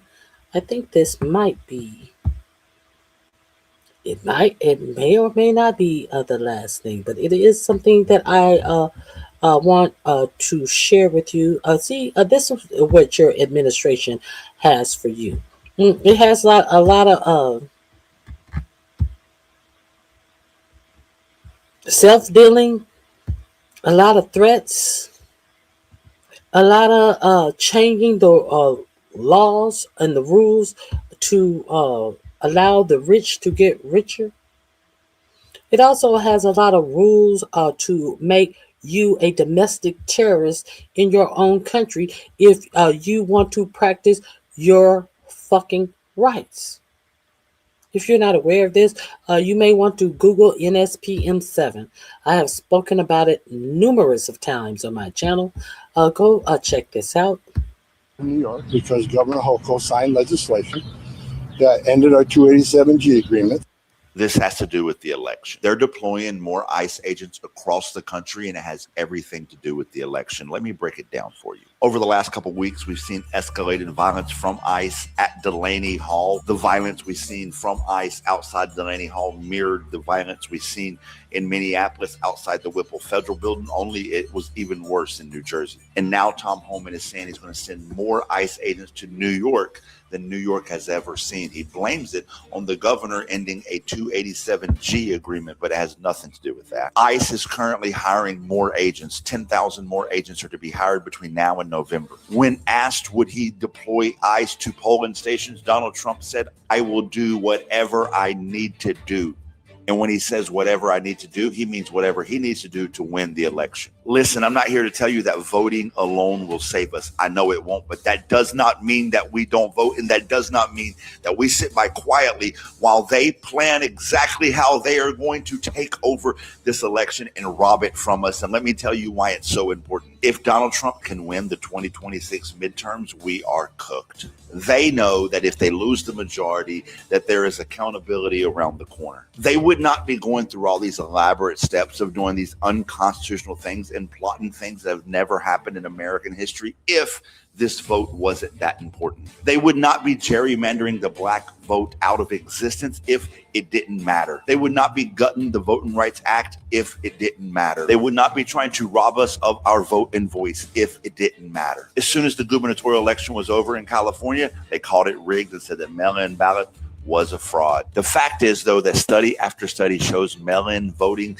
is secure. Our elections are safe and secure. But he's spinning the slide to prepare everybody for what he's going to do in the midterms, and that's to deploy ICE to intimidate voters, to stop mail-in voting altogether if he can. He's already trying. So I need everybody to wake the fuck up, get the fuck up, and get involved. I need you to volunteer to work at your polling stations. I need you to vote early. I need you to organize in your communities and speak up when he attacks voting officials and judges and polling stations in Georgia. I need us to act and to act together. The power has always been in the people. And if we don't wake up now, get involved now, and start countering what he has planned, November will be too late.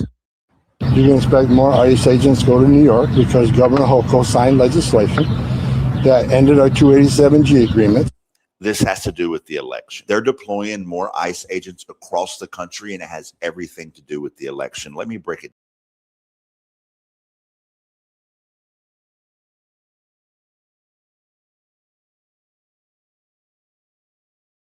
That's similar to the other thing that I also showed you, that they're going to eliminate payment for Homeland Security if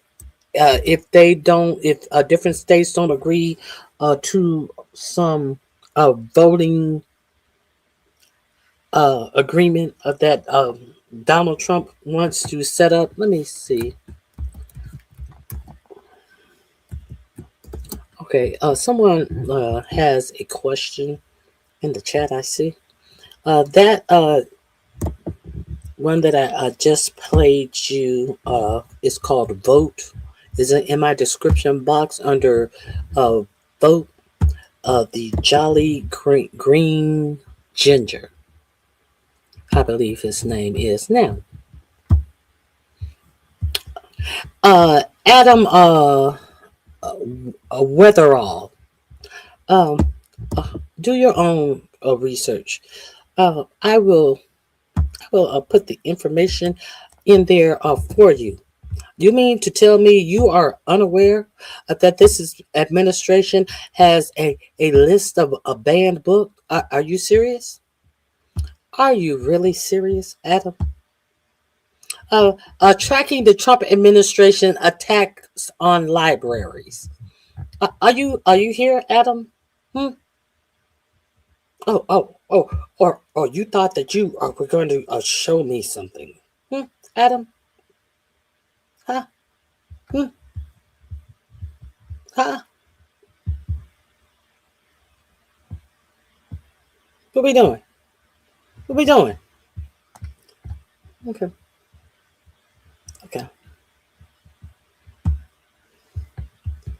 Roundup of the latest exclusive challenges and efforts to fight back. Executive challenges and efforts to fight back. Since President, let me increase this.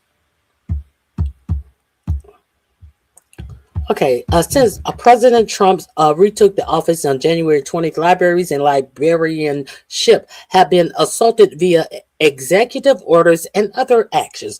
While the legality of many of these actions is still being decided by the courts, librarians, activists, and other information professionals have been working through the confusion to preserve access to information. Below are several examples of the challenges libraries have been faced over the past 2 months and the ways in which librarians and advocates have responded and continue to respond.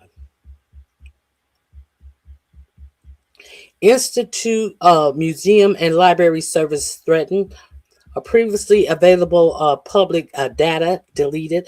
Previously available public data has been deleted. Let me see. Altered or removed.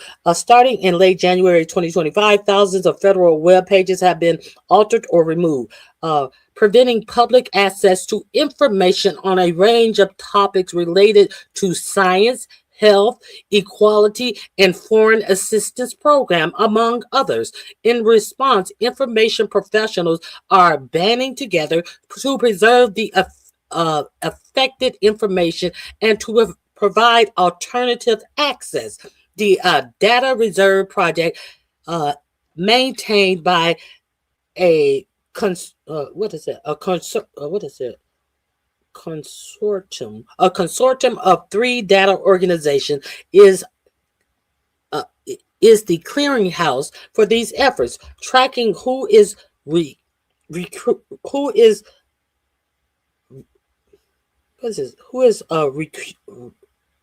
rescuing which data and where it can be found now. The project's website also highlights libraries across the country, provoking patrons with information on how to access federal data and help preserve it. Employees fired from federal libraries and National Archives is another. National Archives. Why would you fire somebody from a National Archive? So you can destroy the National Archives. At the National Archives and Records Administration, Colleen Strong, a former activist of the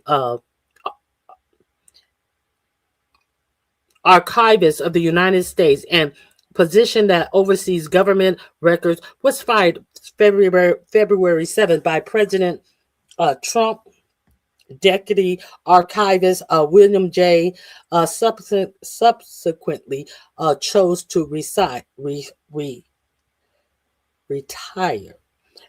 ALA signed a joint letter to the White House on February 11th outlining the threats that these staffing changes pose to collective memory of the country and America's ability to access their history. The Society of American Archivists also issued a statement condemning the firing at NARA and employees at other cultural institutions. I understand that some people have no culture other than the culture that they steal from others, but there are other entities that actually have a distinct culture, and they want it preserved. Books removed from school libraries on military bases. So, are you unaware? Where's that person? Adam Athal, you said that the administration is banning books, plural. Name one of these books, plural. Name one of these books. Let's name one of these books. Is a Department of Defense a part of this administration? Huh? As a result of executive orders aimed at removing diversity, equity, and inclusion, DEI materials from federal spaces, school libraries on military bases have been told to remove for review books the Department of Defense describes as potentially related to gender ideology or discriminatory equity ideology topics. Books flagged for review include, you got a pencil? Include No Truth Without Ruth. Are you ready? A biographical picture book about Justice Ruth Bader Ginsburg. You want another one? Written by Kathleen Curl and illustrated by Nancy Zong and Freckle Face Strawberry. Oh no, Freckle Face Strawberry is a second book. Is a picture book by actor Julianne Moore, and a hillbilly, a hillbilly elegy, a memoir of a family and culture in crisis by Vice President J.D. Vance. Well, you know they put that trash back on the shelf.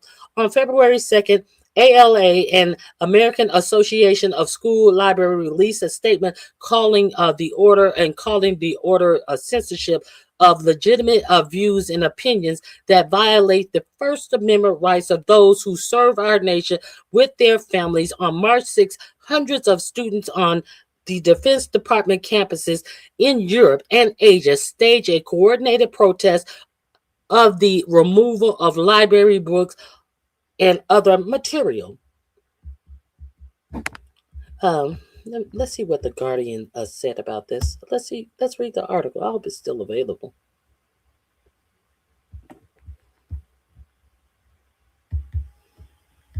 Let me see if the article is still available.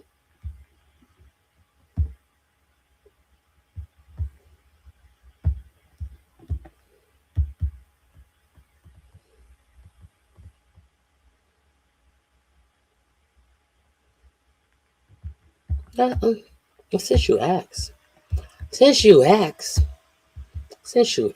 let's give you the information.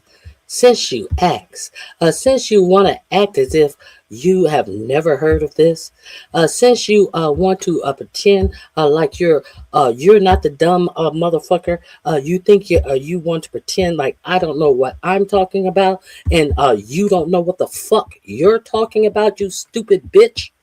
Okay, Pentagon schools suspend library book for compliance review under Trump's order. Under whose order? Under Trump's order. Where at? In the military. The military that does what? That fights for this country, bitch.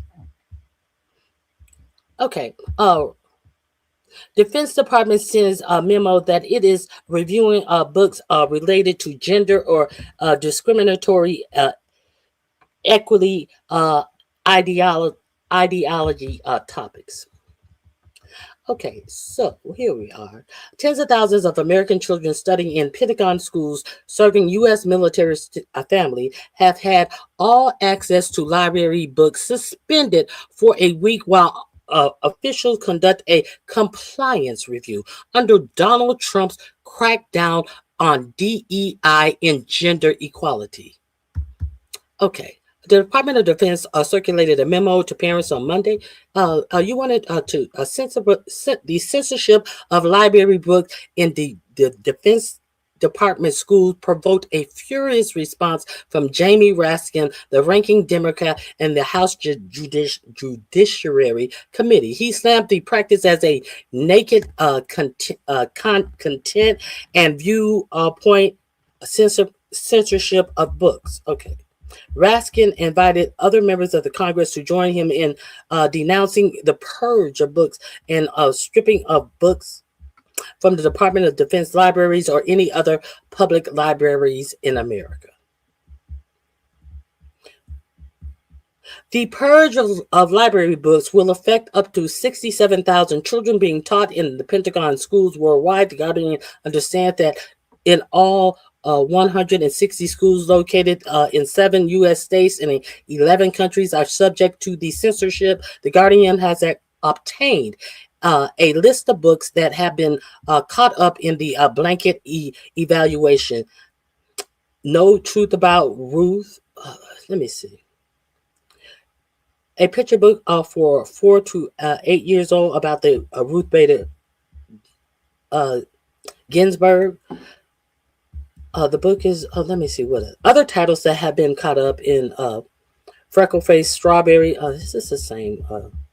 Let me get me some more books.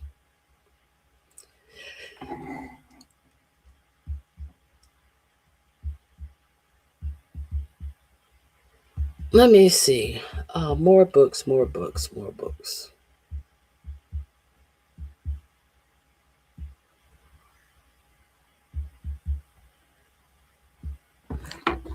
Hold on. Can we get more books?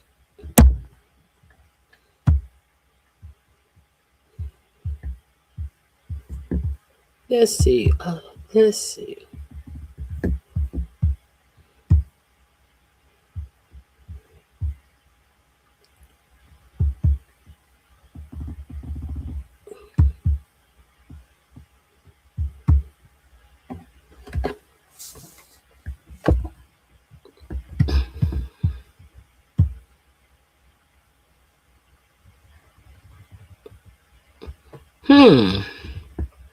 Now this is interesting.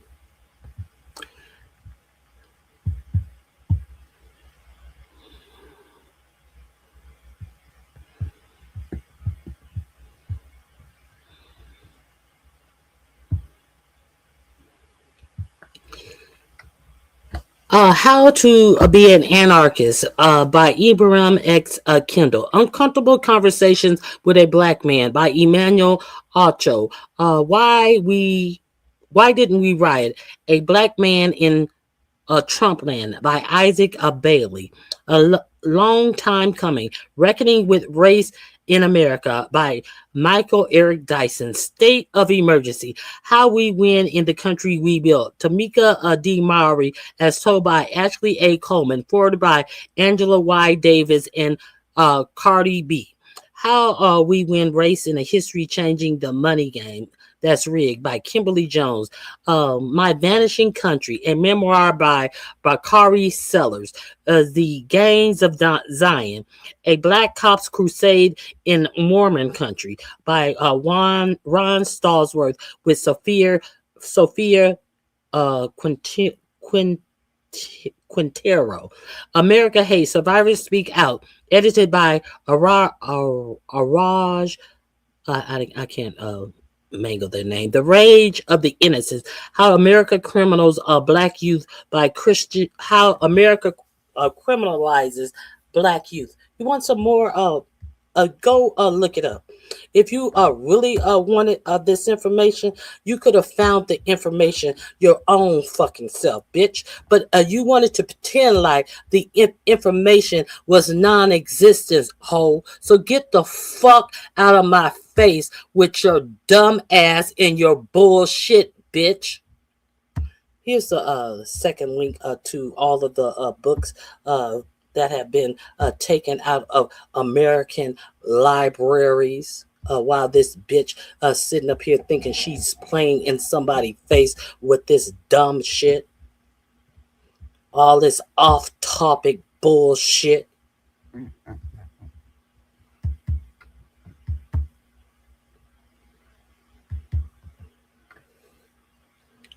These are books that have been.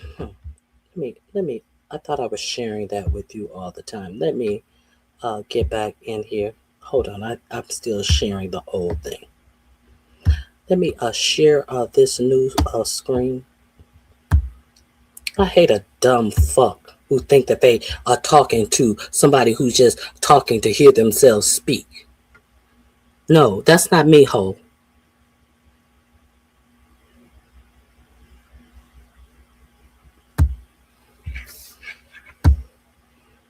What does this say? America's Navy. List of books removed from the U.S. Navy Academy Library. What does it tell you to do here? D4, April of 2025. Where is the link is right where here. The link is right here. Let me be sure that you. Yes, it popped up. There's the link right there. Official site. The bitch wanted to know what? What is it that bitch wanted to know? Did they really want to know? Or did they think that I was somebody who could not direct them in the direction of what they pretended that they didn't already know? Is that what happened? Is that what they thought was going to happen over here? No, that don't happen over here, bitch. That's not where we do this at, bitch. You got the wrong person, bitch. How to be an anarchist. All of the stuff that I read you. Who is this? These titles, subjects.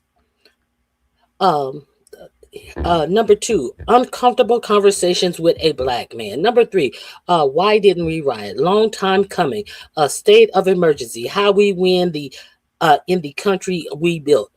All of these are things that I titles that I just read you, that stupid motherfucker wanted to pretend as if they didn't know that any books were removed from libraries. People are fighting for our freedoms. These have been removed from the Navy library. So don't come in my chat being a dumb fuck. We can agree to disagree, but don't think you gonna challenge me ever on dumb shit. The rage of innocence, how America criminalizes black youth. Number 10, our time is now. Power, purpose, and the fight for a fair America. Stacey Abrams. Number 11, what is your pronoun? Beyond he and she. That was number 12. Rainbow Milk. That is number 13. So all of these books, how many in total? White Too Long, The Legacy of White Supremacy in America, Christianity by Robert P. Jones. That's number 46. White Evangelical Racism, The Politics of Morality in America. Oh, God. Now, y'all know y'all needed to leave that in that motherfucker ought to be hanging in every place that allow fold over napkins should have that in it. Man, sex, fine. Religion, manliness, and imperialism in the 19th century British culture. Racial justice and the Catholic Church. A search for Catholic's Capiana Diero, a national and sexual identity of the Lieutenant Nun Eva Martinez, translated by, that must be a Spanish book. Race War, White Supremacy and the Japanese attack on the British Empire. Half American, the epic story of African Americans fighting off World War II at home and abroad. At home and abroad. Any more questions? Any more questions? How many books? This is from the U.S. Navy. As of February of 2025. How many? Well, I see 125. Afro-Orient. What is this? Orientalism. Race Trader. Color Matters, Skin Tone Bias, and the Myth of Post-Racial America. Well, number 134, somebody needs to drop at least 6 editions of this off to the Supreme Court. Color Matters, Skin Tone Bias, and the Myth of a Post-Racial America. The Supreme Court, at least six members, need to be aware of this. Nigger, the strange career of a troublesome word. The agony of masculinity, race, gender, and education in the age of a new racism and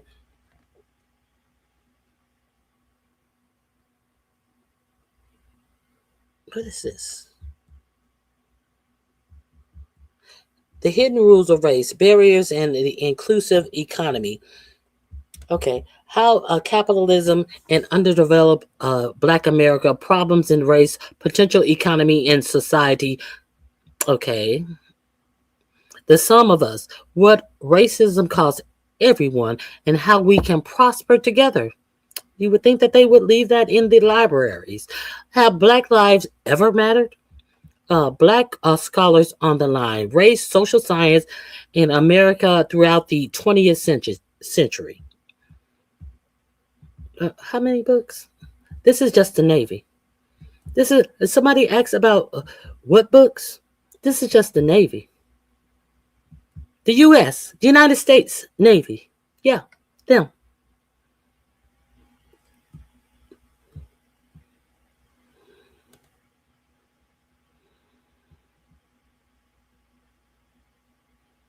Haunted Bodies, General Southern Text, edited by Ann Goodwin Jones.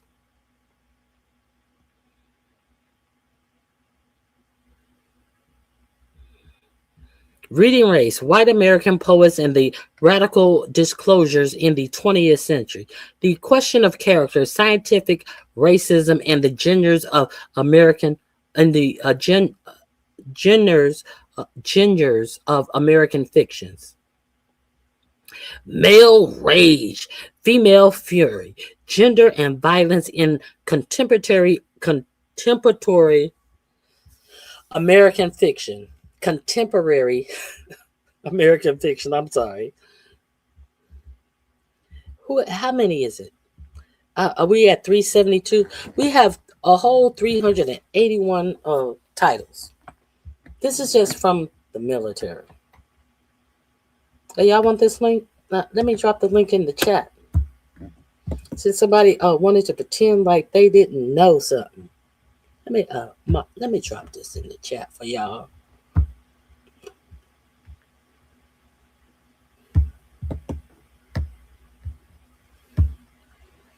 Melissa, I'm pretty sure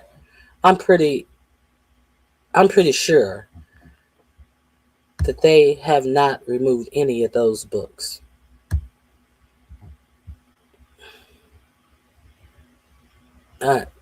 Always remember, Melissa.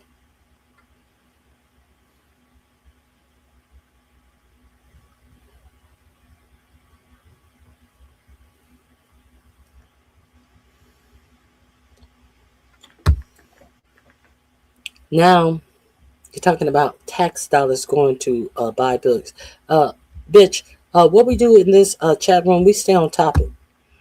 You already tried it, but you don't have nothing to say about the facts that were presented to you. Now you're going to be the whataboutism. We don't play that shit over here. You understand that? You want to stay over here, hit the like button, shut the fuck up, and stay on topic. Okay? That's what we do over here. We stay on topic. Fuck you and your tax dollars.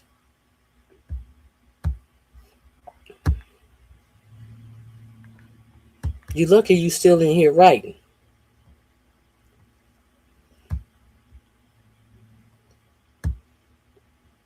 All right. So I think did I have anything else for that person? Pissed me the fuck off with that dumb shit. I may have had something else. Excuse me, guys. It's been a long weekend. I apologize. I thank you all for being here. If you enjoy the channel, please come back. Let me see if there's any breaking news. You know, sometimes when I'm here talking, there can be some breaking news.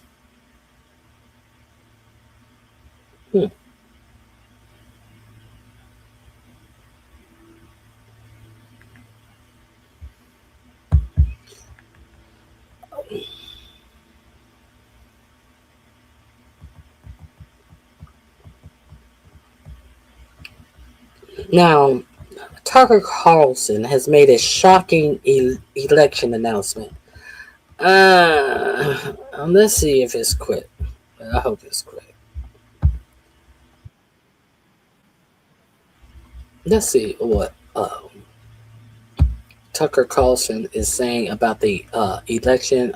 If you haven't subscribed to Pondering Politics, let's see what he has about Tucker Carlson. I'm gonna put this in my description box under poll numbers.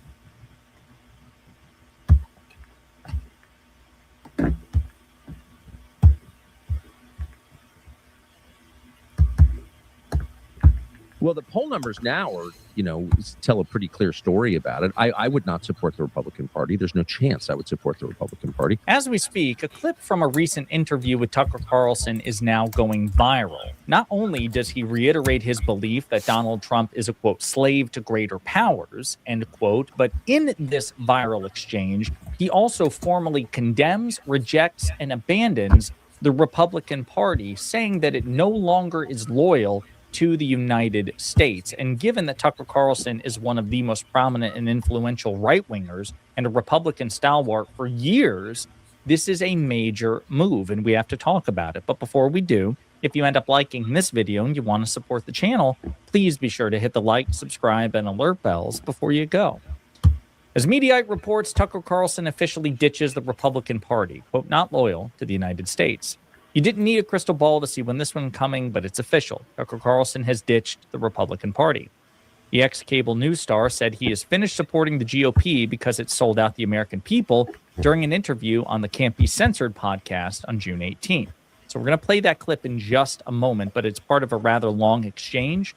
So first, I want you to hear what he has to say about the leader of the Republican Party, his ex-BFF, Donald Trump. And, I feel sorry for him. He is enslaved by greater powers. He's not free to make whatever decision he wants to make. Okay, so I feel sorry for him in that way. So I find what he's done very upsetting and so damaging to the United States, like gravely damaging to the United States. This is terrible for America. However, I don't hate the guy. I'm not like obsessively hating him. Tucker Carlson is so fucking full of dog shit. He's this, he's that, he's so bad for America. Will you, if he is that bad for America on purpose, unexcusably that bad for America, to the point where you had all of these people access to all of these voters and you told them to vote for this person who is this bad for America, you should hate him a little bit. That you put your all of your talent or lack thereof, all of your star power behind him, all of your bullshit, and propped him up as a candidate that would do something for America. Tucker Carlson is just full of shit. The fucking winds are bellowing in the opposite direction. So, of course, Tucker Carlson is going the way of the wind. The fuck out of my face with this asshole. Now, I think one too many people have said, did you think that, I think Tucker, he'll probably run.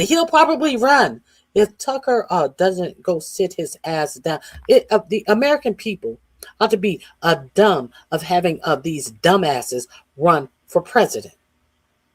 But then there's always the white ignorance who want to run everything on their hatred of other people. And they don't understand that their vote only shows how much they hate themselves. They will do anything to prove how much they hate themselves in an attempt to try to prove something about everybody else. What you prove is what we already know about you. This is what we already know about you. So this is the Trump voter, and this is someone who would possibly vote for a fool like Tucker Carlson, because we know you for your works. We know you for your works. Do you think that people are trusting white women in the midterm election? Do you think that people are trusting white women who benefit for everything, every fucking right that black people have fought for, and here they come coming up taking all of the benefits, but for something they never fight for, because these bitches don't fight for themselves.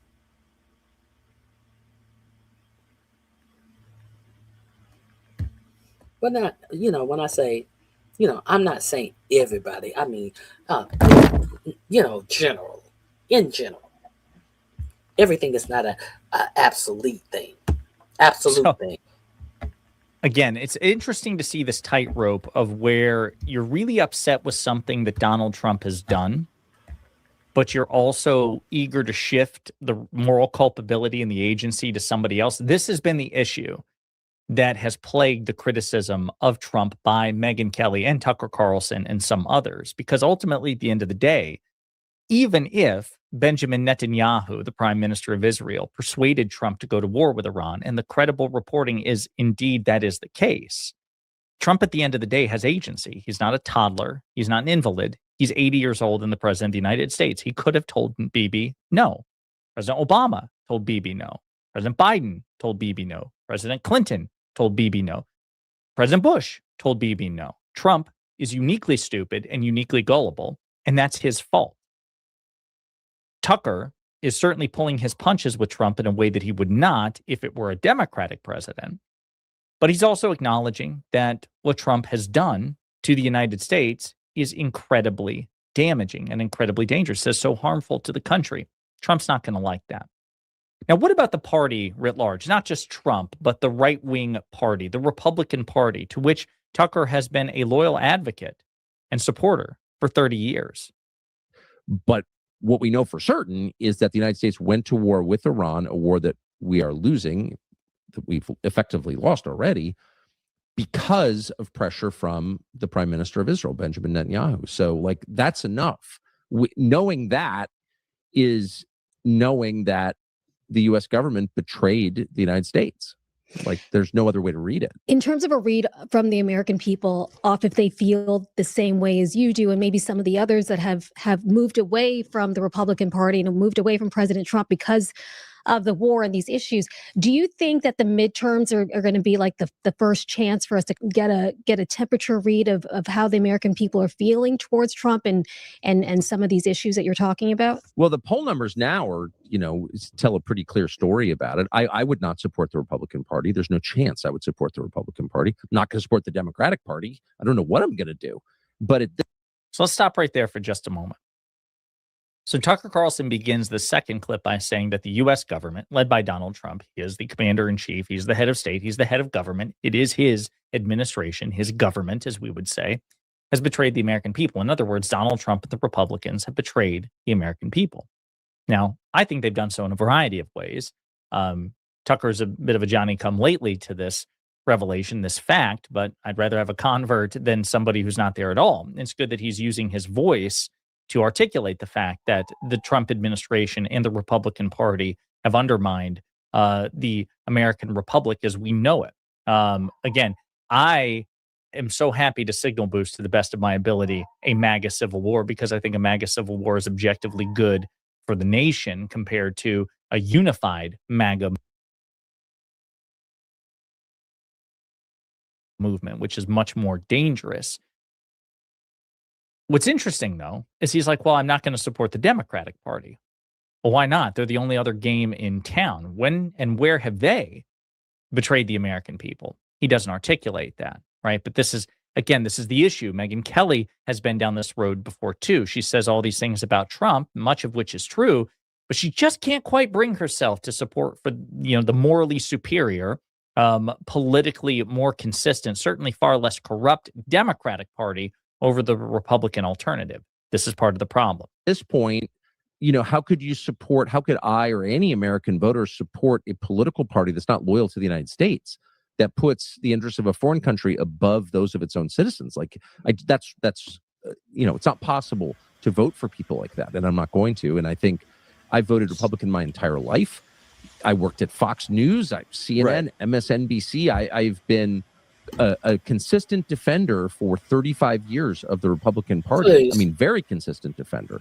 But there's no defending this because it's immoral, and it's exactly the opposite of what a political party in a democracy is charged with doing, which is representing its own voters, its own citizens, its own nation, and they're not doing that. So no, I'm out. And if I'm out, then I think a lot of other people are out. Well, I mean, That's my hope. Listen, I would love to see all these disgruntled Well, I think it's a bunch of bullshit, personally.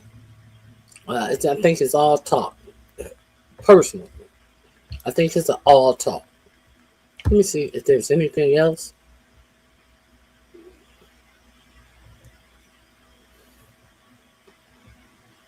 I don't think there's anything else.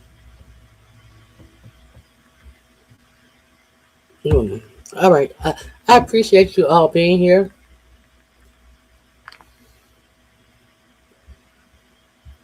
Thank you all for being here. Maybe we look back at the old newsreels and see Edward R. Murrow's picture. We hear his voice through the scratchy recordings that were carried over America's radio waves, landing in America's living rooms. The family sitting around those big boxes and hearing those immortal words. This is London. Today, it is ABC News' Jonathan Karl reporting from the front lines of the battle over the reflecting pool that may long be remembered by future generations as a portal into understanding the insanity of this moment. Jonathan Karl is a good reporter. He has ethics and integrity. And though he could be standing on a rooftop in London during a crisis of world epic proportions, fate had a different plan. I'm here at the Lincoln Memorial Reflecting Pool, and some astounding developments regarding this project, which the president himself has taken such a great interest in. You remember, $14 million was spent to drain this whole thing and to paint the bottom American flag blue, was the color he said, to make it reflect more magnificently. As you can see, it's all green now. They know that. They're trying to kill the algae. But as they're doing that, something else has happened. Check this out. That American flag blue paint, it's peeling away. The $14 million job to redo the bottom of this reflecting pool is falling apart before our eyes. This is the warning. Donald Trump has grown enraged over this story. The mad American Führer puttering around the White House, ripping into his Starbucks and throwing the wrappers about, crumpling up his potato chip bags, according to the reporting in the New York Times, and throwing it here and there and everywhere as he soaks through the carpet he demanded be installed in the White House bathrooms, where he putters to and fro while sleeping next door to Melania. Though she has the president's bedroom, he made sure his is the larger of the two. Always for Trump, it has to be bigger. He loves the gold, but that's not the color that's gotten him in trouble. The color that's gotten him in trouble is American flag blue. Do you remember? At first, it was going to be more of a Bahamian blue, a Caribbean blue. But no, Donald the visionary, a man of aesthetic taste that frankly defies description, picked out another color and hired this man with the cigar in his mouth to do the job. A convicted felon who bribed a congressman. Can't make it up, can you? And now we know that most likely someday soon, there'll be an account of the gathering in the Situation Room of all of the miscreants and sycophants and disordered personalities. We'll have Little Marco. We'll have J.D. Vance, who fucked a couch. We'll have Susie Wiles. We'll have Stephen Chung. All of them will be together to fight a battle that needs fighting. Trump raging, banging on the table, if you can imagine. Defend the reflecting pool. President Trump's got a Crime Stoppers tip for you. He says lightweight ABC reporter Jonathan Karl was seen sticking his hand into the pool and trying to rip the rubber off the surface. Judge, is Jonathan Karl from ABC in trouble? Well, it depends. Anyone who is in a position of vandalizing or attempting to vandalize the reflecting pool will face the criminal.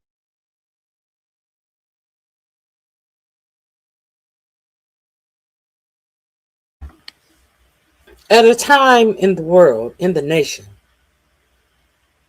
the number one news media outlet has the DC prosecutor on their channel, and this is what they're talking about. As people are going hungry, people can't pay for their food, people can't pay for their utilities, people cannot pay for gas, people cannot pay for their medication, people cannot pay for their health care. And this is what they're talking about. You just saw what Jonathan Karl did. And your president turned around and lied and tried to call that vandalism. I am so glad that I clicked on this last one.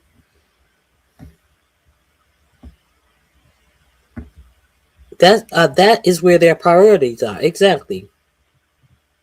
Energy cost jump 23.5% annually. Gasoline alone is up 40.5%, while food increased 3.1%.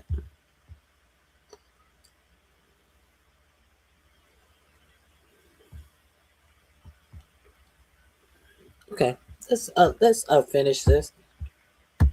Justice system in D.C. Look, the president has made it a priority to make D.C. not only safe but beautiful. And there are several citations that have been handed out to individuals, and these are cases that will be prosecuted to the full extent. He has sent the National Guard and law enforcement to invade the National Mall and to secure the pool, lest anybody put their hand, which the warning does not advise, into the muck that killed this little duck. Because Donald Trump does not give a fuck. But besides from that, it's important to understand that Donald Trump, in a year and a half, has wrecked Washington, D.C. If you think about it in terms of, hey, I left for a weekend and made the mistake of leaving the teenagers home alone, and they had a big party and wrecked the house. Donald Trump has racked up $1.5 billion in damage while taking for himself a $400 million airplane gifted to him by the government of Qatar, who were the hosts and principal sponsors of Hamas, and were the conduit to the payoffs for Hamas given to them by Bibi Netanyahu before the October 7 terror attacks. But that's a story for a different day. Today, let's stay focused on the desecrations on the National Mall and the idiocy of this moment. Donald Trump can't get the job done at a pool, which explains probably why we've lost a war to Iran. Also, in terms of when we could see this entire conflict end, do you think this can end by the midterm elections? Well, look, right now the conflict is in a ceasefire, and certainly our hope is that we get to the final deal and a permanent settlement. But right now, I think we made great progress, and we should all celebrate that. In terms of when the nuclear inspectors are going to start, it's funny, we were trying to call some of the inspectors last night around 2 a.m. As you can expect, not many people were answering their phone at 2 a.m. I expect that will happen at the minimum this week. But we think even some of those conversations with the inspectors and with the IAEA could happen as soon as today. But I haven't checked in with our team since we made that 2 a.m. phone call to some of those inspectors. The economy is wrecked, the nation dishonored, the people divided. Ghislaine Maxwell sitting in a minimum security prison. All of it a function of our national raft ride down the sewer river of Donald Trump's creation. It may not seem like we are, all of us, on a boat together upon that fetid pool. But trust me, we are. And that is the warning on this, the 26th. Speaking of Ghislaine Maxwell in her maximum security prison, Camp Cupcake. Did y'all know that Camp Cupcake is on a lockdown because there have been some SA abuse coming out of Camp Cupcake? Allegedly, it has been reported that the guards are assaulting the inmates. Let's see if I can find that right quick. Let me see. I'm glad he brought that up.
I apologize. I had my mic off.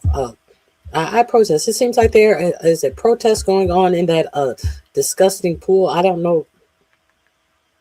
I don't know if it's real or AI, but and it seems like a lot of people are pissed off at Jared and Ivanka Trump.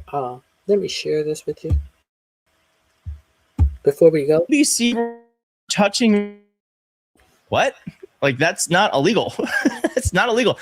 And the fact that they're like, the president is commenting on a reporter reporting on the pool rather than, I don't know, the many other different crises that Donald Trump has created is insane to me. And just for a little bit of context, this is like the National Guard is now guarding this thing, and like people aren't allowed to like get near it. And they're allegedly arresting. Look at that. They're like, sir, ma'am. Oh, ma'am, you're not allowed to touch the pool. Ma'am, please don't touch the pool. We used to be able to enjoy things in this country. Look at that. In the pool. Look at that. In the pool. I wouldn't want to be in that water, but you could do it. Look at that. It's historic. It's what we do. We go in the pool. Not me, but we, the collective we. Not anymore. Oh, where is this thing? I have to share. I have to share this with you. There is one where you remember Forrest Gump, where Forrest Gump, when he came home from the war, he saw Jenny. Jenny was protesting at the pool. Oh God, there is a good one out there. I think.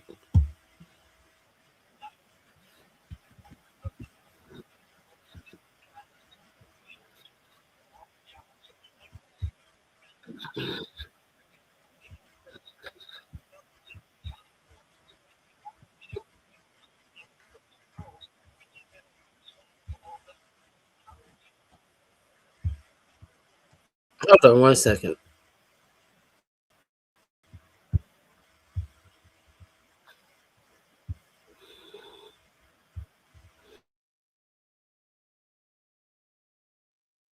Let me go to C-SPAN first.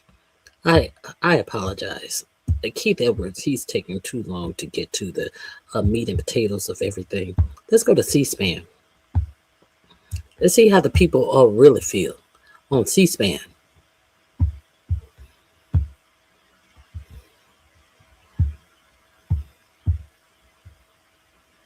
Nevada, independent line. Good morning, Dave. Good morning. First of all, I want to say Donald Trump is out of his mind. When he murdered those people in the Caribbean, didn't declare war, and killed those survivors, that is murder. When he killed those people in Minnesota, had his goon squad go in and murder those people in Minnesota, you can't. He's murdering his own people over a misdemeanor, and all he does is fraud. And he's protecting the biggest child rapist there has ever been, putting her in a cozy place. This guy is out of his mind. He's not a president. He's trying to overthrow the government. He goes against the Constitution. He's getting rid of all the jobs. Anything that's good. This guy's ruining this country. Everybody hates him. Everybody knows he's a child molester. They don't even show the pictures of him with those girls. He should have been the first one called up. He is out of his mind. He's got dementia. 37 psychiatrists say he's got dementia. And the news media doesn't ask him any tough questions. You think you can commit war crimes and get away with? Hezbollah bombed that school.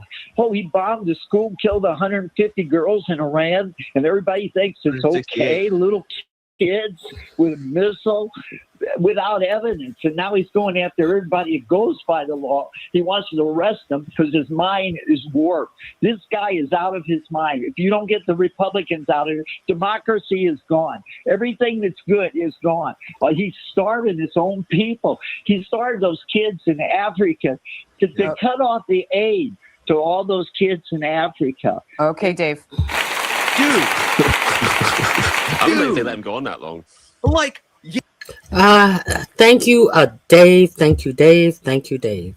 Uh, let's make sure. Uh, uh, hmm, let me make sure. There may be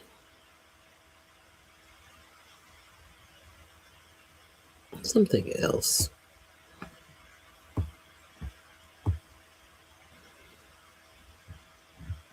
JD Vance getting punked one more time if you didn't see it. We have a major breaking news update about Donald Trump vessels passing through the strait on Sunday. Seem to be leading and winning. You arrive first. First mistake. The lead negotiator for Iran did not enter while the press was inside. Vance did. Another mistake. It looked as though you didn't just abandon allies, including Israel. You also diminished America's image by ignoring basic diplomatic protocol. The Iranian foreign minister entered last and refused to shake hands. We didn't need photographs to tell us who looked too confident and who looked desperate, but these images made it easy for the world to draw its own conclusions. So it has a sped up time lapse lasting about 1 minute and 35 seconds. This was before Trump further screwed JD Vance.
How are the talks going so far, Mr. Vice President?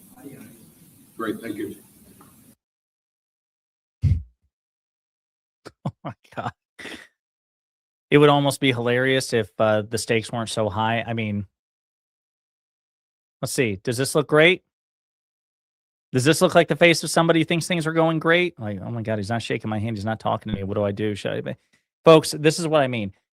It's going to be really easy to probably scapegoat Vance for this because he looks like he's inexperienced. He doesn't know what he's doing. And he looks like an idiot here, just a total fish out of water. This is ultimately Trump's problem because Trump was the one who took Vance's very difficult situation, which he was very ill-equipped to manage in the first place, and actively sabotaged it by running his mouth from Washington, D.C. on True Social. In a historic development,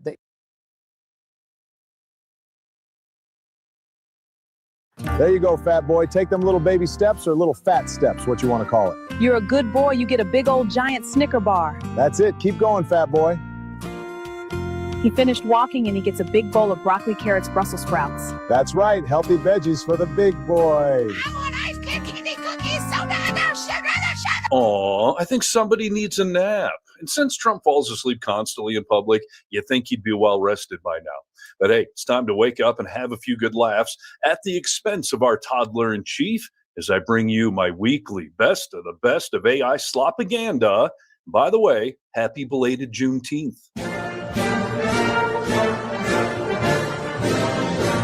Yes, he is a dickhead. And yes, I need you to help me out and hit subscribe to Really American Media right here on YouTube and over on Substack. All right. So one of the biggest news stories this week has been the green shit show that is the reflecting pool in D.C. We started off the week with algae everywhere and ended it with that American flag blue paint everywhere floating up to the surface. And Trump is now blaming radical left vandals for ruining the pool. And while my buddies and I would love to take credit for that, he fucked it up all on his own and saved me the trip. They drained the water, brought the cameras out. Everybody gathered just to hear them shout. Fresh blue paint. If you're not familiar with this channel, I suggest you get over there and subscribe to this channel. This guy, I like him. Really American News. Brand new plan. This link is in my description box. This is the last link I'm going to show you guys today. Just laugh a little bit. And this reflecting pool is grand again.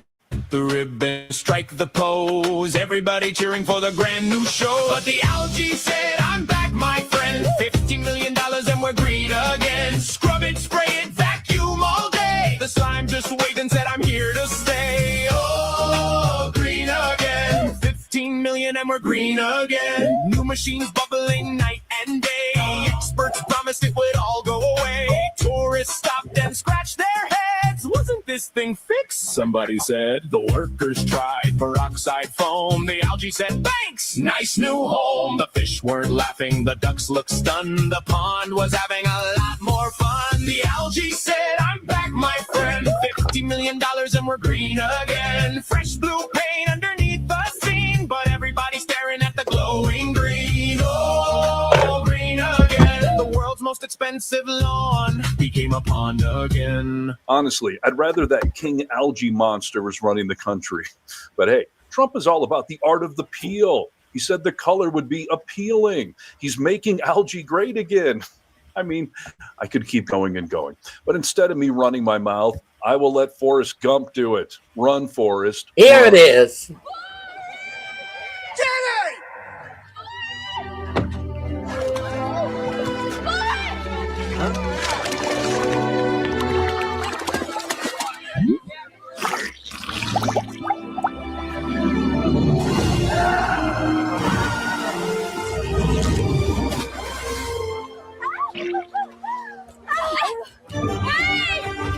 Yeah, remember, politics is like a box of chocolates. The only way to avoid the nuts is if you can read.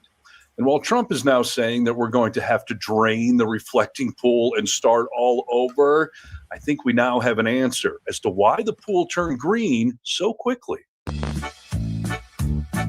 What are you doing, Donald? Nothing. What are you looking at? Oh, the silent majesty of a refilled reflecting pool, the clean, cool chill of the American flag blue paint job peeling up, and Cash sloshed again in his bathrobe, emptying a chemical toilet into the reflecting pool, which is why the water is green. Shitter was full. You checked our shitters, honey? Happy 250th. Shitter was full. Well, I know this for sure. Trump is full of shit. I'm talking about his intellect and politics, not his diaper, but that's full of it too. And while the whole world laughs at him week after frickin' week, we saw all of the living presidents assemble a few days ago for the opening of the Obama Library in Chicago. Clinton, Bush, and Biden were there along with Barack, but a certain other president was given a timeout. Obama. He wants me. Obama. This is too funny. Obama. All right. Let's put him in the corner. Yeah, he can cry himself to sleep like a good boy. Night. That's a good boy. Actually, let me disagree with Obama for once. He is not a good boy at all. The whole world views him as a man baby who is more baby than man, and that was on full display at the G7 summit in France this week, where all the world leaders gathered to represent their nations. Meanwhile, we here in America, we're just glad that Trump was in a different time zone. The further away, the better. I hope the next summit is on the fucking moon. The oil was down to $2 to, I'd say, between $2 and $2.50, and it was heading down further, and we were going to have a great run. We took a little journey down to a place called the Islamic Republic of Iran, and we bombed the hell out of them, and now they can never have a nuclear weapon. Now, we had a disturbance, but I must say it was much less than anybody thought. The oil never went to $350 a barrel. It went to $115, $120. The oil never went anywhere near that. And the other thing, I thought the stock market would go down 25 or 30%. The stock market a week ago, before we started this, was higher than it was when we started, which tells you that we have a very resilient economy. We have the strongest economy we've ever had. Now, the word affordability, it's a fake word but made up by the Democrats. Here's where it's fake, because they made it up, because I inherited these prices. And when I had my first news conference, first day, they started screaming affordability, the Democrats. Affordability, affordability, they're screaming. I say, what's that all about? They gave it to me. They gave it to me. It's affordability. And That Chuck Schumer guy. Really well. Well, they were the ones that created. They had Hakeem Jeffries and Chuck Schumer. They had everybody. Howard Nutsack. The affordability crisis. I'm the one. Affordability, affordability, they're screaming. Affordability, they're screaming. I say, what's that all about? That was Representative. Who was this? Who was this representing? Marco Rubio, Howard Nutsack, Scott Bessenett with his troublesome ass. Who is this? Hakeem Jeffries. They even had Hakeem Jeffries and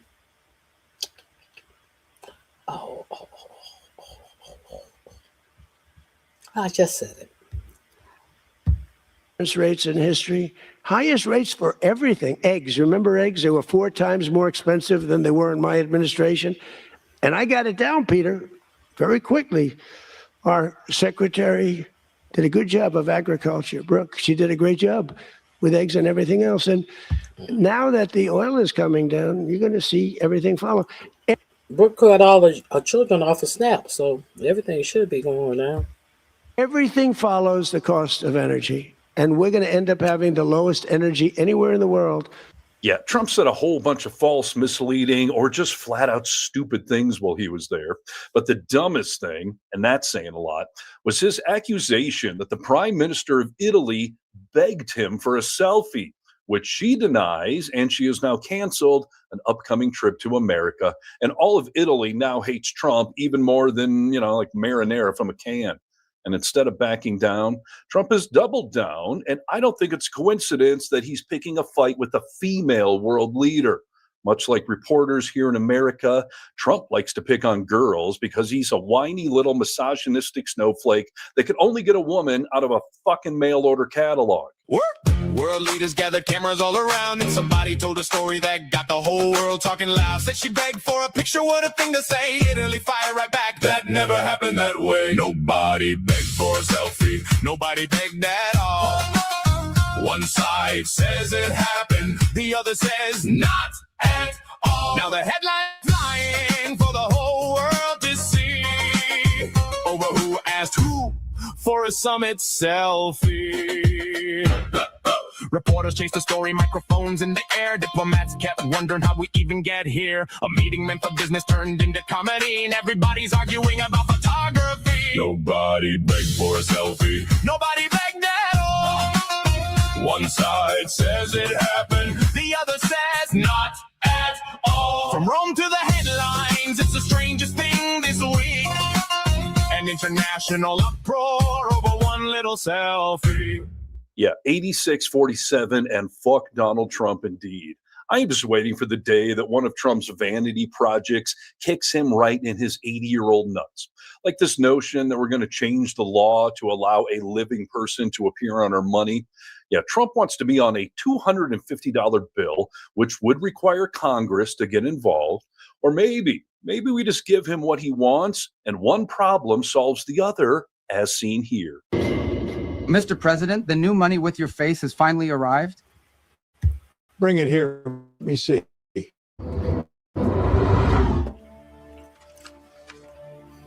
Marco, what's this? Mr. President, stay with me.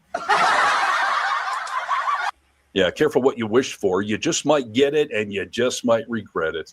And that right there is the only scenario. All right. I think that's it. Nope, a little more. That I would be okay with seeing his face on our money. R.I.P. And all of these stories from the past week seem to have a theme that Trump is a big, fat, sweaty man baby, which is, of course, highly offensive to babies and to men and to Americans or anyone else on this planet. But regardless, he's definitely a man baby.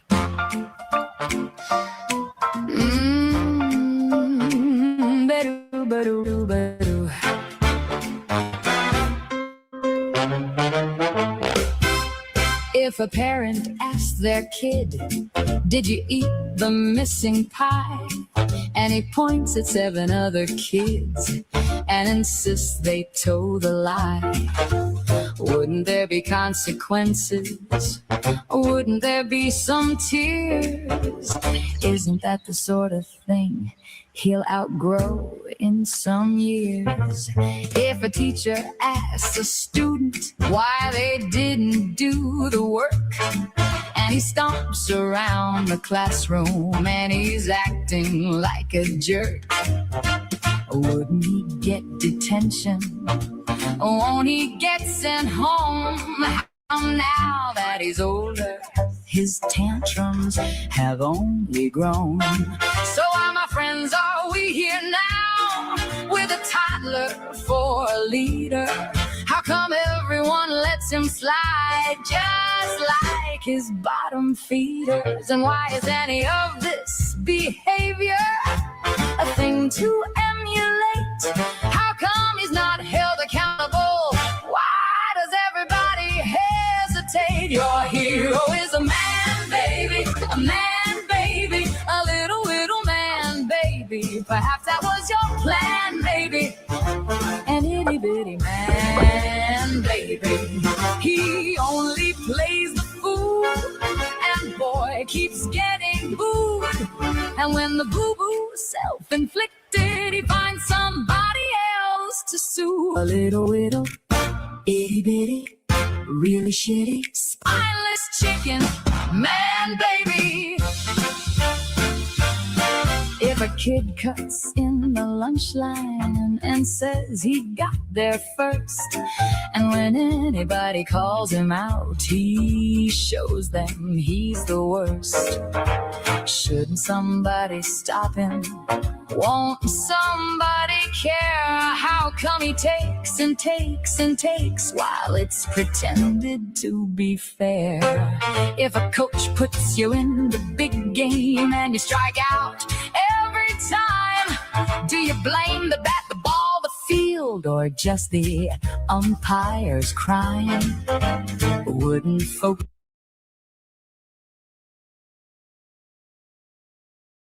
And when the boo-boo self-inflicted, he finds somebody else to sue. A little itty bitty, really shitty, spineless chicken man baby.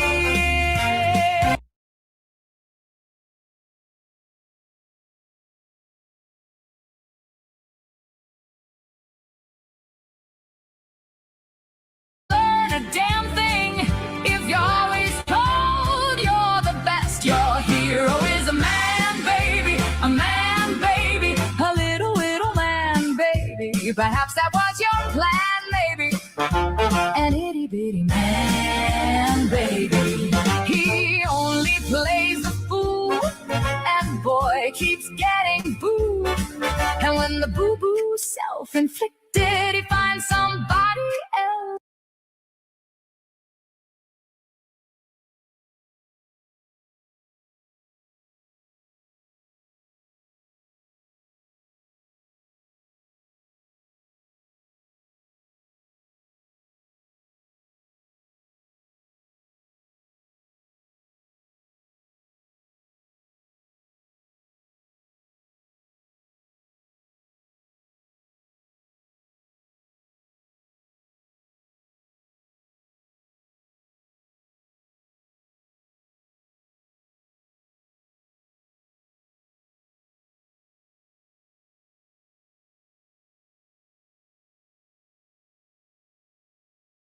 All right, that's it for me. I hope you guys have a great remainder of your day.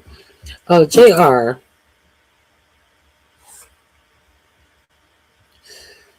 So that lady is nothing but a radical Islamist sympathizer. Get the fuck out of my chat with this dumb bullshit.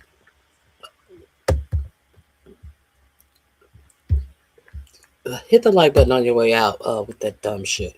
All right, guys, you have a fabulous remainder of your day, and stay sucker free. Unlike that person I just threw out of my chat. I hope you guys have a great day. If I'm not here on tomorrow, I will be here on Wednesday between 8 a.m. and 8:30 a.m.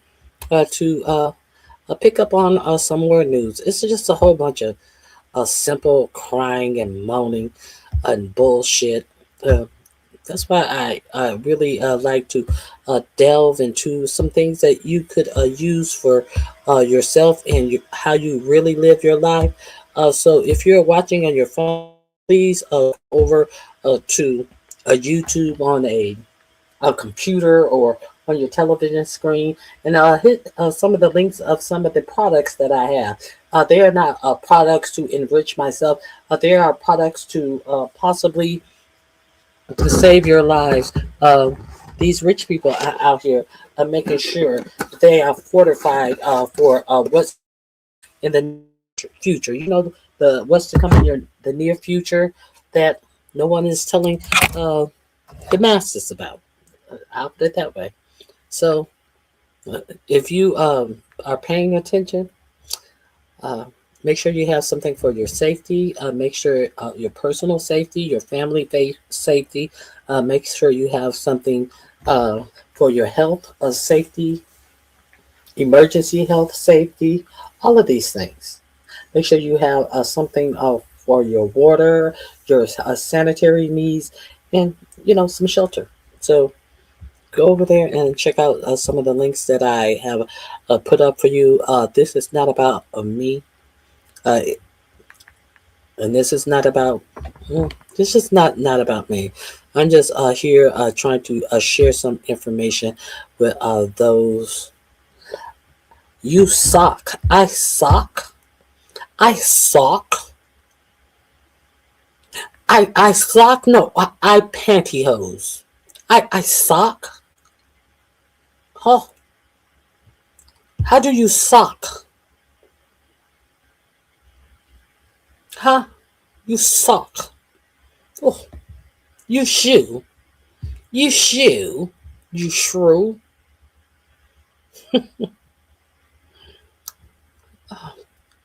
You had one chance and you fucked it up. The truth. You had one chance and you fucked it up. Anyway, hit the like button on your way out, share and subscribe. I appreciate all of my new subscribers to the channel. And that's all I have for you today. Have a great remainder of your day. All right, bye.